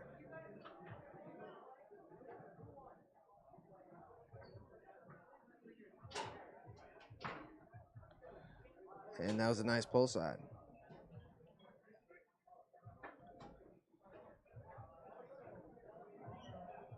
Daniel Luaris brushes this one down. Big Rock looking at a corner.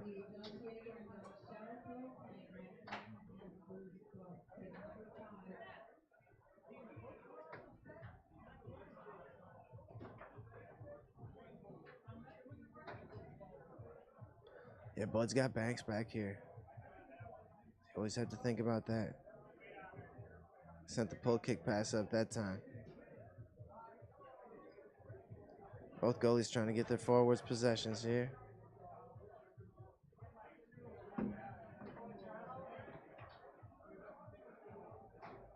Push kick attempt comes back to Steve.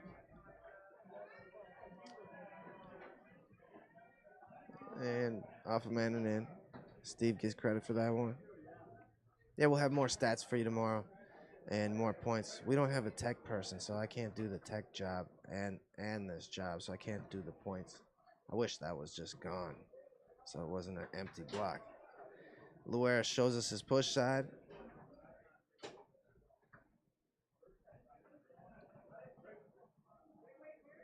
Chance to go up 3-1 for Connor Mason, and he does so with a push side. That Connor's game is looking good. And Luaris brushes this one up, gives the wall a little bump first, gets you to jump a little bit. 1 point game. And Connor goes quickly along the wall. Daniel Luaris didn't expect that.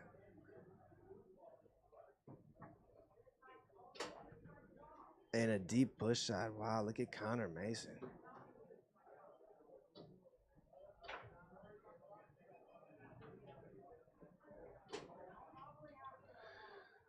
Great work for Steve keeping that one out the hole.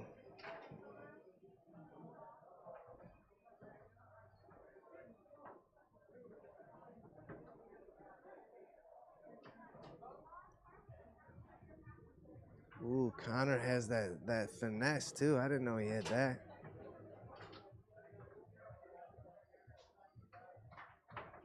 Yeah, he's really a good player.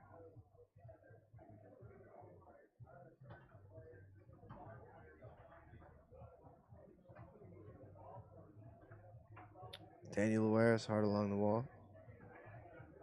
Chance to make it a 1-point game and does. With that push shot.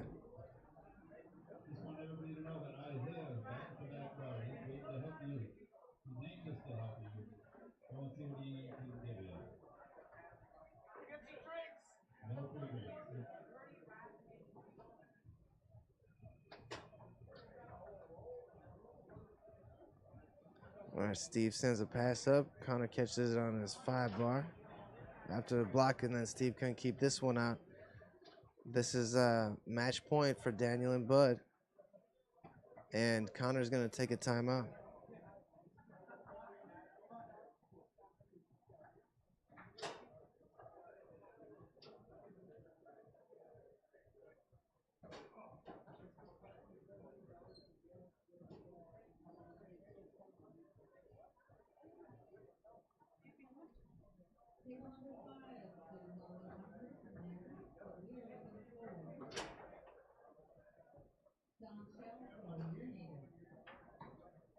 All right, taken away here by Bud.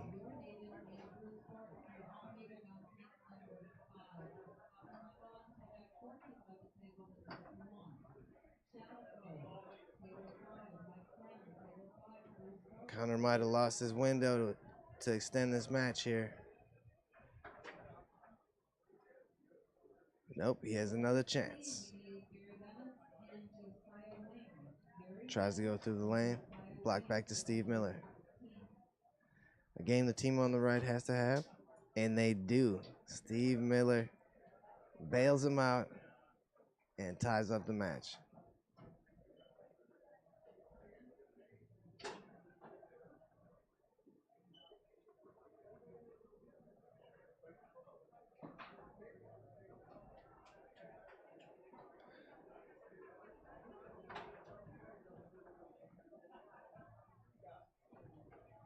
All right, game 3 underway. Downhill brush taken away by Connor.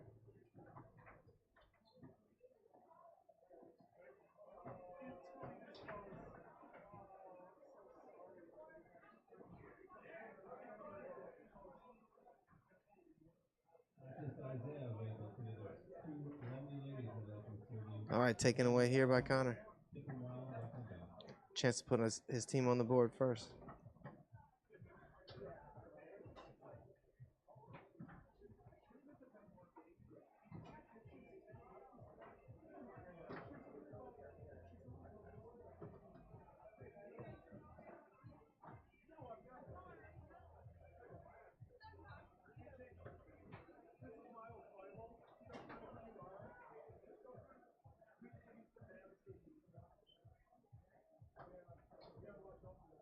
All right, Steve Miller closed out game 2 from this spot here.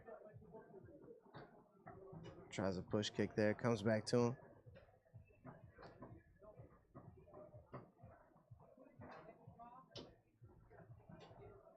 And sends a pass up this time. He occupied Luares with those shot attempts. And then sends up the easiest pass in the world. And Connor Mason capitalizes. Luares tries to brush up. Got a piece of it. Rolls to a stop for Steve Miller,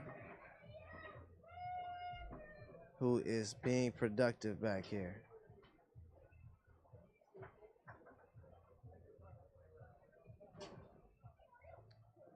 Luares having a hard time holding on to that uphill. And Steve Miller gets another one. And that puts his team up 2-0 here. Master Luaris finds himself down a couple points here. Bud keeps that one up.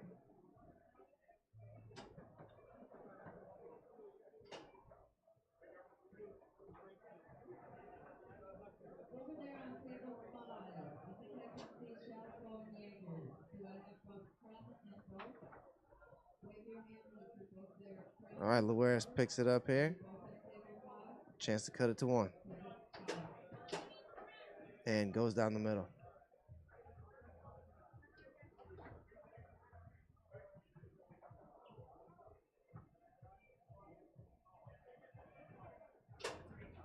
Get a good look at Bud's defense, and he has some great defense. And Connor Mason, I don't even know if he realizes how good these guys are that are all on the table with him. But he's playing right up there with him. You know, he's playing out of his mind, I feel like. And maybe it's better he doesn't know that Daniel Luaris is a master, and he probably doesn't know Bud has won this tournament a couple times. Cuts that one back there, but he's not looking back. It's a match point for the team on the right. Daniel brushes this one up. Chance to cut it to 1. Rocking. Ooh, and finds a real tight pull side.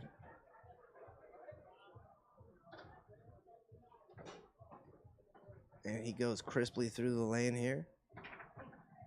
Connor Mason with the chance to close out the match. Right off the post. You just don't get that many chances to take out a master. You got to make every possession count. And right off the post isn't a bad snake shot. You didn't miss by much.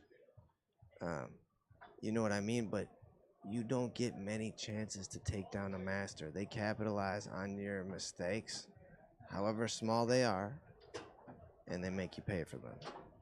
And we'll see if Daniel Luaris can do that here. In the meantime, he sent Connor Mason looking for that ball that got blocked up off the table into a sea of people. So we may never see him again.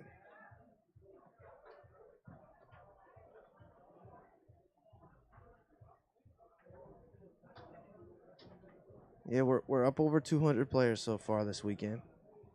We had 73 teams in this event. Connor tracks down that loose ball.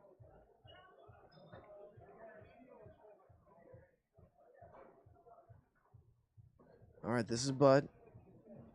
And he's got the banks.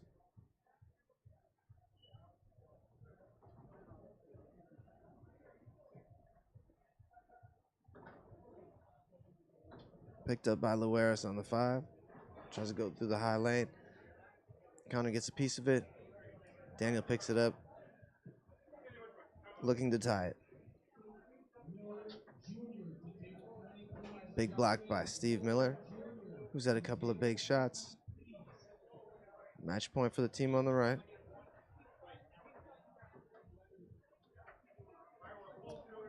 And it lands on Connor's 3-row with a chance to close out the match. This is Connor Mason shooting on Bud. Tries to go pull side. Blocked by Bud. Jumps up. Goes in. Connor Mason and Steve Miller are moving on. All right, we'll be back with more soon.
All right, everybody. More DYP.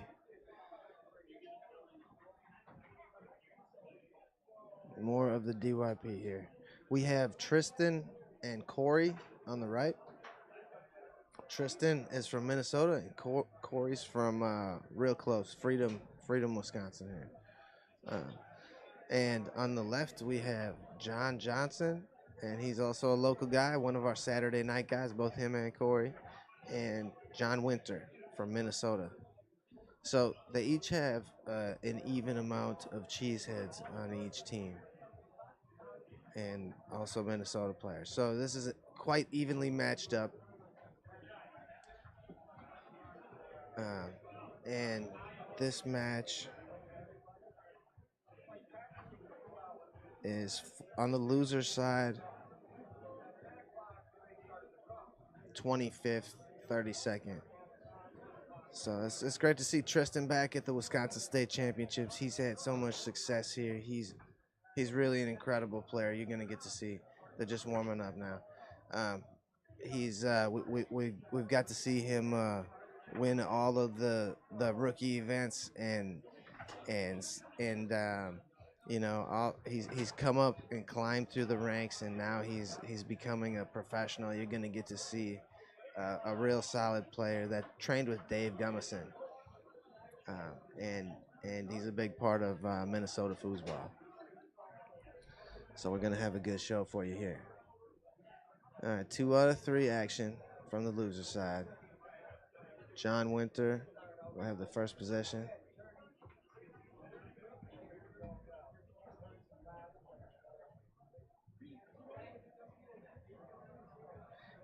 And John and Tristan know each other very well, trust me. John goes along the wall here.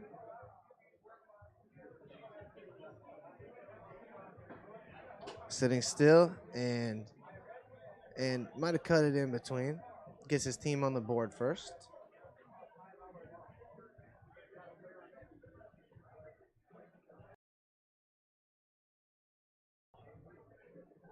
All right, Tristan's got a great wall, great lane. Commentators curse, folks.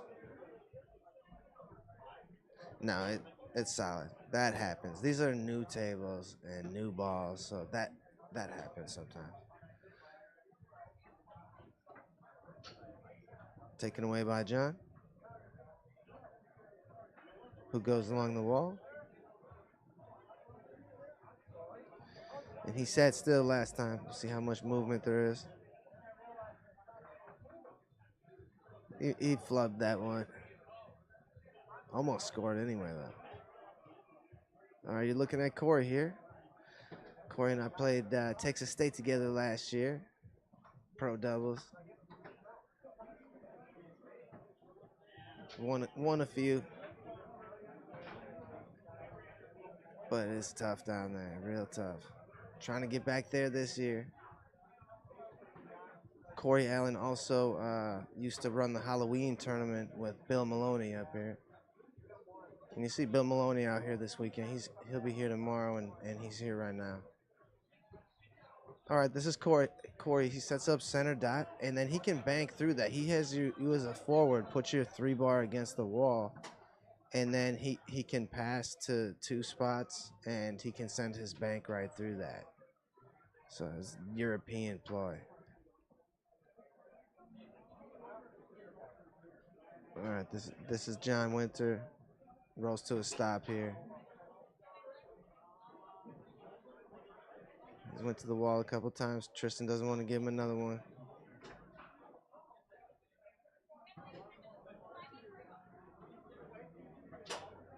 And he'll just sit right here, and he'll pass to either one of those 2 far guys. And he'll bank right through here. And as a forward, you just park it right there and wait for your passes to come. It's very cool. And then there's a few holes you could spray it to, looking for the straight. It's efficient. Tristan goes through the lane. Now Tristan's a dual threat. He has his pull shot, I think, is better than his snake shot because he has a really good pull shot.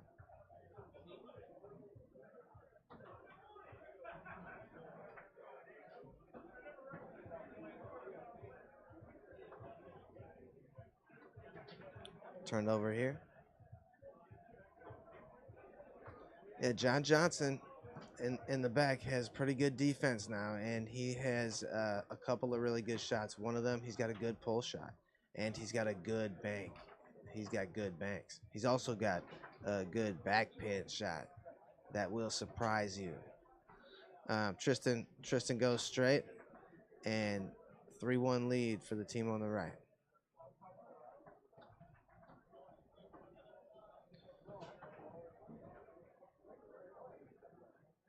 Yeah, John Johnson is always a tough goalie. He always gets a couple of shots, and he's a great snake defender. Maybe his pull defense isn't as good as his snake defense, but he's a solid defender, and he'll get you a couple points. You will see him score one. As Corey gets stuffed there.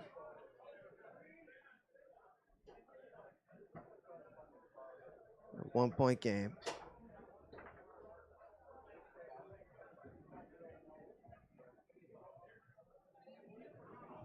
And when John hits that bank from there, he hits it really deep. Like it's too deep to hold up for. I can't hold up for it. He drags it so far over, and it's too deep. I never hold up for it, so he gets me with it every Saturday. I think he got. I don't know if that was on accident. I couldn't tell. Usually they look better than that, but he gets credit for that one. All right, Tristan goes hard along the wall. And that's generally how he's the most dangerous, just with that hard tic-tac, Tristan. He's just going wall, he's just going lane, but he's a phenomenal reader as he strokes that one down the middle. Game point for the team on the right.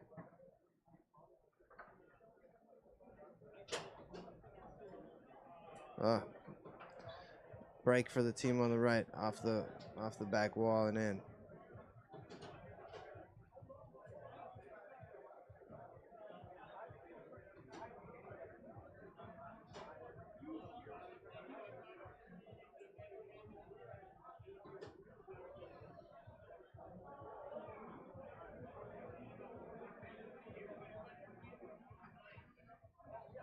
All right, John puts it into play, trying to pass along the near wall. Sent up the table right away by Corey Allen.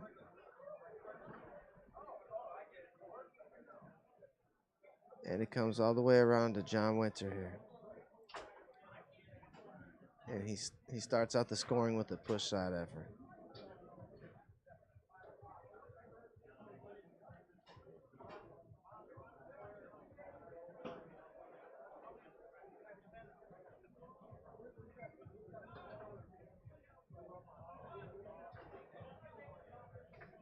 All right, that's John Johnson back there. Vietnam veteran John Johnson.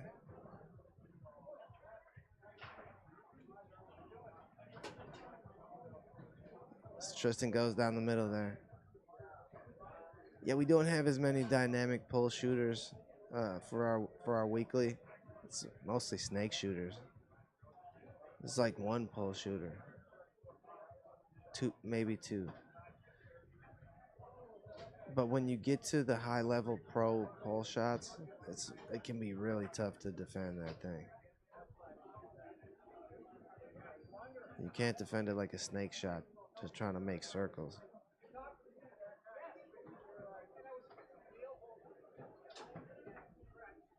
All right, Tristan goes through the high lane.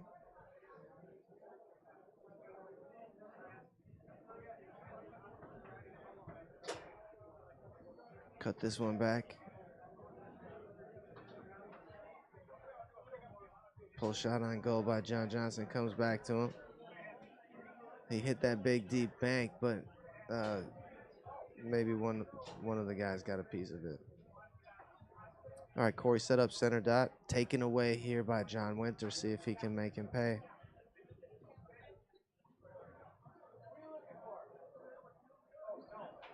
Three-man defense by Corey. John Winter goes around him on the push side.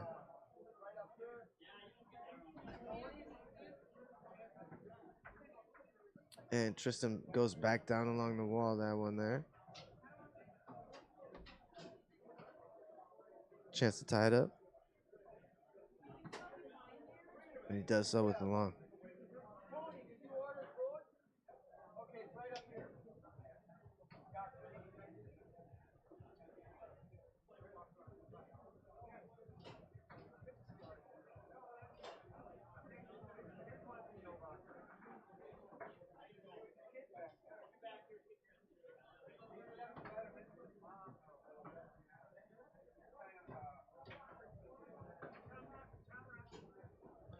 John sends a bank up the table.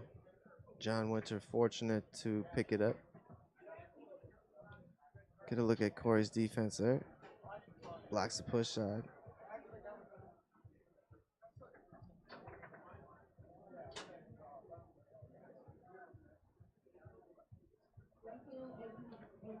Chance to go up 3-2. Try to go with a soft, like dink, like straight.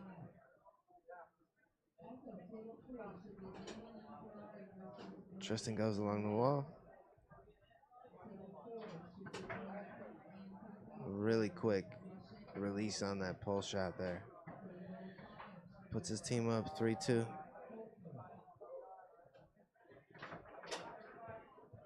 Great push kick by Corey, just wide.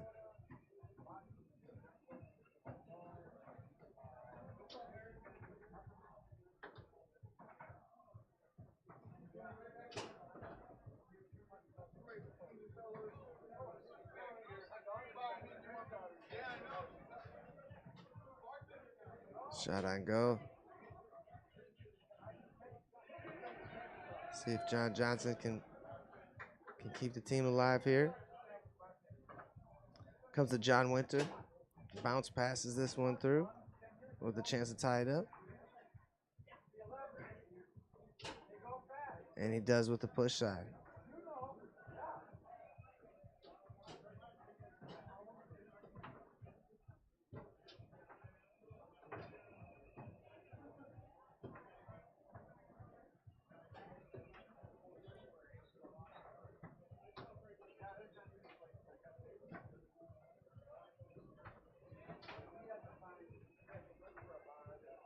Tristan through the high lane.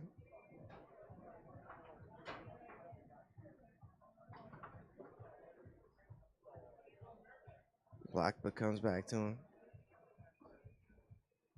Tried to go middle last time. He's going to take a timeout. He realizes how big this point is.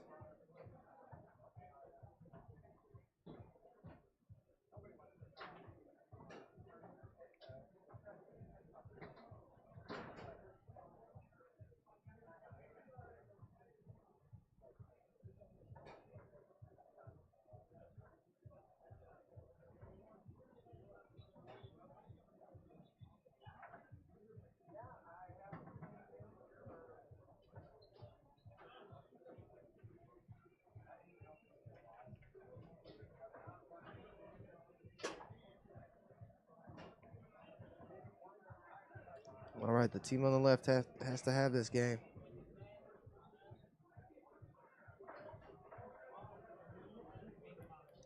And Tristan and Corey are out of timeouts here.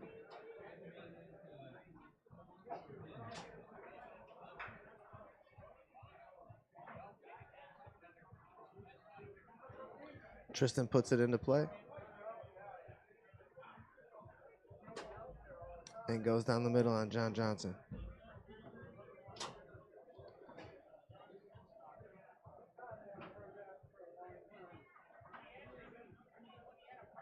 Fortunate to pick this one up off the back wall. A chance to tie it up for John Winter. Holds on to it. Another chance. Goes with the pull kick. Rolls to Tristan. And he's not missing, folks. But John got a piece of that one. And John Winter brushes it down. Another chance to tie it up. And he does with the push side.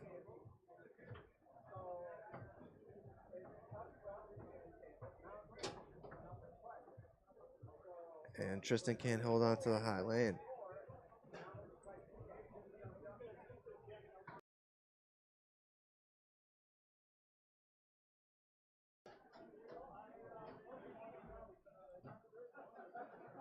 Fresh 15 seconds for John Johnson. Tries that front pin shot. I thought he was going to score one of those. It's tough with the new balls, though. Tables feel so stiff and new. As Tristan goes hard along the wall and finishes it off down the middle. All right, we'll be back with more shortly.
All right, guys, we have DYP action.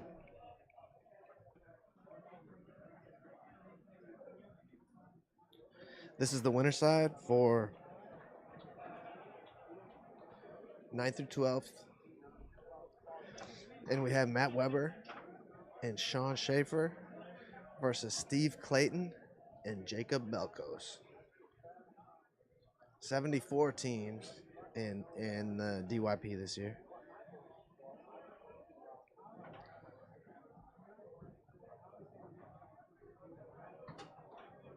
So this should be a good one. Probably the first time that Matt has ever got to play Jacob. And vice versa.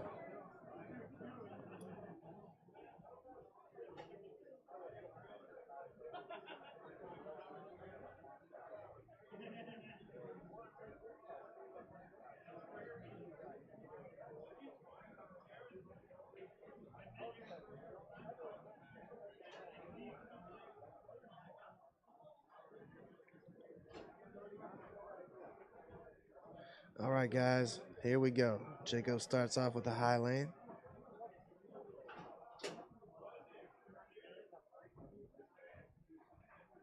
And I think he went down the middle.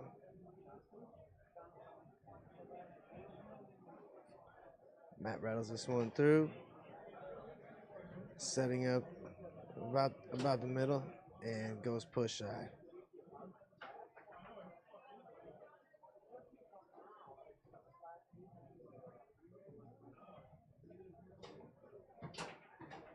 And Matt with a quick push side.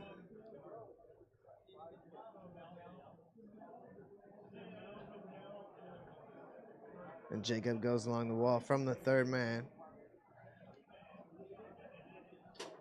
And Jacob shows his big push side. All right, 2-2 here in game one. Delay wall.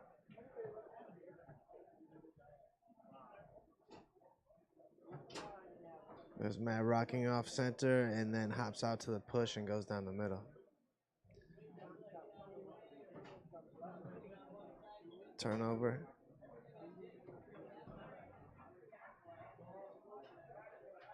Oh, somebody hit the table.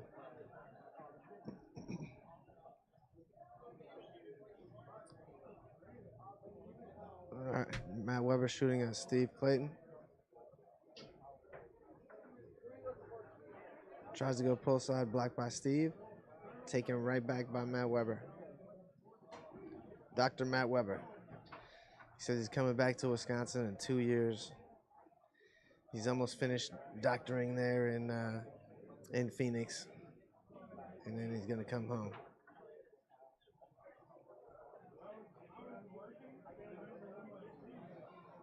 Matt brushes it up and then takes it with a push kick. Another turnover for Jacob. Game point here for Matt Weber. And that's Sean Schaefer in the back. That's his goalie. Not sure where Sean's from.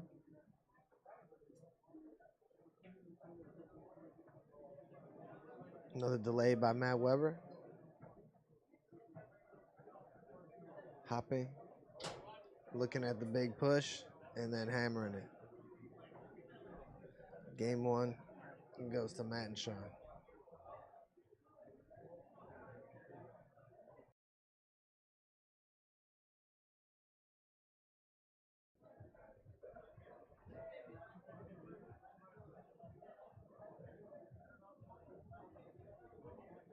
All right, Jacob starts game two. Tries to go along the wall. Matt sends it back to him, and Jacob brushes this one down.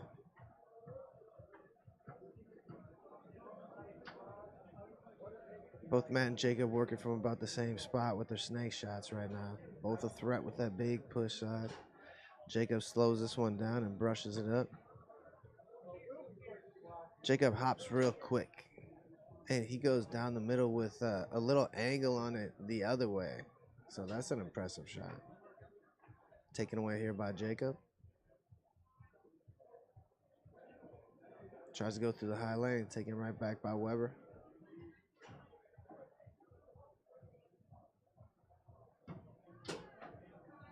Big push side. Nice tap first just to freeze you up. And that one goes in off the back wall. And they'll switch on the right side of the table. And Weber starts with a great left hook. I don't think I've ever seen him use that one before.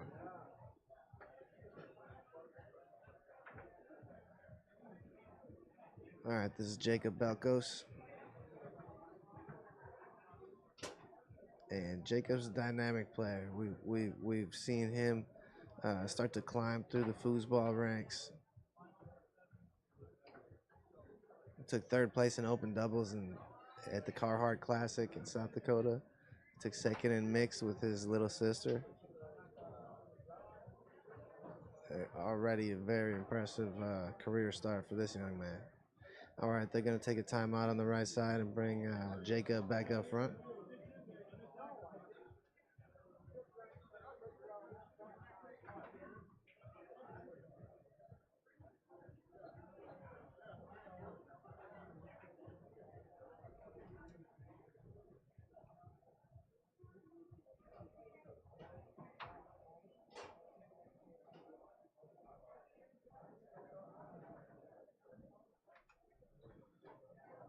Taken away here by Weber.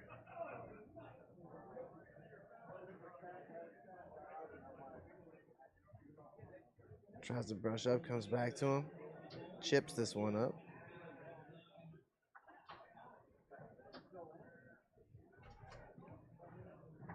Rocking, and then hopped out to the pull and went big push.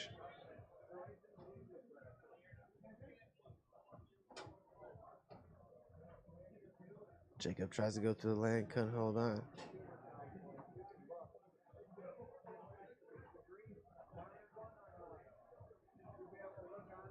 Steve Clayton back here. Haven't got to see him shoot much because Matt Weber has been an offensive nightmare for him with this big push side.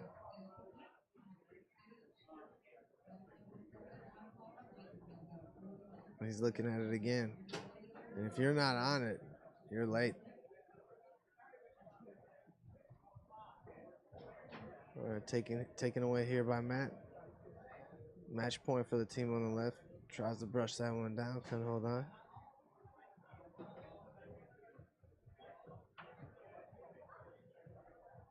Pull shot just short. Tuck corner just short. Oh, and that one gets behind him. And that's going to do it. Matt and Sean are moving on. We'll be back with more soon.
All right, guys, coming with another good one. I don't know the names. We have Jacob Belkos and Zach Hoffer in pro singles. This is losers bracket, 5th, 6th, 2 out of 3. 2 talented young players.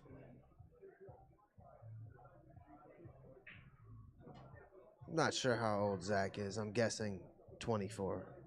Yeah, I think that's probably right around where he's at. And Jacob is 14. So these guys locked up multiple times in South Dakota State 2 weeks ago, and I think Jacob double dipped him a couple times. Zach Hoffer we're talking about, and maybe Zach beat him in one event. So these guys have a history together. I don't know it perfectly, but they have matched up before, and both ultra talented players in their own respective states. You know, I think Zach Hoffer, you see his wins. He does a lot of winning, and he might win the most out there for the local players that show up. He might be the best active player in South Dakota. And you could say the same thing about Jacob Belkos. He might be the best active player in Minnesota right now. He's only 14, Matt. Yeah, definitely give him a run for his money. Kid is super talented. Yeah, so we should have a good one here, folks. And with Zach Hoffer, you're gonna get to see like things that you have maybe never seen before, like Shaw foosball plays that maybe were not meant for tournament play. You see him do weird things. Yeah, he likes to throw the kitchen sink at his opponents. Fun to watch. Yeah. I love to watch the kitchen sink. That's my favorite thing to commentate up here. Definitely. I don't know how effective it is for winning, but it's my favorite thing to commentate.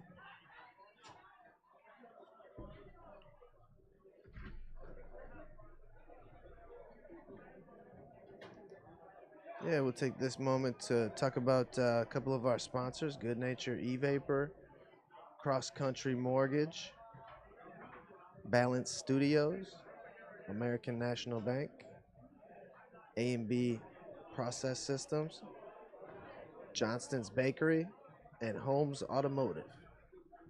Thanks for all your support this year.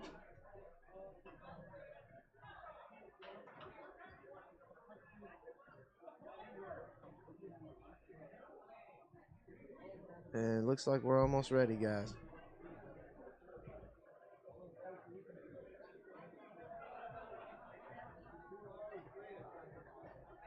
Who put you on the loser side in singles, Matt? Tasso. Tasso got you? Yeah, first round. Wow, his back pin's looking good and smooth, though. I've never seen it look so smooth.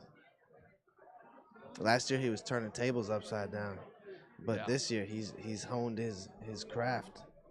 All right, look at him. Get ready. All right, we hit 39 players in this event, you guys.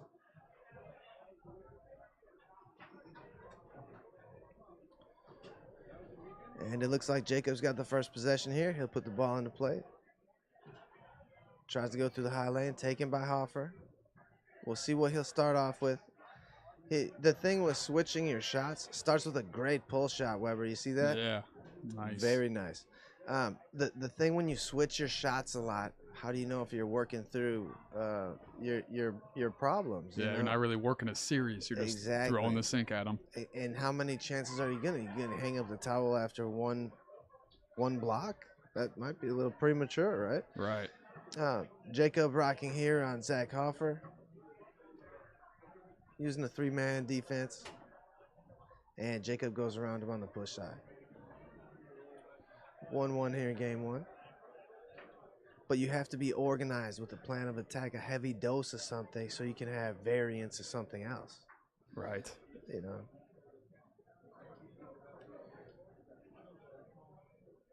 All right, Jacob turns this one over. And Hoffer with another pull shot gets taken away by Jacob Belkos. Goes with a Nate Winter. Yeah, He should have acted like he did it on purpose. But he missed a pass there. All right, looks like oh, maybe he's just taking off his shirt. No, Hoffer's getting serious here. You get 5 seconds in between games. So you can rip off your coat really quick. Is it Hoffer or Hofer? Hoffer. Hoffer, okay. All right, now we're going to a snake shot. And his pull shot was looking sharp. Like, maybe you should just go to war with just that thing and see how a tournament weekend goes. Yeah, at least right? until it stops working. Yeah, and work through your progressions and use your options properly. And I get having a backup shot. Like, if you have a good pull and a good snake, I get that. As Jacob scores here and takes a 3-1 lead. Hoffer goes through the lane. Back to the snake shot. And throws a push shot out there to take to make it a 1 point lead for Jacob. Zach seems just really kind of be playing in rhythm. You know, he just kind of gets the ball, feels what he's feeling, and just kind of goes. Doesn't take a lot of time. Just gets his read and goes as Jacob executes again. Yeah, his pull side's really good.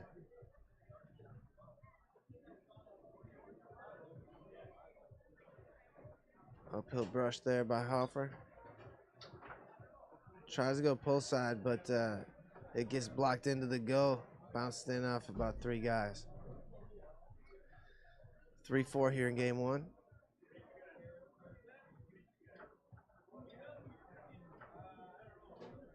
Ball rolls through to Hoffer's 3-bar. A chance to tie up this first game. And we get a look at Jacob's defense there. Looking pretty good. Big block by Jacob.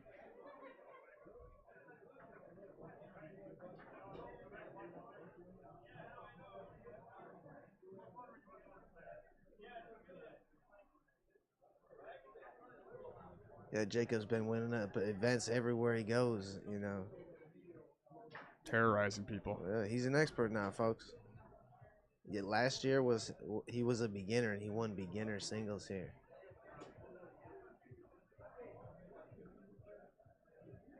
In that short amount of time, he's turned into this now. Love to see the young guys like Jacob Belko, Sam DeJean, you know, really just putting their heart and mind into the game and making some huge progress in a short amount of time.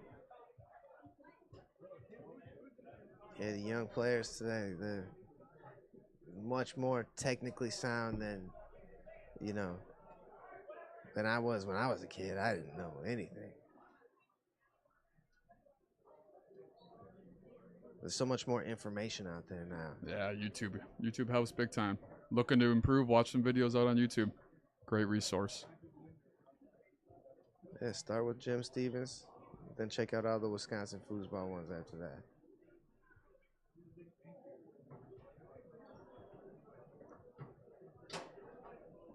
All right, Hoffer ties it up. 4-4 here in game 1.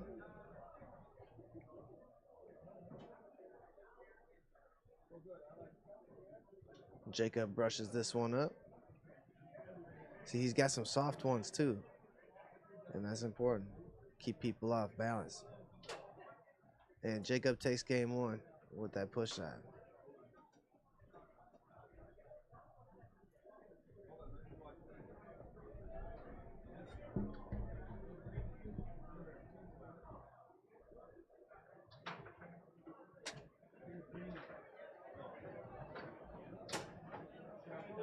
All right, Hoffer gets on the board first here in game 2.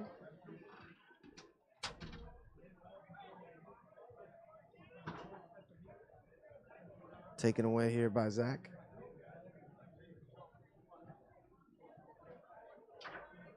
Tries to go out to the push side. Might have cut back on him. Jacob blocked it. He's using a 2-5 off the far wall. Taken away here by Hoffer. Tried to go pull side, taken right back by Jacob. Was having trouble getting it through Hoffer's 3-bar. And Zach will set up in snake shot position and go push side. Fast start for Zach Hoffer.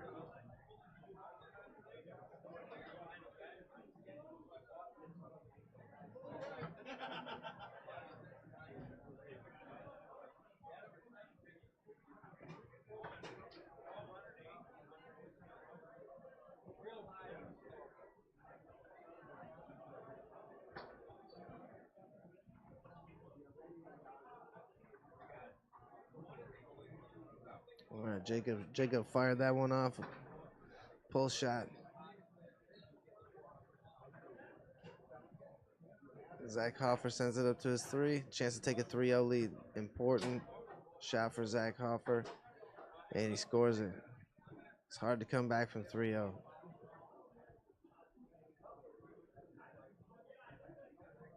All right. Zach goes along the far wall this time. Now he's feeling good. Oh. But Jacob gets a free point there because Zach sprayed it wide and it goes in his own goal. Another chance for Zach. Hasn't touched anything yet, so it's a live ball.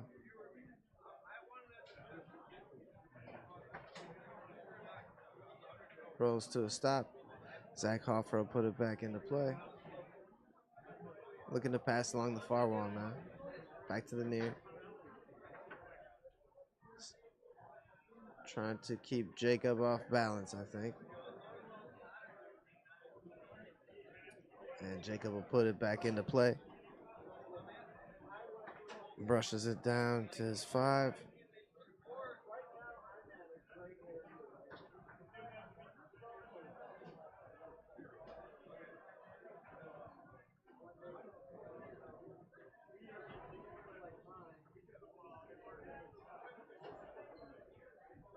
Yeah, still time for you to get in open mixed if you want to play some foosball tonight.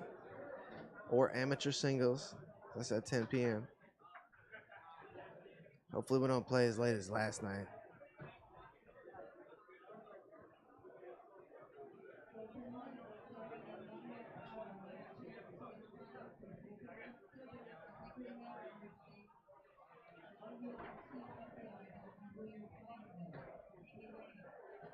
All right, taken away here by Jacob Belkos.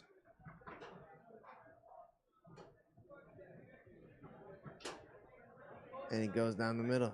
Hopped out to the push and then went back down the middle.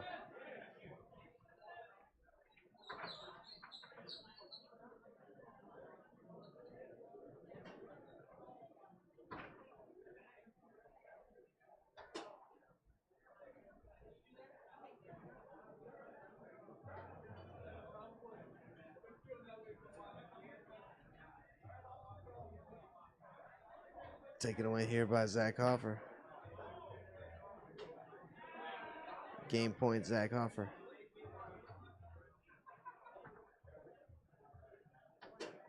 Jacob sticks it up and takes a quick push side. A 1-point game. So Zach has to be perfect. Jacob's getting more comfortable on the 2-5.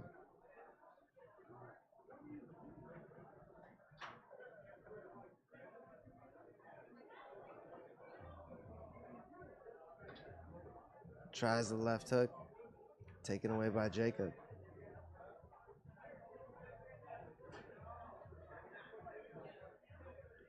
Stolen here, though, by Zach Hoffer.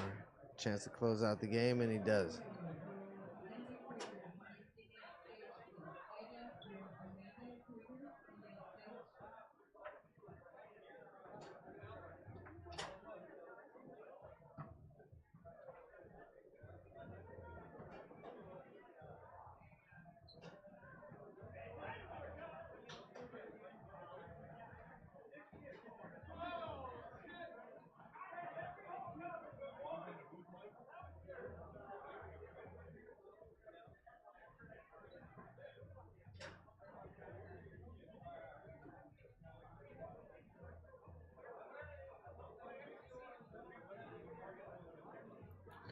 All right, this is game 3. Jacob Belko starts off. Tries to pass along the wall, taken by Hoffer, who chips it through and turns it over. Couldn't hold on.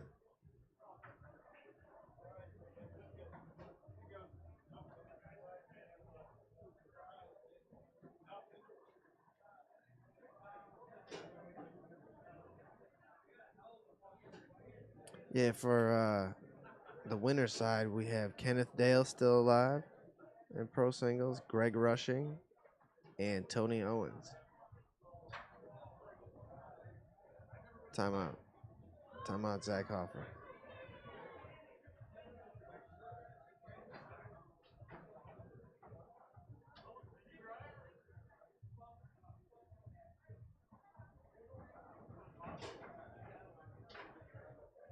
All right. Zach puts it back into play.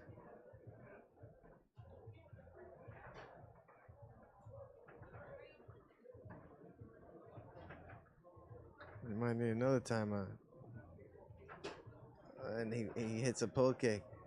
A big monster pull kick.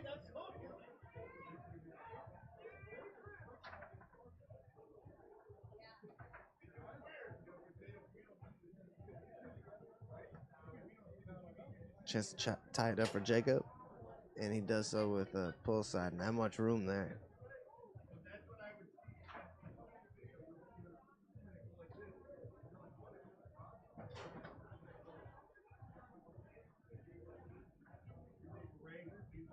All right, we'll see what Zach Hoffer has in store for us here.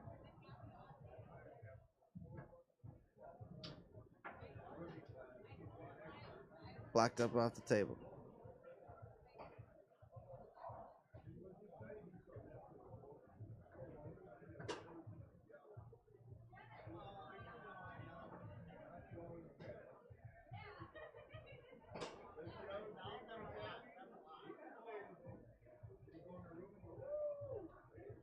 Zach tries the left hook and turns it over to Jacob's 3-row.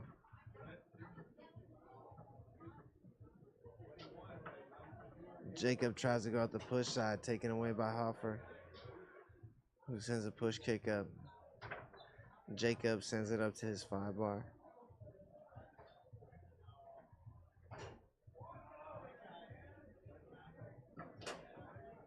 And quick push side.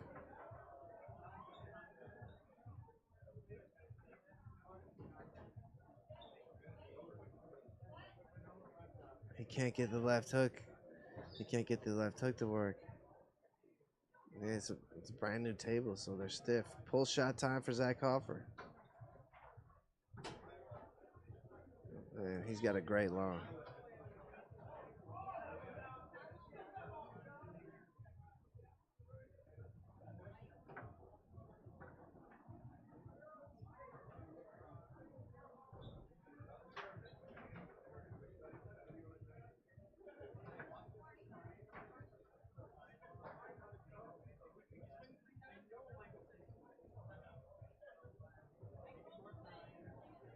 Jacob Balcos brushes it down, 2-5.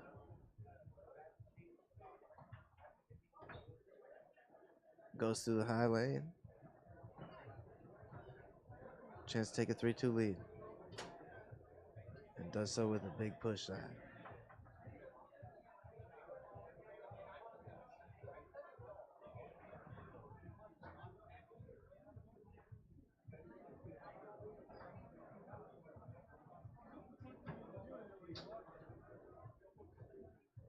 All right, Hoffer fortunate to get that one to go through.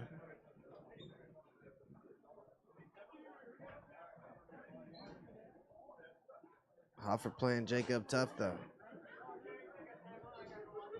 Good pro singles battle here. Taken away by Hoffer.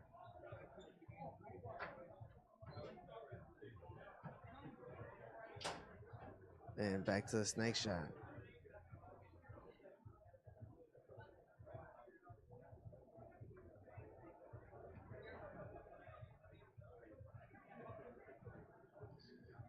Match point for Zach Hoffer here. Jacob's going to take a timeout.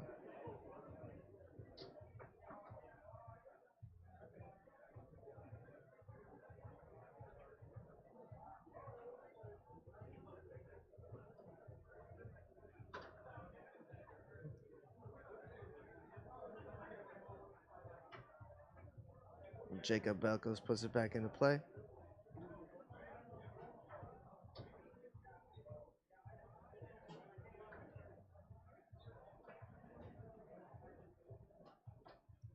Hoffer defending. Sends it back to Jacob's goal. And Jacob brushes this one up to the second man.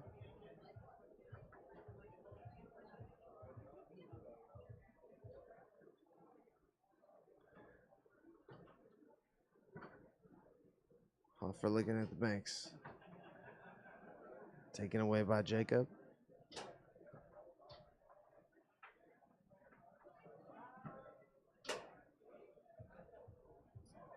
Meat Nut.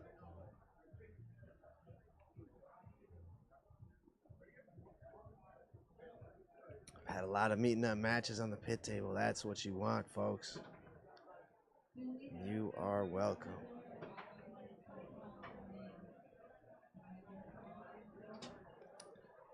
Hoffer gets this one through. Championship point. Match point.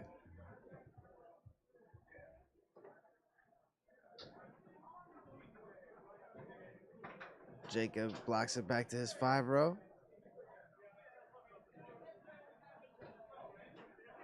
And he gets the put back in to go on and eliminate Zach Hoffer. All right, guys.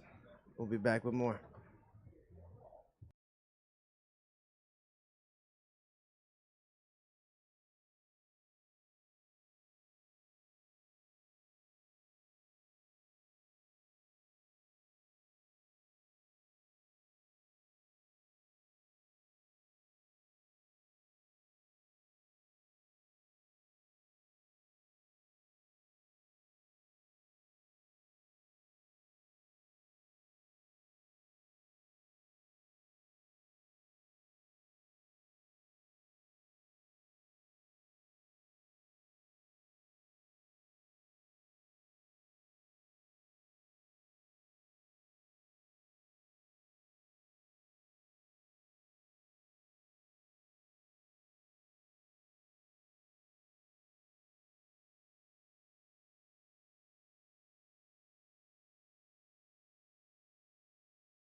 All right, guys.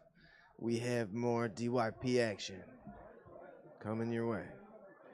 We have Cole Lembeck and Tim Everett versus Steve Clayton and Jacob Belkos.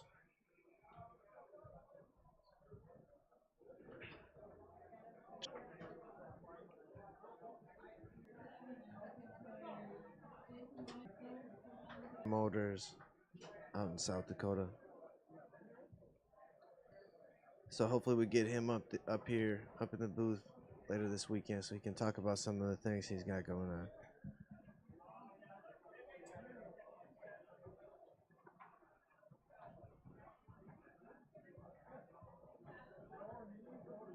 And so Tim will be playing forward on the left, and Cole will be in the goalie.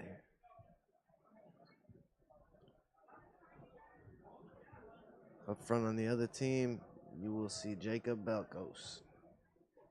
And his goalie is Steve Clayton.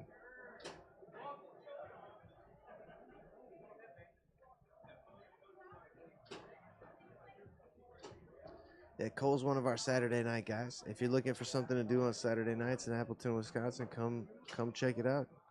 It's a real cool group. It's a fun place to come and play, and fun place to hang out on Saturday nights. This is the spot.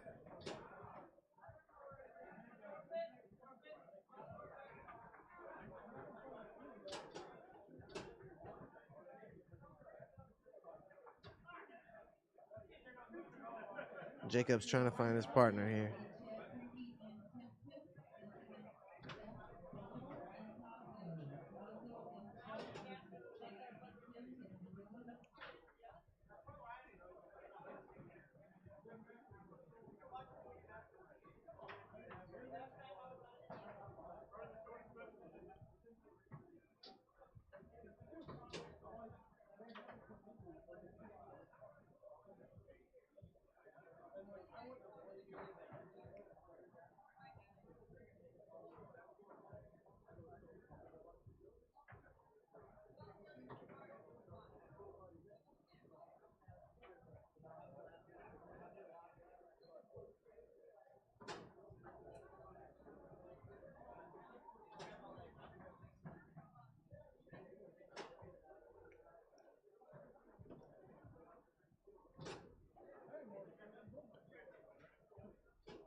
Tables turned again.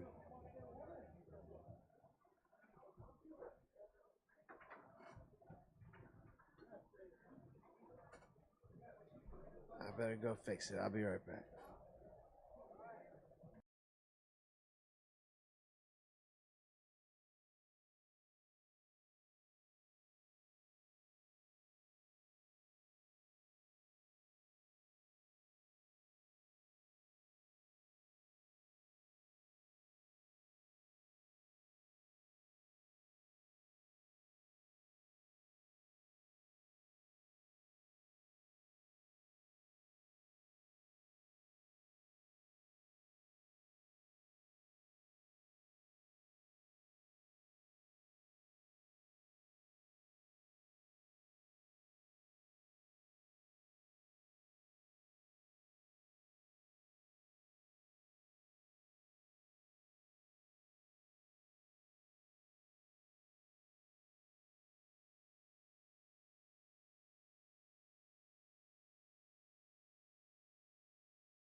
All right, Jacob's looking for his partner, Steve Clayton. If anybody knows Steve Clayton, call that man.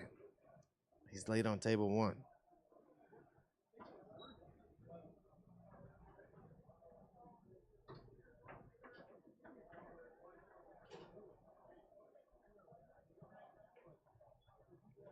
Yeah, 14 minutes. We're not trying to forfeit anybody here. Trying as hard as we can not to forfeit anybody here.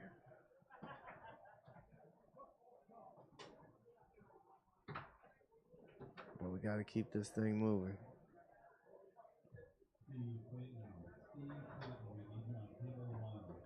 This is for 13th, 16th loser side.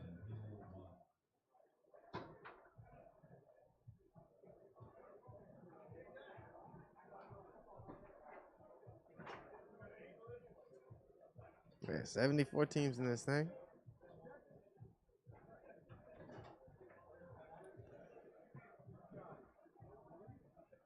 Solid turnout.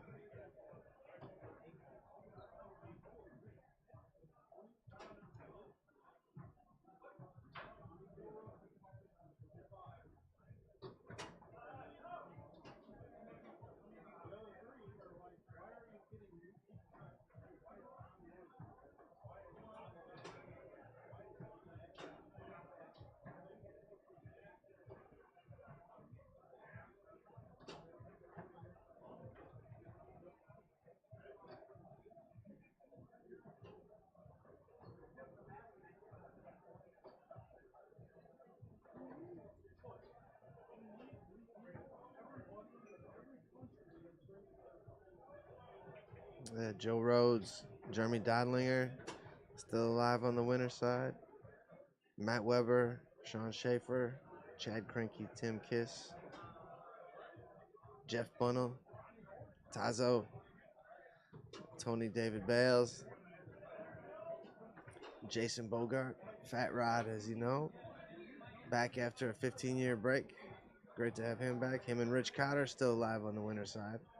And then you have Brian Lewis and Bob Halverson. So those are the handful of teams left on the winner's side here. Yeah, we're going to give this guy another minute. Then we're going to find a match for you, I promise.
We found the man. We found Steve Clayton.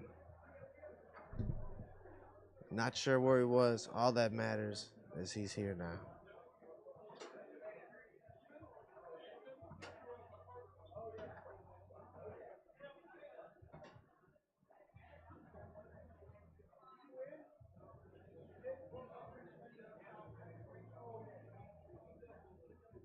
2 out of 3. Winner side and loser side in the DYP.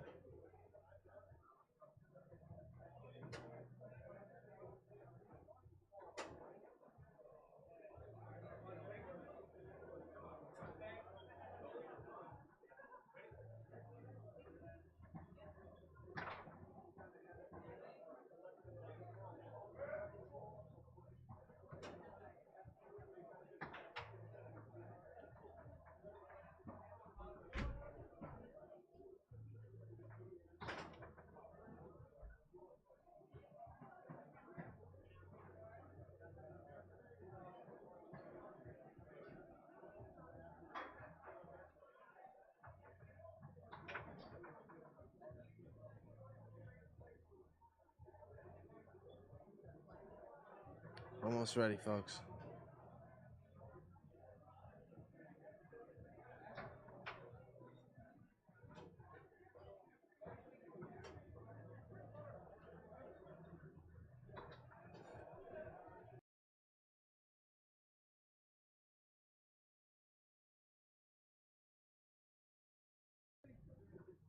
All right, we are underway.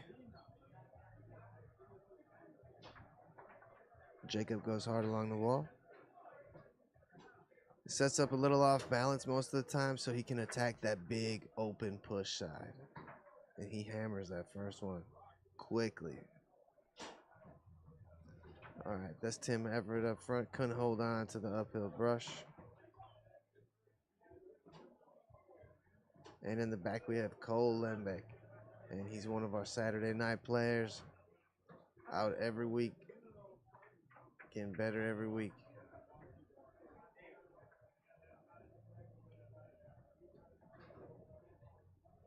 Jacob's already won expert mixed with partner Tanya O'Laughlin. As Jacob takes a 2-0 lead here in game 1. And once Jacob gets rolling, he's tough to stop. He's very athletic. Very nice wall there. And that one went down the middle somehow. Maybe it cut back. Not sure. All right, Tim goes through the high lane. He'll set up a pull shot here. Blocked by Steve Clayton.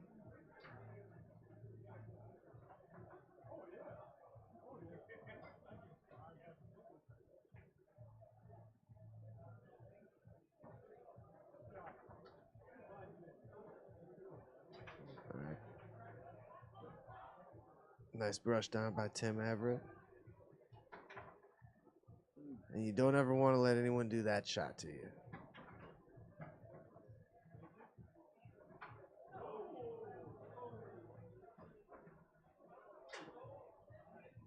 All right, Tim Everett set up pull shot, blocked by Steve Clayton. Sends a push kick pass up. Very nice pass. And gets credit for this one. 4-1 lead here for the team on the right.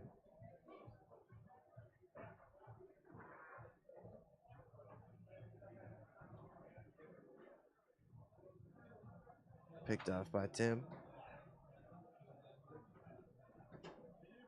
And he goes down the middle. 2-point game.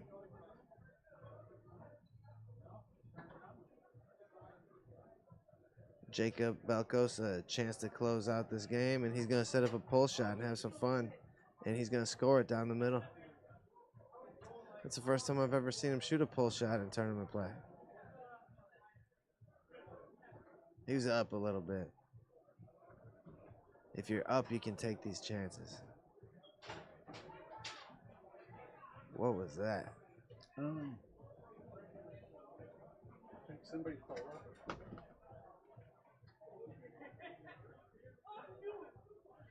All right, Tim Everett puts it into play.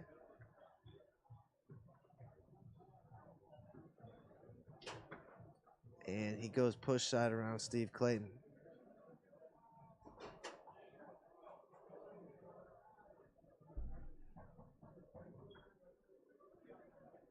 Jacob brushes this one down.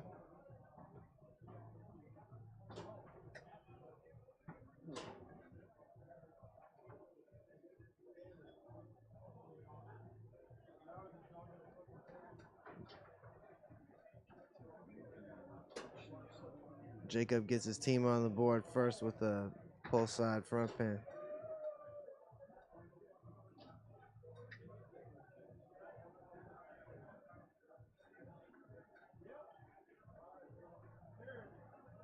All right, 2-1 here in game 2. Tim Everett goes to the high lane. Tries a quick one, and Steve Clayton makes him pay. You can only wear a pink bandana if you do shots like that.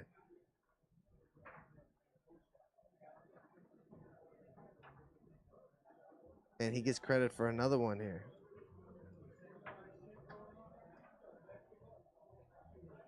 All right, timeout there for the team on the left. And this is one way you can stop the bleeding, is with the timeout. You know, regather your team and talk about a plan to try and stop the bleeding. Sometimes foosball is accident after accident, unbelievable accident that you couldn't even dream up. You know, like, that's the game, and it can happen. So you had to remain positive and know that that's a part of it. And Jacob goes down the middle. Match point for the team on the right.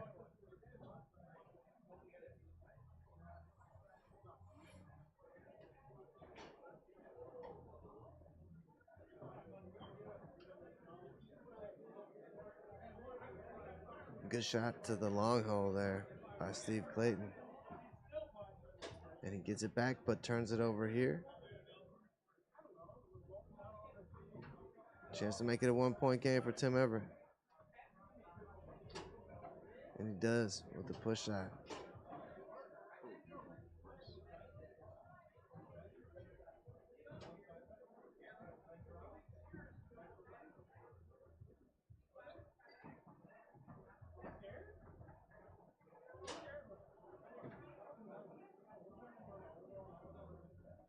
All right, Tim Everett's in goal now. Cole's up front.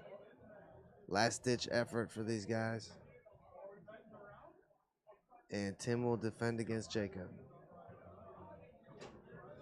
Good-looking defense. Block the pull side effort, comes right back to Jacob.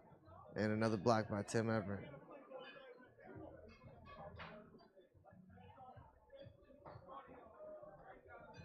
Delay wall by Jacob. And goes with a quick push side to finish him off. Jacob and Steve moving on. We'll be back with more shortly.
All right, guys, we have more DYP action for you.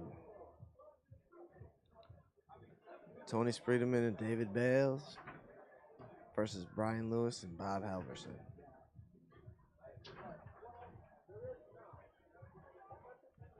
Yeah, we're gonna put Tony Spreederman in the Hall of Fame this weekend, the Wisconsin Hall of Fame, 6 o'clock Saturday. And the man across the table from Tony Spreederman is already there waiting for him. This is Bob Halverson. He's already in the Hall of Fame in Wisconsin.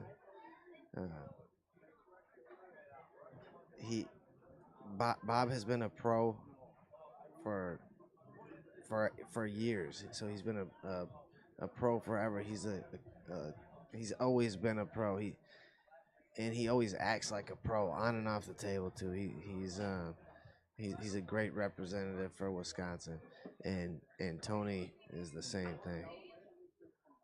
Both great representatives. But we're going to do that tomorrow at 6 p.m. So we'll put Karma Burfield and Tony Spreederman in the Wisconsin Hall of Fame to join Bob Halverson, my dad, Bill Maloney, and Steve Murray's in there.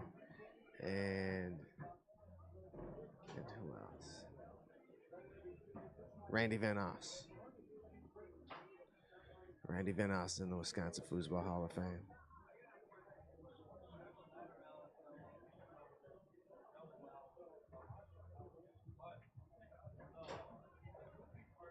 Just about ready for it here.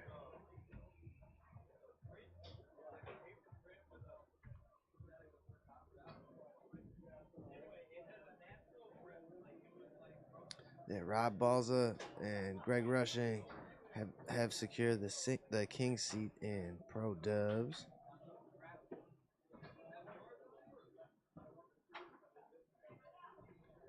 Matt and I got knocked to the losers bracket by Bill Rackus and Kronko.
All right, guys, here we go.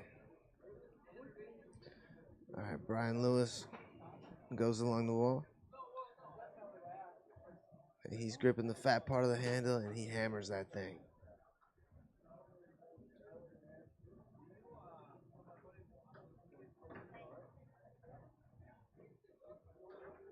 All right, chance to go up 2-0 on Tony.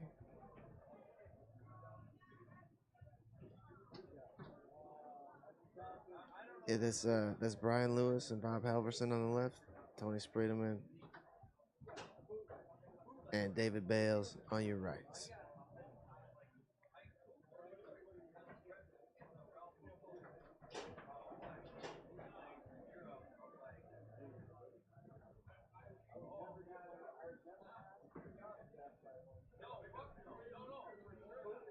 Yeah, Brian's a musician, and he's a big-time golfer, too. He's a very talented guy. Great to have him out. Great to see him at Wisconsin State. Has himself a 2-0 lead here against the #1 target in the world. Didn't seem like Tony had an off season at all this year. Like he played all year long.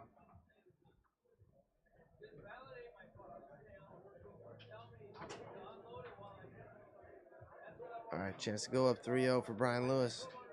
You gotta take advantage of these times.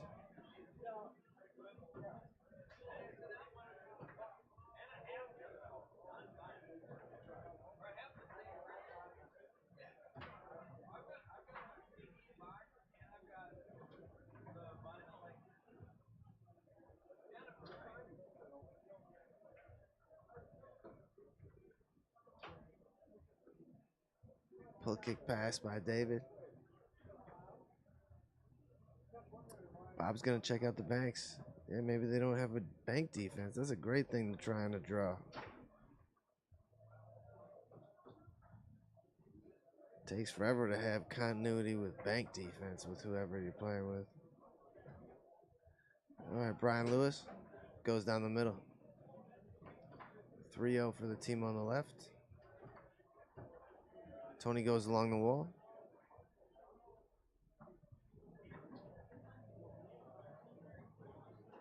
Tony set up out front of the push side and gets Bob just to wiggle off of it and takes it.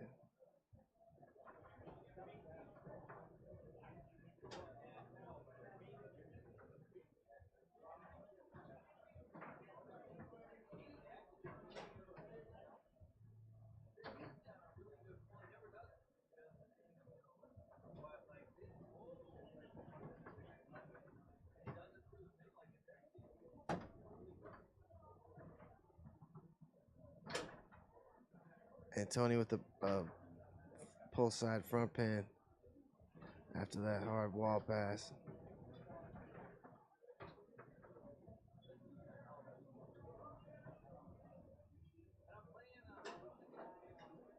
All right, chance to make it 4-2 for Brian Lewis. And he goes long. Game point for the team on the left. And Bob keeps that one out. These guys are playing Tony tough. They take game one.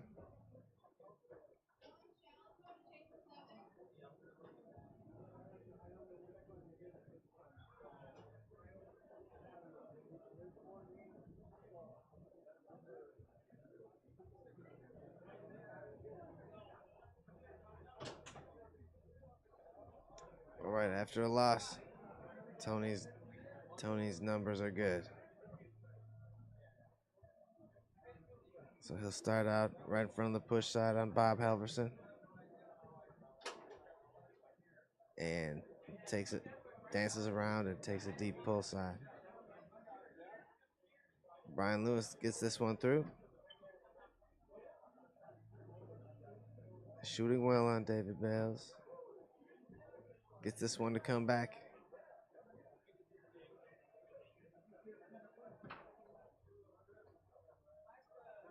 And David gets a block here.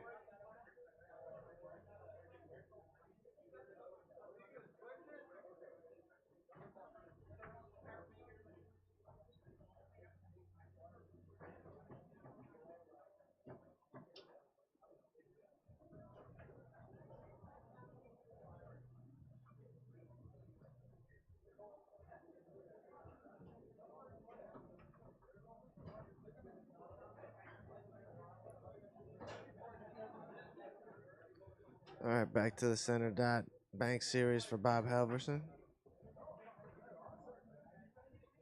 Tony picks it off though. Chance to take a 2-0 lead for Tony. And they do.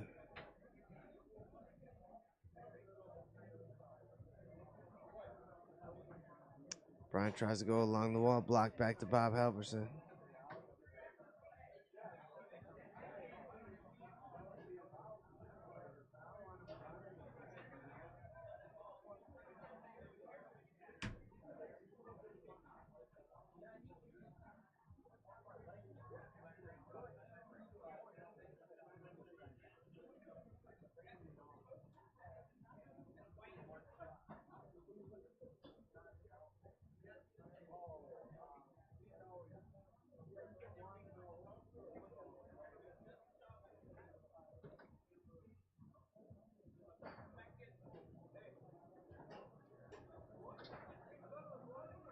Ooh, fortunate that one didn't get blocked back into the goal. Push kick pass by Bob Halverson.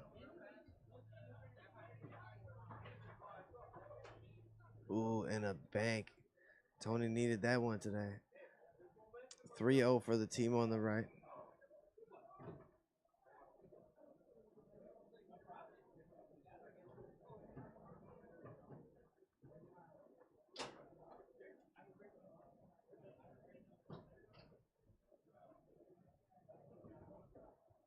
Ooh, beautiful pass up to Tony.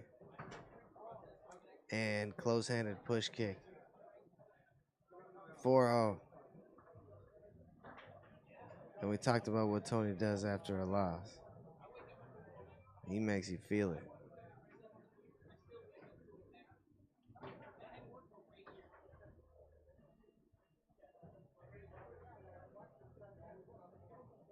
Feeling so good. He goes cross country with that wall pass.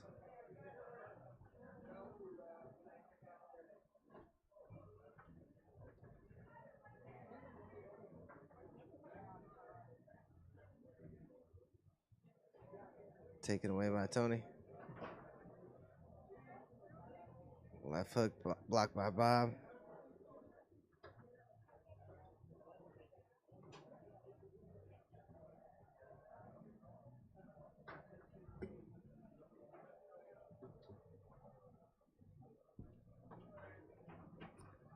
Ooh, outside bank comes back to Bob.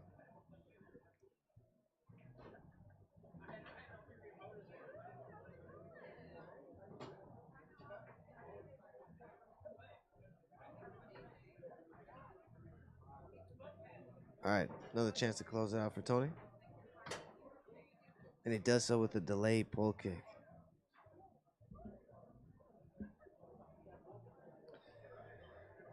All right.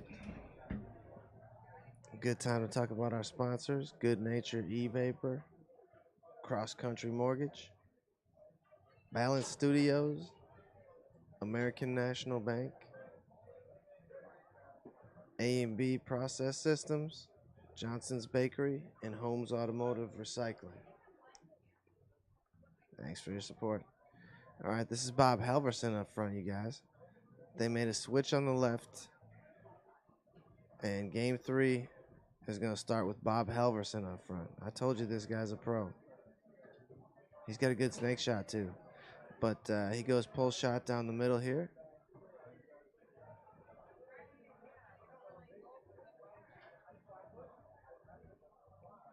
Tony brushes it back down along the wall.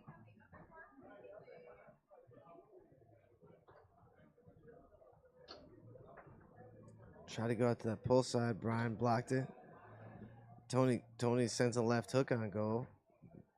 Brian blocked that.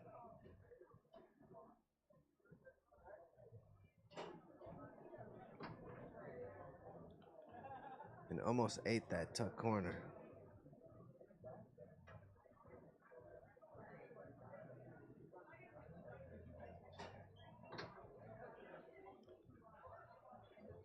Pull push kick picked up by Bob Halverson.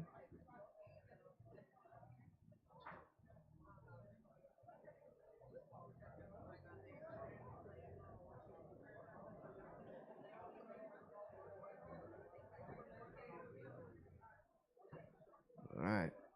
Picked off by Tony. Out and back down the middle. 1-1 here in game 3.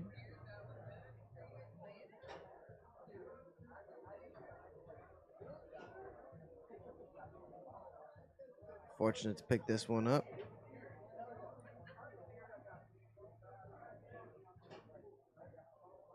Bob Halverson loses it back to Tony, who goes along the wall. Chance to go up 2-1. And big block there by Brian Lewis.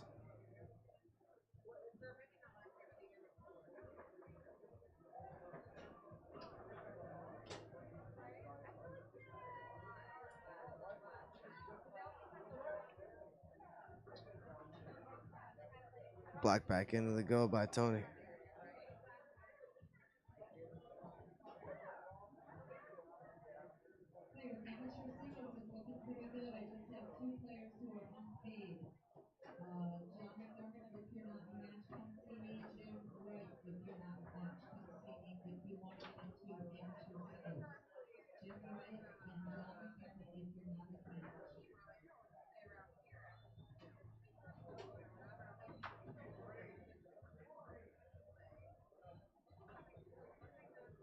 Tony along the wall.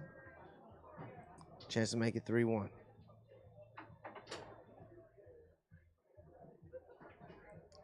He gets you following him, and then he goes back out to the push side.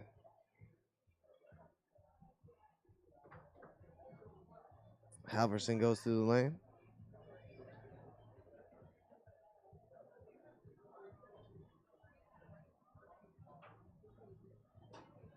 And goes straight.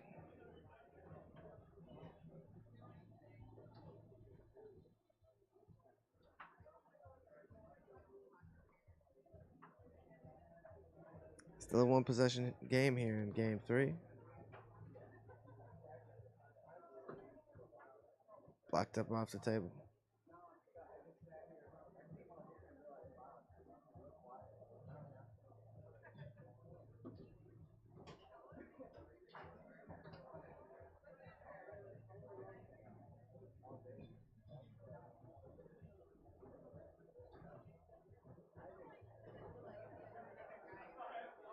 Bob Hart along the wall. Chance to tie it up.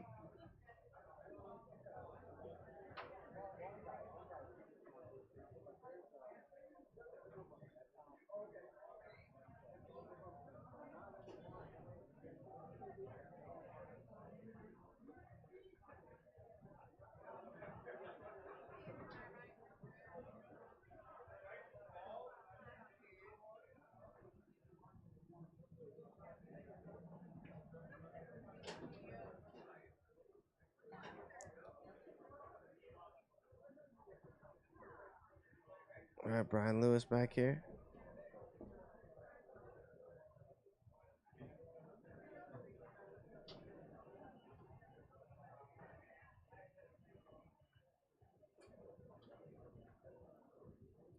Picked off here by Bob Halverson. Another chance for Bob to tie this up.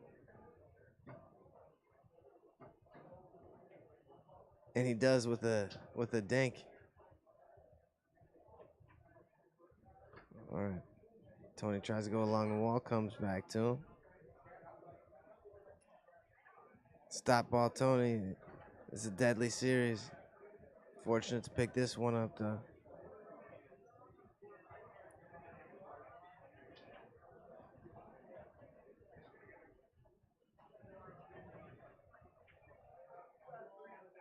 Tony with tiny little movements. Gonna take a timeout.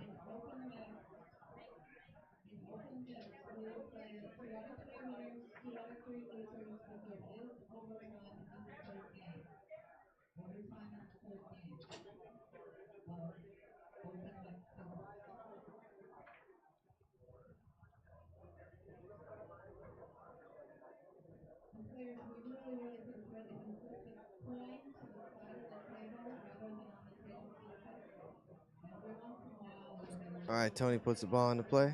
Chance to go up 4-3.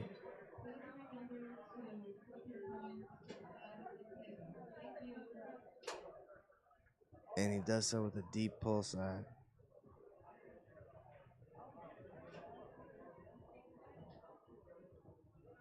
All right, back against the wall for Bob Halverson and Brian Lewis here.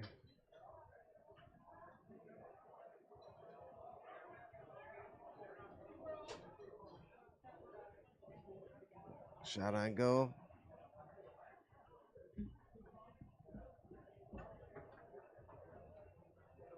And it gets tied up there. 4-4, me nut. We had another one for you. Well, it turns over to Bob here. A chance. A chance for Bob Halverson. Sends a chip up. Picked up by David. And he's hit a bank from here. Shot on goal. Chance for Brian Lewis. He could hit one. He could do it. He's got a nice pull shot. Picked off by Tony, though. Chance to close out the match. And he goes back down the middle. Small hole. Great match. Bob and Brian played Tony and partner really tough. David Bales is his name. All right, guys, we'll be back with more soon.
Alrighty, coming to you live from table 1 here, folks. We got open mix, Ted Krieger and Amanda Krieger on the right. We got Kenneth Dale and Tanja on the left.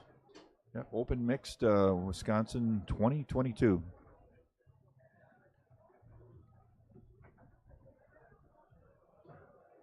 Tanja did really well in the expert mixed. So let's see how she holds up against Teddy here. Tries to rip a pull kick from the back. It's taken away. Tanja is good for at least 1 point a game. So she's got a lot of stuff action going on back there, but she'll certainly rip one, which one was there. So let's see how she holds against Teddy's offensive 3-bar. Teddy with a look at the push side here. Blocked by Tanja. Tanja is wild back there. She will show you will show you a lot. There we go. Nice fire. Be up to Teddy to pick out what she's actually going to be doing. She's got some good snake D too, so good pass there. So see how Amanda can do against the TikTok series. She did good there. Good. And Roman, you said you were just playing him, right? Yeah, I just played him in singles. Okay. Is did Tic well. Tac majority of what kind of shoots? Yeah, Tic Tac. Yeah, I covered his insides, and then after the game, I told him that he's got to shoot longs more, and he's been shooting them more. So, I'm not sure I'm the. See if that helps him out here. Yeah, I'm not sure I'm the guy that gave him the words of wisdom, but always helps when another player tells you what you're missing. You know, right? Could be easily overlooking that just by getting into the flow of the game. So it's probably a good suggestion that helped him. Yeah, Teddy's struggling here on the getting. He's got there you go. There's getting his 5-bar going. See if he can score on Tanja. She's tough to score, and she's a lot of shake and bake. It's a good push side from Teddy. Yep, absolutely.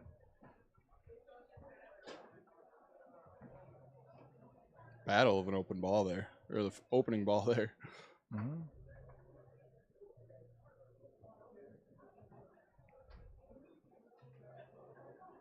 Teddy and Amanda, local couple here from Little Chute, and Tanja is from Wisconsin as well. I'm not sure where Kenneth is from though. I think he's well, he's come from over. He hasn't played in a long time, and he's came from overseas, and he got the first point there. Okay, so on the tied board. it up at 1-1.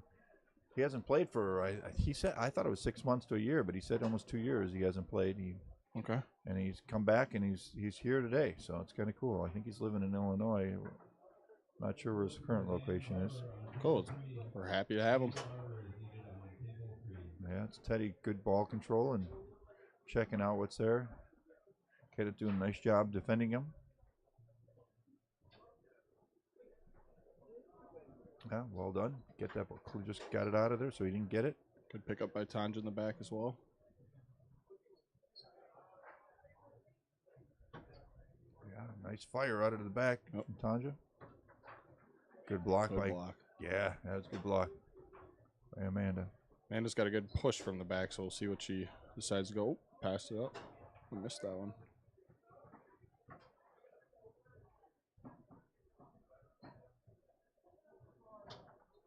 All right, Teddy trying to work the push side again. Right. Had success early on it. On their only goal.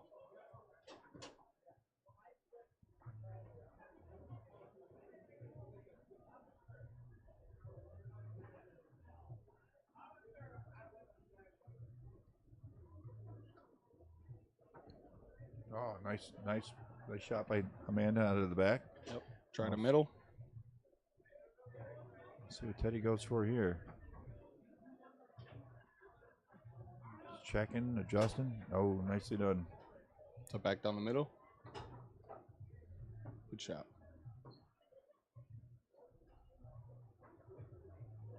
Yep, Kenneth wants that wall. Yep, you got it. Let's see if Amanda can slow him down a little bit. Ooh. 2-2. Tight game. That's what you want to keep it in the game. Yeah, anything you can do to make it a long game, I guess, if you know. Good 5-bar battle there. Yeah, absolutely. Teddy went, and then Kenneth went, and then now Teddy back with the ball. Takes the wall. Let's see if Tanya can get on him again. She's been keeping on him to bay. Ooh, tries a That's pull good. side. Mixing it up.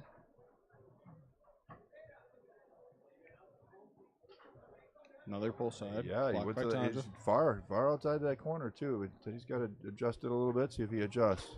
There he There goes. he Went to goes. the inside. Absolutely. There's that adjustment we talked about. 3-2. Teddy, the Krugers.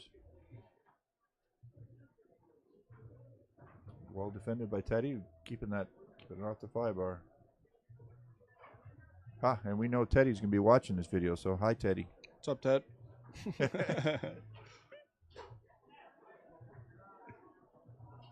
Amanda's patient, very good. She fed up, tried to feed it up forward, get it, put it in Teddy's hand, make him win or lose the game. See if she can slow down. Nicely the wall there, nicely pull punched. She side. punched it out. Oh, Teddy with the quick wall pass. He went push last time. Let's see what he does. No, he went back into that push side. Yep. You know, they say sometimes people do a series, push, pull, middle. You know, you got to stay to that push side, and that's where that pro instinct of Teddy came. Yep, next level. Yep, he said, I'm going right back to that push. It worked the first time. Blocked again by Amanda. Nicely done. Ooh, Still great got pass a up the 3-2 table. game here. Teddy's on the. See what Teddy's doing and see what he's going to go this time. See what Tanya's showing him. Pull side. Pull side. So that's success on both sides now. 4-2. Has Tanya thinking. Well, She's got to cover nicely both passed. corners now. Right. Kind of takes a look. Well, pull side. Yep, that's Kenneth's secret right there. That's a specialty. It's getting that out. It's 2 pull sides for him now. Kind of a Nice pickup there on the 3. That's not exactly what Teddy wanted, but he was able to cover defensively. Mm-hmm.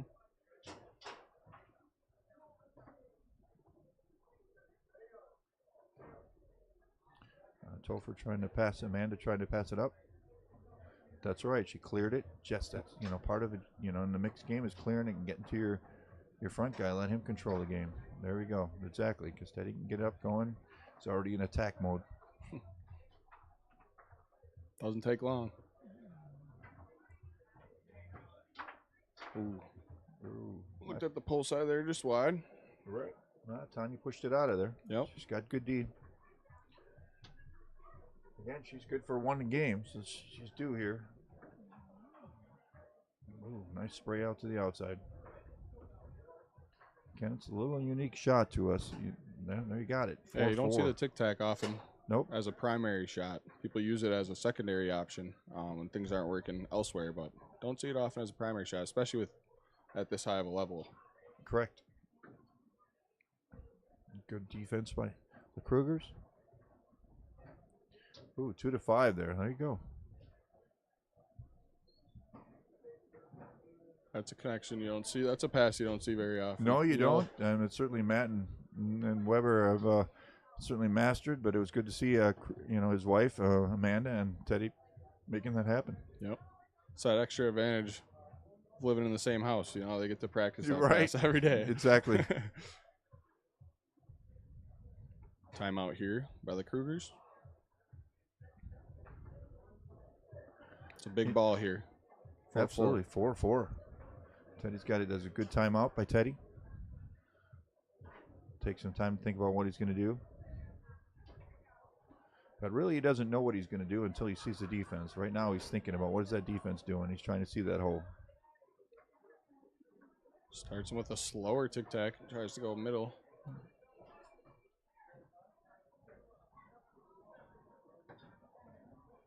Oh, good Picked defense up. there by there. And see if Teddy's Teddy can close the cabin.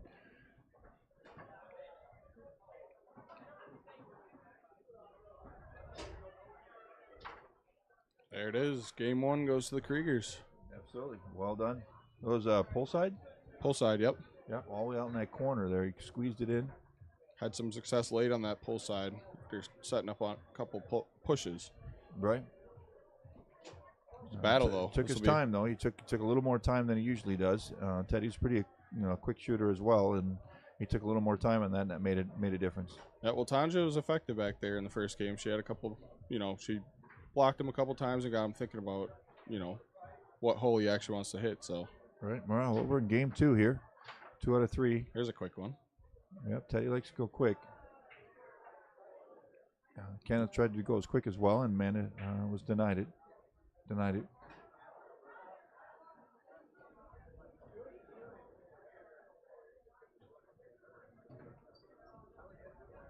Good path by Kenneth. There you go. That's what he's known for.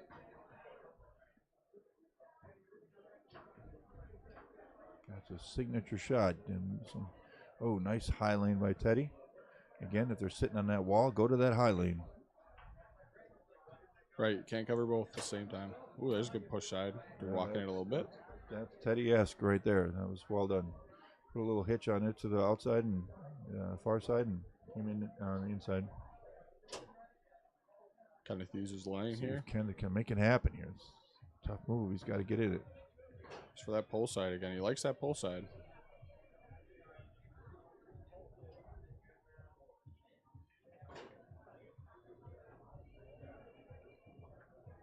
The push side, rather.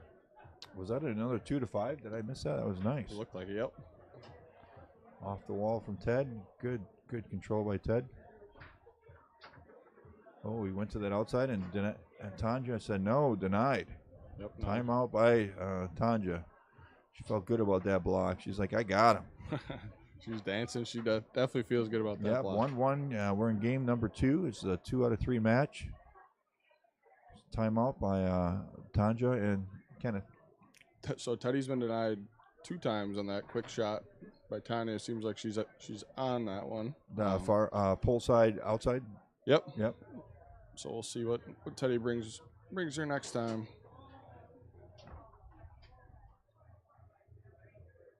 Alrighty, so Tanya will put the ball in play here. A lot of dancing going on by you, Tanja. She's feeling it after those couple blocks. Those are big feeling blocks. Something. Oh, nice inside spray. Renee's blocking the table. Renee.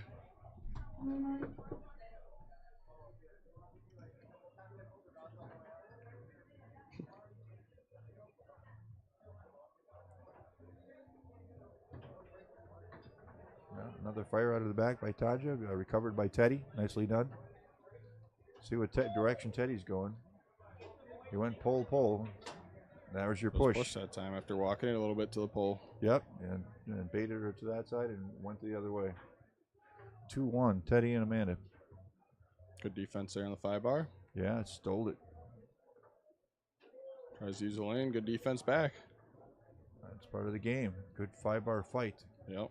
Teddy's pretty sharp on that. Oh, he went back to that pole side. Tanya says no. He's got to get to that 3/4. You can almost see that. Well, that works too. That was a push kick by Teddy, but Teddy's got to get off that far side and come on in that 3/4.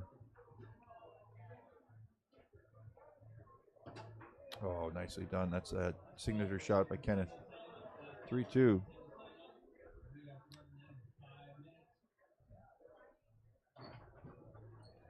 Good lane pass by Ted. See if he goes to that pole. Is he going to bring it back? He fakes out to that push. Oh, a little bit of hitch. Ooh, he hitched. Yeah, he got that fake in, but it cost him. He ended up losing the ball. Tanja wasn't fazed by it.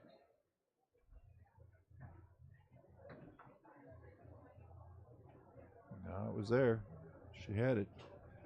Kind of waffled in, but it certainly was there. Then long. 3-3. We're in game number 2. Teddy and Amanda had game number 1. Teddy taking a timeout. It's part of his momentum. Timeouts are important to him. Very strategic for him to use his timeouts. Whether sometimes he says if he has momentum, he doesn't want to use a timeout. If the other team has momentum, he'll use a timeout. So, not sure where this call falls into that window. Seems like they're gaining a little bit. Got a couple goals there. Tanya squeaked one in. Yep, so they came back, so it's 3-3. So they were up. So Teddy felt that they had the momentum, and he felt that it's probably best to take a timeout and slow their momentum down. Yep, gives you a chance to reset then and game plan a little bit during the timeout. So we'll see what they come at him with.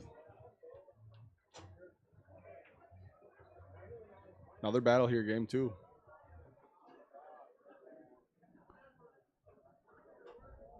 Ooh.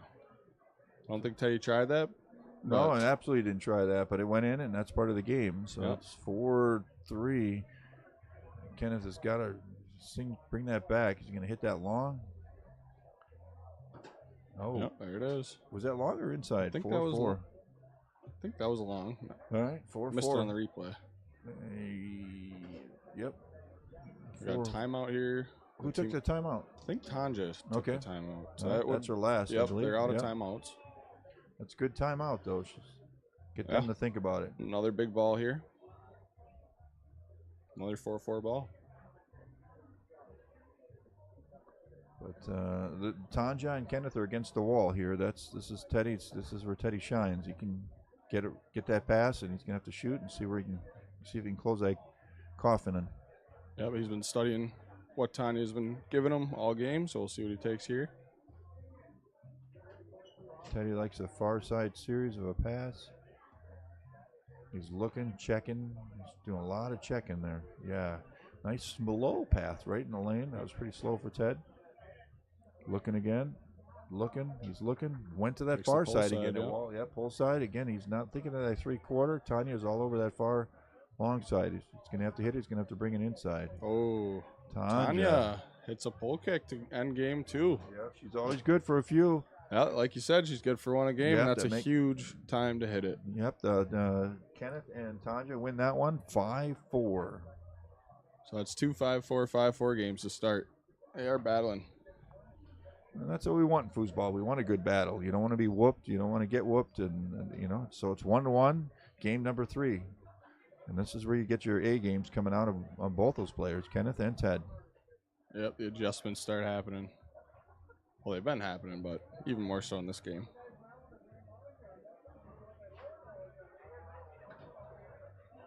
Tanya tries to rip that same shot she just scored on. Yeah, well, you're not going to get away with that too much with Teddy. He's going to pick up on your tendencies. And he went push side that time and missed it. I think it was open, but he just didn't execute it the way he wanted it. Looked open. Tanja tries it again. Same shot, yeah. Why not? Go back to that hole. If it's working, go get it. So we got Amanda back in here and see if she can make a difference. She's deadly with a pass. You gotta watch her a little bit with that. Ooh, and there's a long that works too. Push kick. And then there's that. Push. That was awesome. For sure. Oh, great lane pass by Lane there. Ooh, signature shot. He's not. A little recoil on it. He's firing up. Yeah.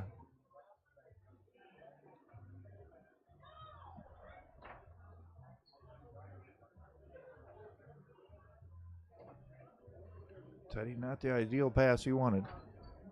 Tanya goes for it Good again. defense there. Ball was reset. When it dives in between the guys, goes back to the goalie if it dives between the 2 and the 3 bars. Yep, and same is true between blocked again. He said, "You're not getting that long." She went to that hole. She wants it though. Yep, pull long. She sprayed it. Good for her for adjusting. She said, "Nope, I get it. You don't want to give me that. I'm going to give you something else." Right down the middle there. Teddy still said no. See what he's got. He did a push last time. In the pole, she's all over him. He's got to hit that 3 inside pole. Well, tried to reach for it again. Yeah, she's sitting on that pole side now. Right. Well, that's where Teddy wants. He's got to adjust. See if he adjusts. Great D by Kenneth. Misexecution there. Lands on Teddy's spot. Yeah, they can't do that. Teddy will make you pay for that. Yep. Good 5-bar battle. We're very good there. Back-to-backs.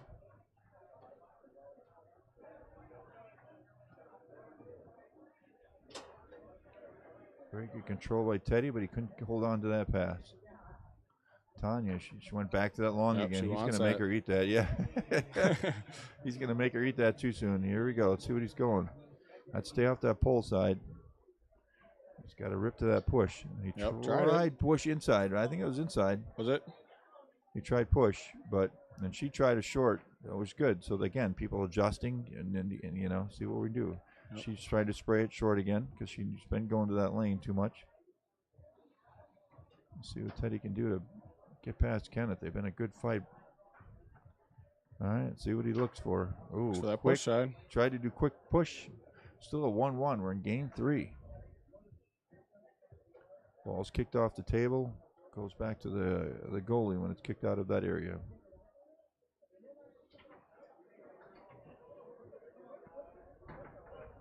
Kanye went back to that hole. Again, same spot. Ted putting some hitches in, went back to the wall, and Kenneth picked it up. Said, oh, nicely done by Kenneth. Yeah, nice high lane. See, he's going to want a signature shot. Oh, denied by Amanda. Nicely done. He's got to do it again, though. Ooh, tries a short there. Beautiful. He's been really buttering her up with those longs, so you knew eventually he'd have to try a short. Right. He wouldn't have to, but. Well, Teddy with a missed pass. Not ideal for him. Tanya's taking a look at both sides. Wanted the short there. Got that one through that time. Yeah, she got it through. I thought for sure Teddy would make her eat it, but she's, persistence. Yeah, I think she maybe came out a little on the inside of it, so he missed it. See if Topher's going to fire away or try to pass it up to Teddy. You want to get that game up to Teddy, make him win or lose the game. And she did. Yep. She's nice. She cleared it well. It just didn't turn out the way exactly they wanted.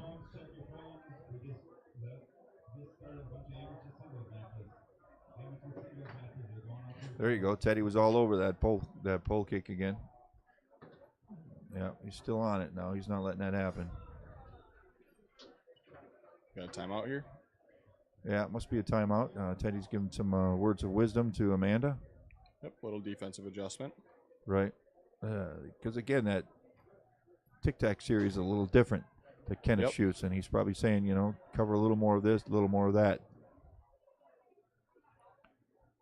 He's looking ahead of the game. Even though he's got it on his 3-bar, he took a moment to think about it and talk through a game plan. Well done. Thinking ahead.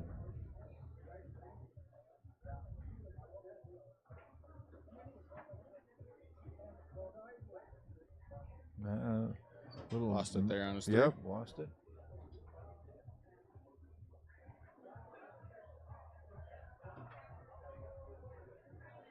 Get 15 seconds back there, and Tanya certainly was working all those moments and kind of seeing what's open, checking it out. Same with Amanda here, trying to determine what's open, the pass. You want to shoot it, you want to just clear it. That's what's going through her head.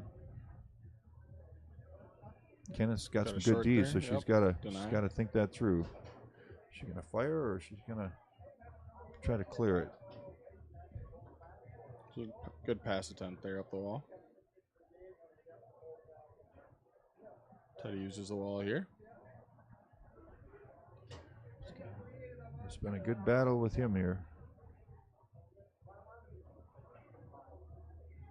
Yeah, inside push. I would have picked that too. That was good choice, Ted.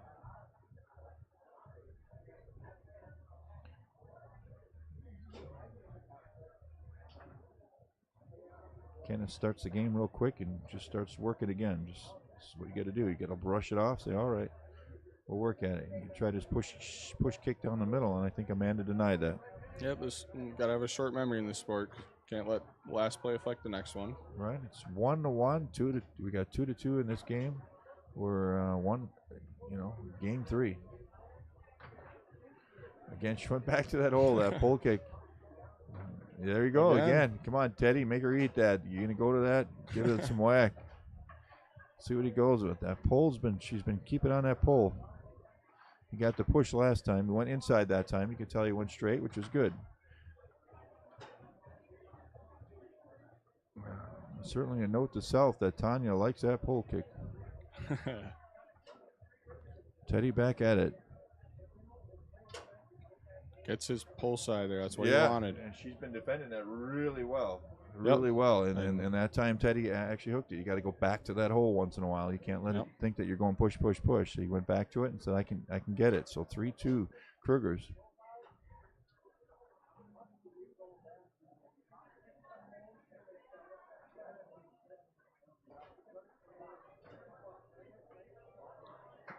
We got a fancy dancy timeout there by Tanja. Yeah, I thought that was a maintenance timeout potentially at first. Right. It's just a fancy one. Yep.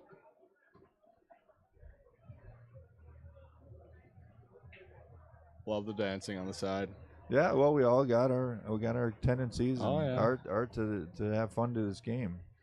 Got to stay in the flow too. Right. It's a game about rhythm, so Yep. maybe that helps. Absolutely. We got 3-2, Amanda, and this is our third game, right? We're in our third game. Game 3, so it's every point matters. So if you take a timeout and do what you got to do. Well, Tanya's been hitting that pole kick, down that far side of the lane. Let's see if she goes back to it. And again, Teddy may adjust to it.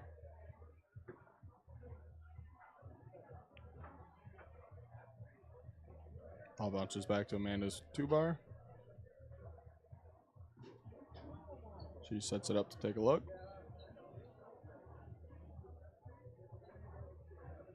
Good patience on her part. She tried to pass it up to Teddy. Again, clear the ball, and she did. She got it up to Ted. Teddy's now got it on his 3. There's a push side from Your Teddy. push, yeah. Puts him up 4-2. Game 3. This is big. Kenneth's back to the wall here. He's got to make this happen. Big point. Kind of tries a short there, denied. Yeah, denied a little quick. You maybe should have shuffled that and looked for it a little more. Yeah, Teddy's gonna check. He's got on his 3. What is he gonna do here? The last was a push. The one before that was a pull. So he goes pull, short pull, split pull there. Yeah, 3. He needed that earlier in the game. He's been doing pull long, and this was his first 3/4. Yep, so that'll do it. Yeah, that'll Amanda be a good and Teddy. game. 5-2. Well done, Teddy. Yep, good Amanda. battle, guys. Yep.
All right, hello everybody. We have open mixed action for you on table number 1 here, live from the Mad Apple, Appleton, Wisconsin.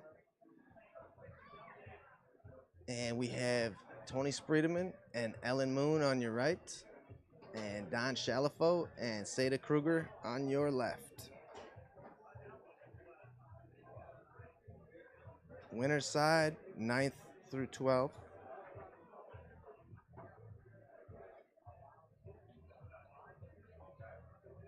Nineteen teams in open mixed.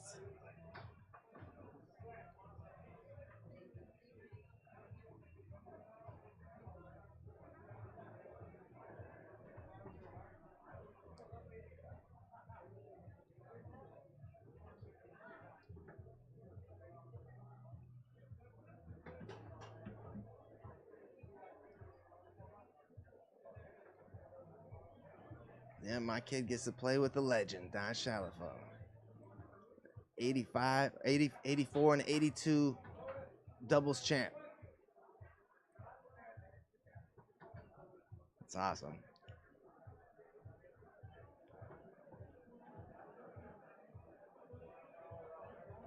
She will have her hands full though.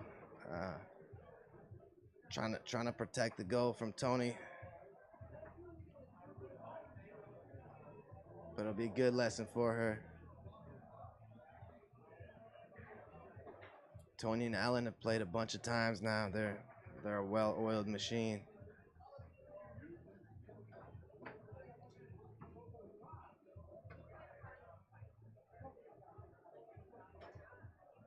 Yeah, Tony and Ellen, the defending champs here. At least 2 years running. Maybe 3.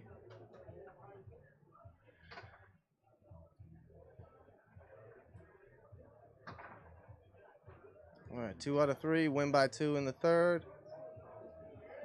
Let's get it on. Shalafo off the back pin. Comes to Tony, who goes along the wall. Seda doing a lot of flying around back there.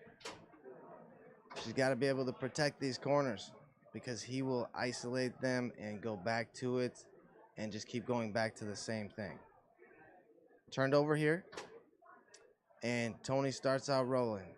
Throws that pull kick, throws the toss out there, gets you to follow it, and then hammers that pull kick.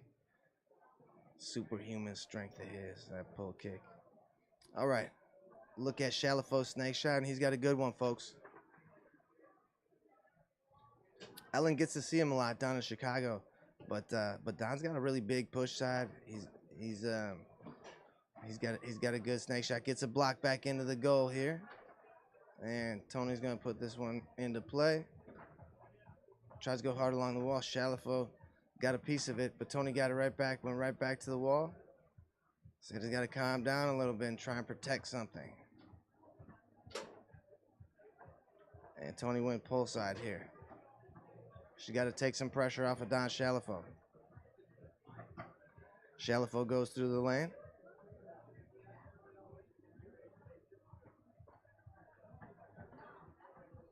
Takes a timeout.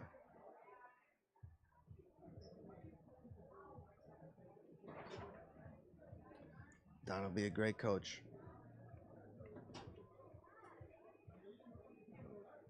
But boy, is it tough to play Tony in anything.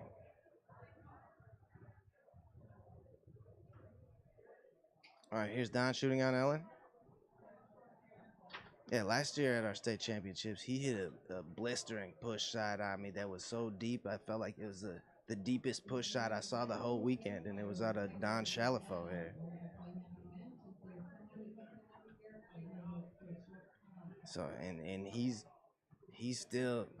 will give you a fight, ladies and gentlemen. He's still got all that fight in him. Trust me, I play him all the time. He's tough. All right, Don shooting on Ellen. Tries to go out to the push side, blocked and taken away. Ellen has a lot of different things that she does back here. She a lot of like slingers and stuff, passes, but she'll set up primarily in a push. All right, chance for Tony to go up 4-1. He's just going to sit and wait. I thought he was just going to sit and wait for her to move out the way and shoot it in. He does that too. He's got some evil things he does off of that setup there, folks. Chalifo goes through the lane. Tries a rolling pull shot on Ellen. And we get to have our first look at Seda. And she's got a pretty good pull shot for a 10-year-old girl. When she grips it right, she can hammer that thing, and she surprises people all the time. Rattles around, comes to Chalifo. He'll set up his pull shot here. And tries to go down the middle on Ellen Moon.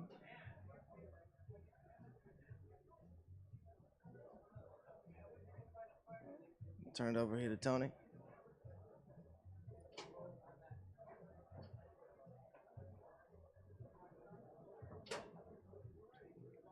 Yeah, she's gotta try and protect the push side.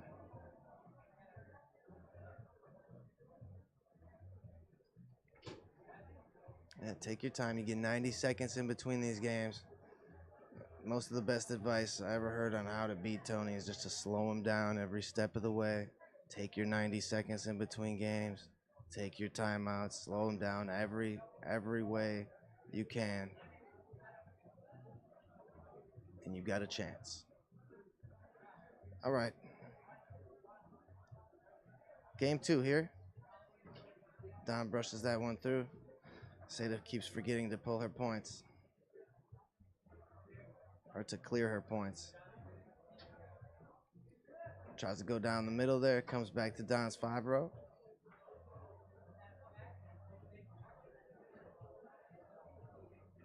Back to Tony. Through the lane. And I, as a grown-up, have had trouble blocking Tony.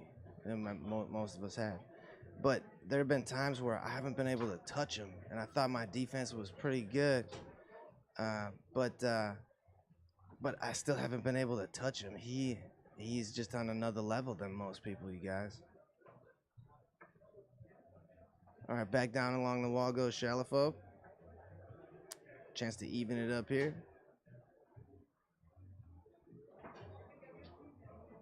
Tries to go down the middle, comes back.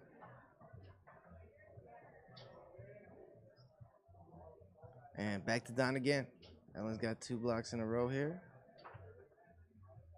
And Don's trying to crack her open going down the middle. He's going to get another chance because the ball keeps coming back to him.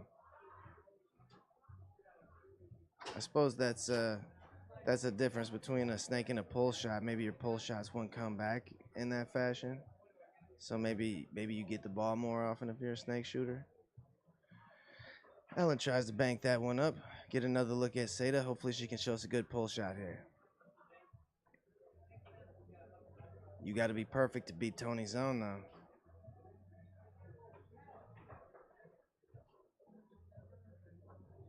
She's sitting, pull kick, back into the goal. Shake it off, little one. All right, Don puts the ball back into play.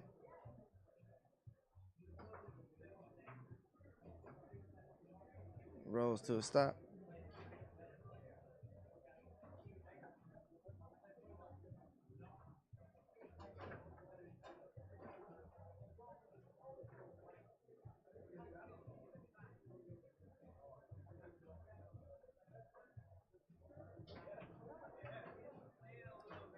She's got a lot of guts to shoot these shots over the middle, and Tony really made her pay there. But she came right back and fired another one downrange, so she's got guts, guys.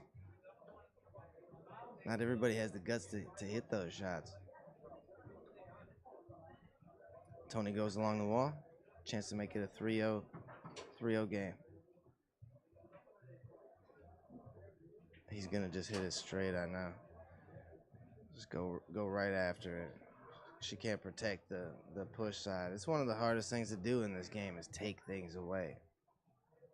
But you have to camp on it, and that's what Don's trying to tell her, that you have to make him do something else. Otherwise, he's just going to do the same thing.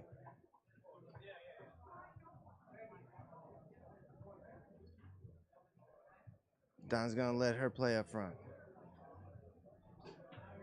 All right, we'll see what she's got here.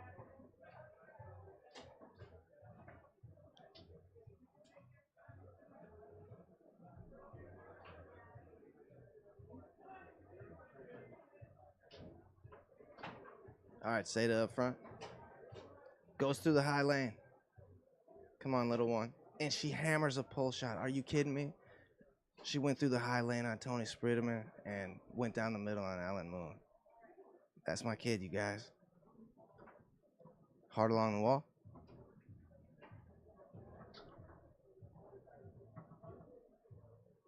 All right, Shalafo defending. And Tony goes around him on the push. Try to go through the lane, taken away by Tony, coast-to-coast wall pass. And close-handed push kick to seal the deal. Ellen and Tony moving on.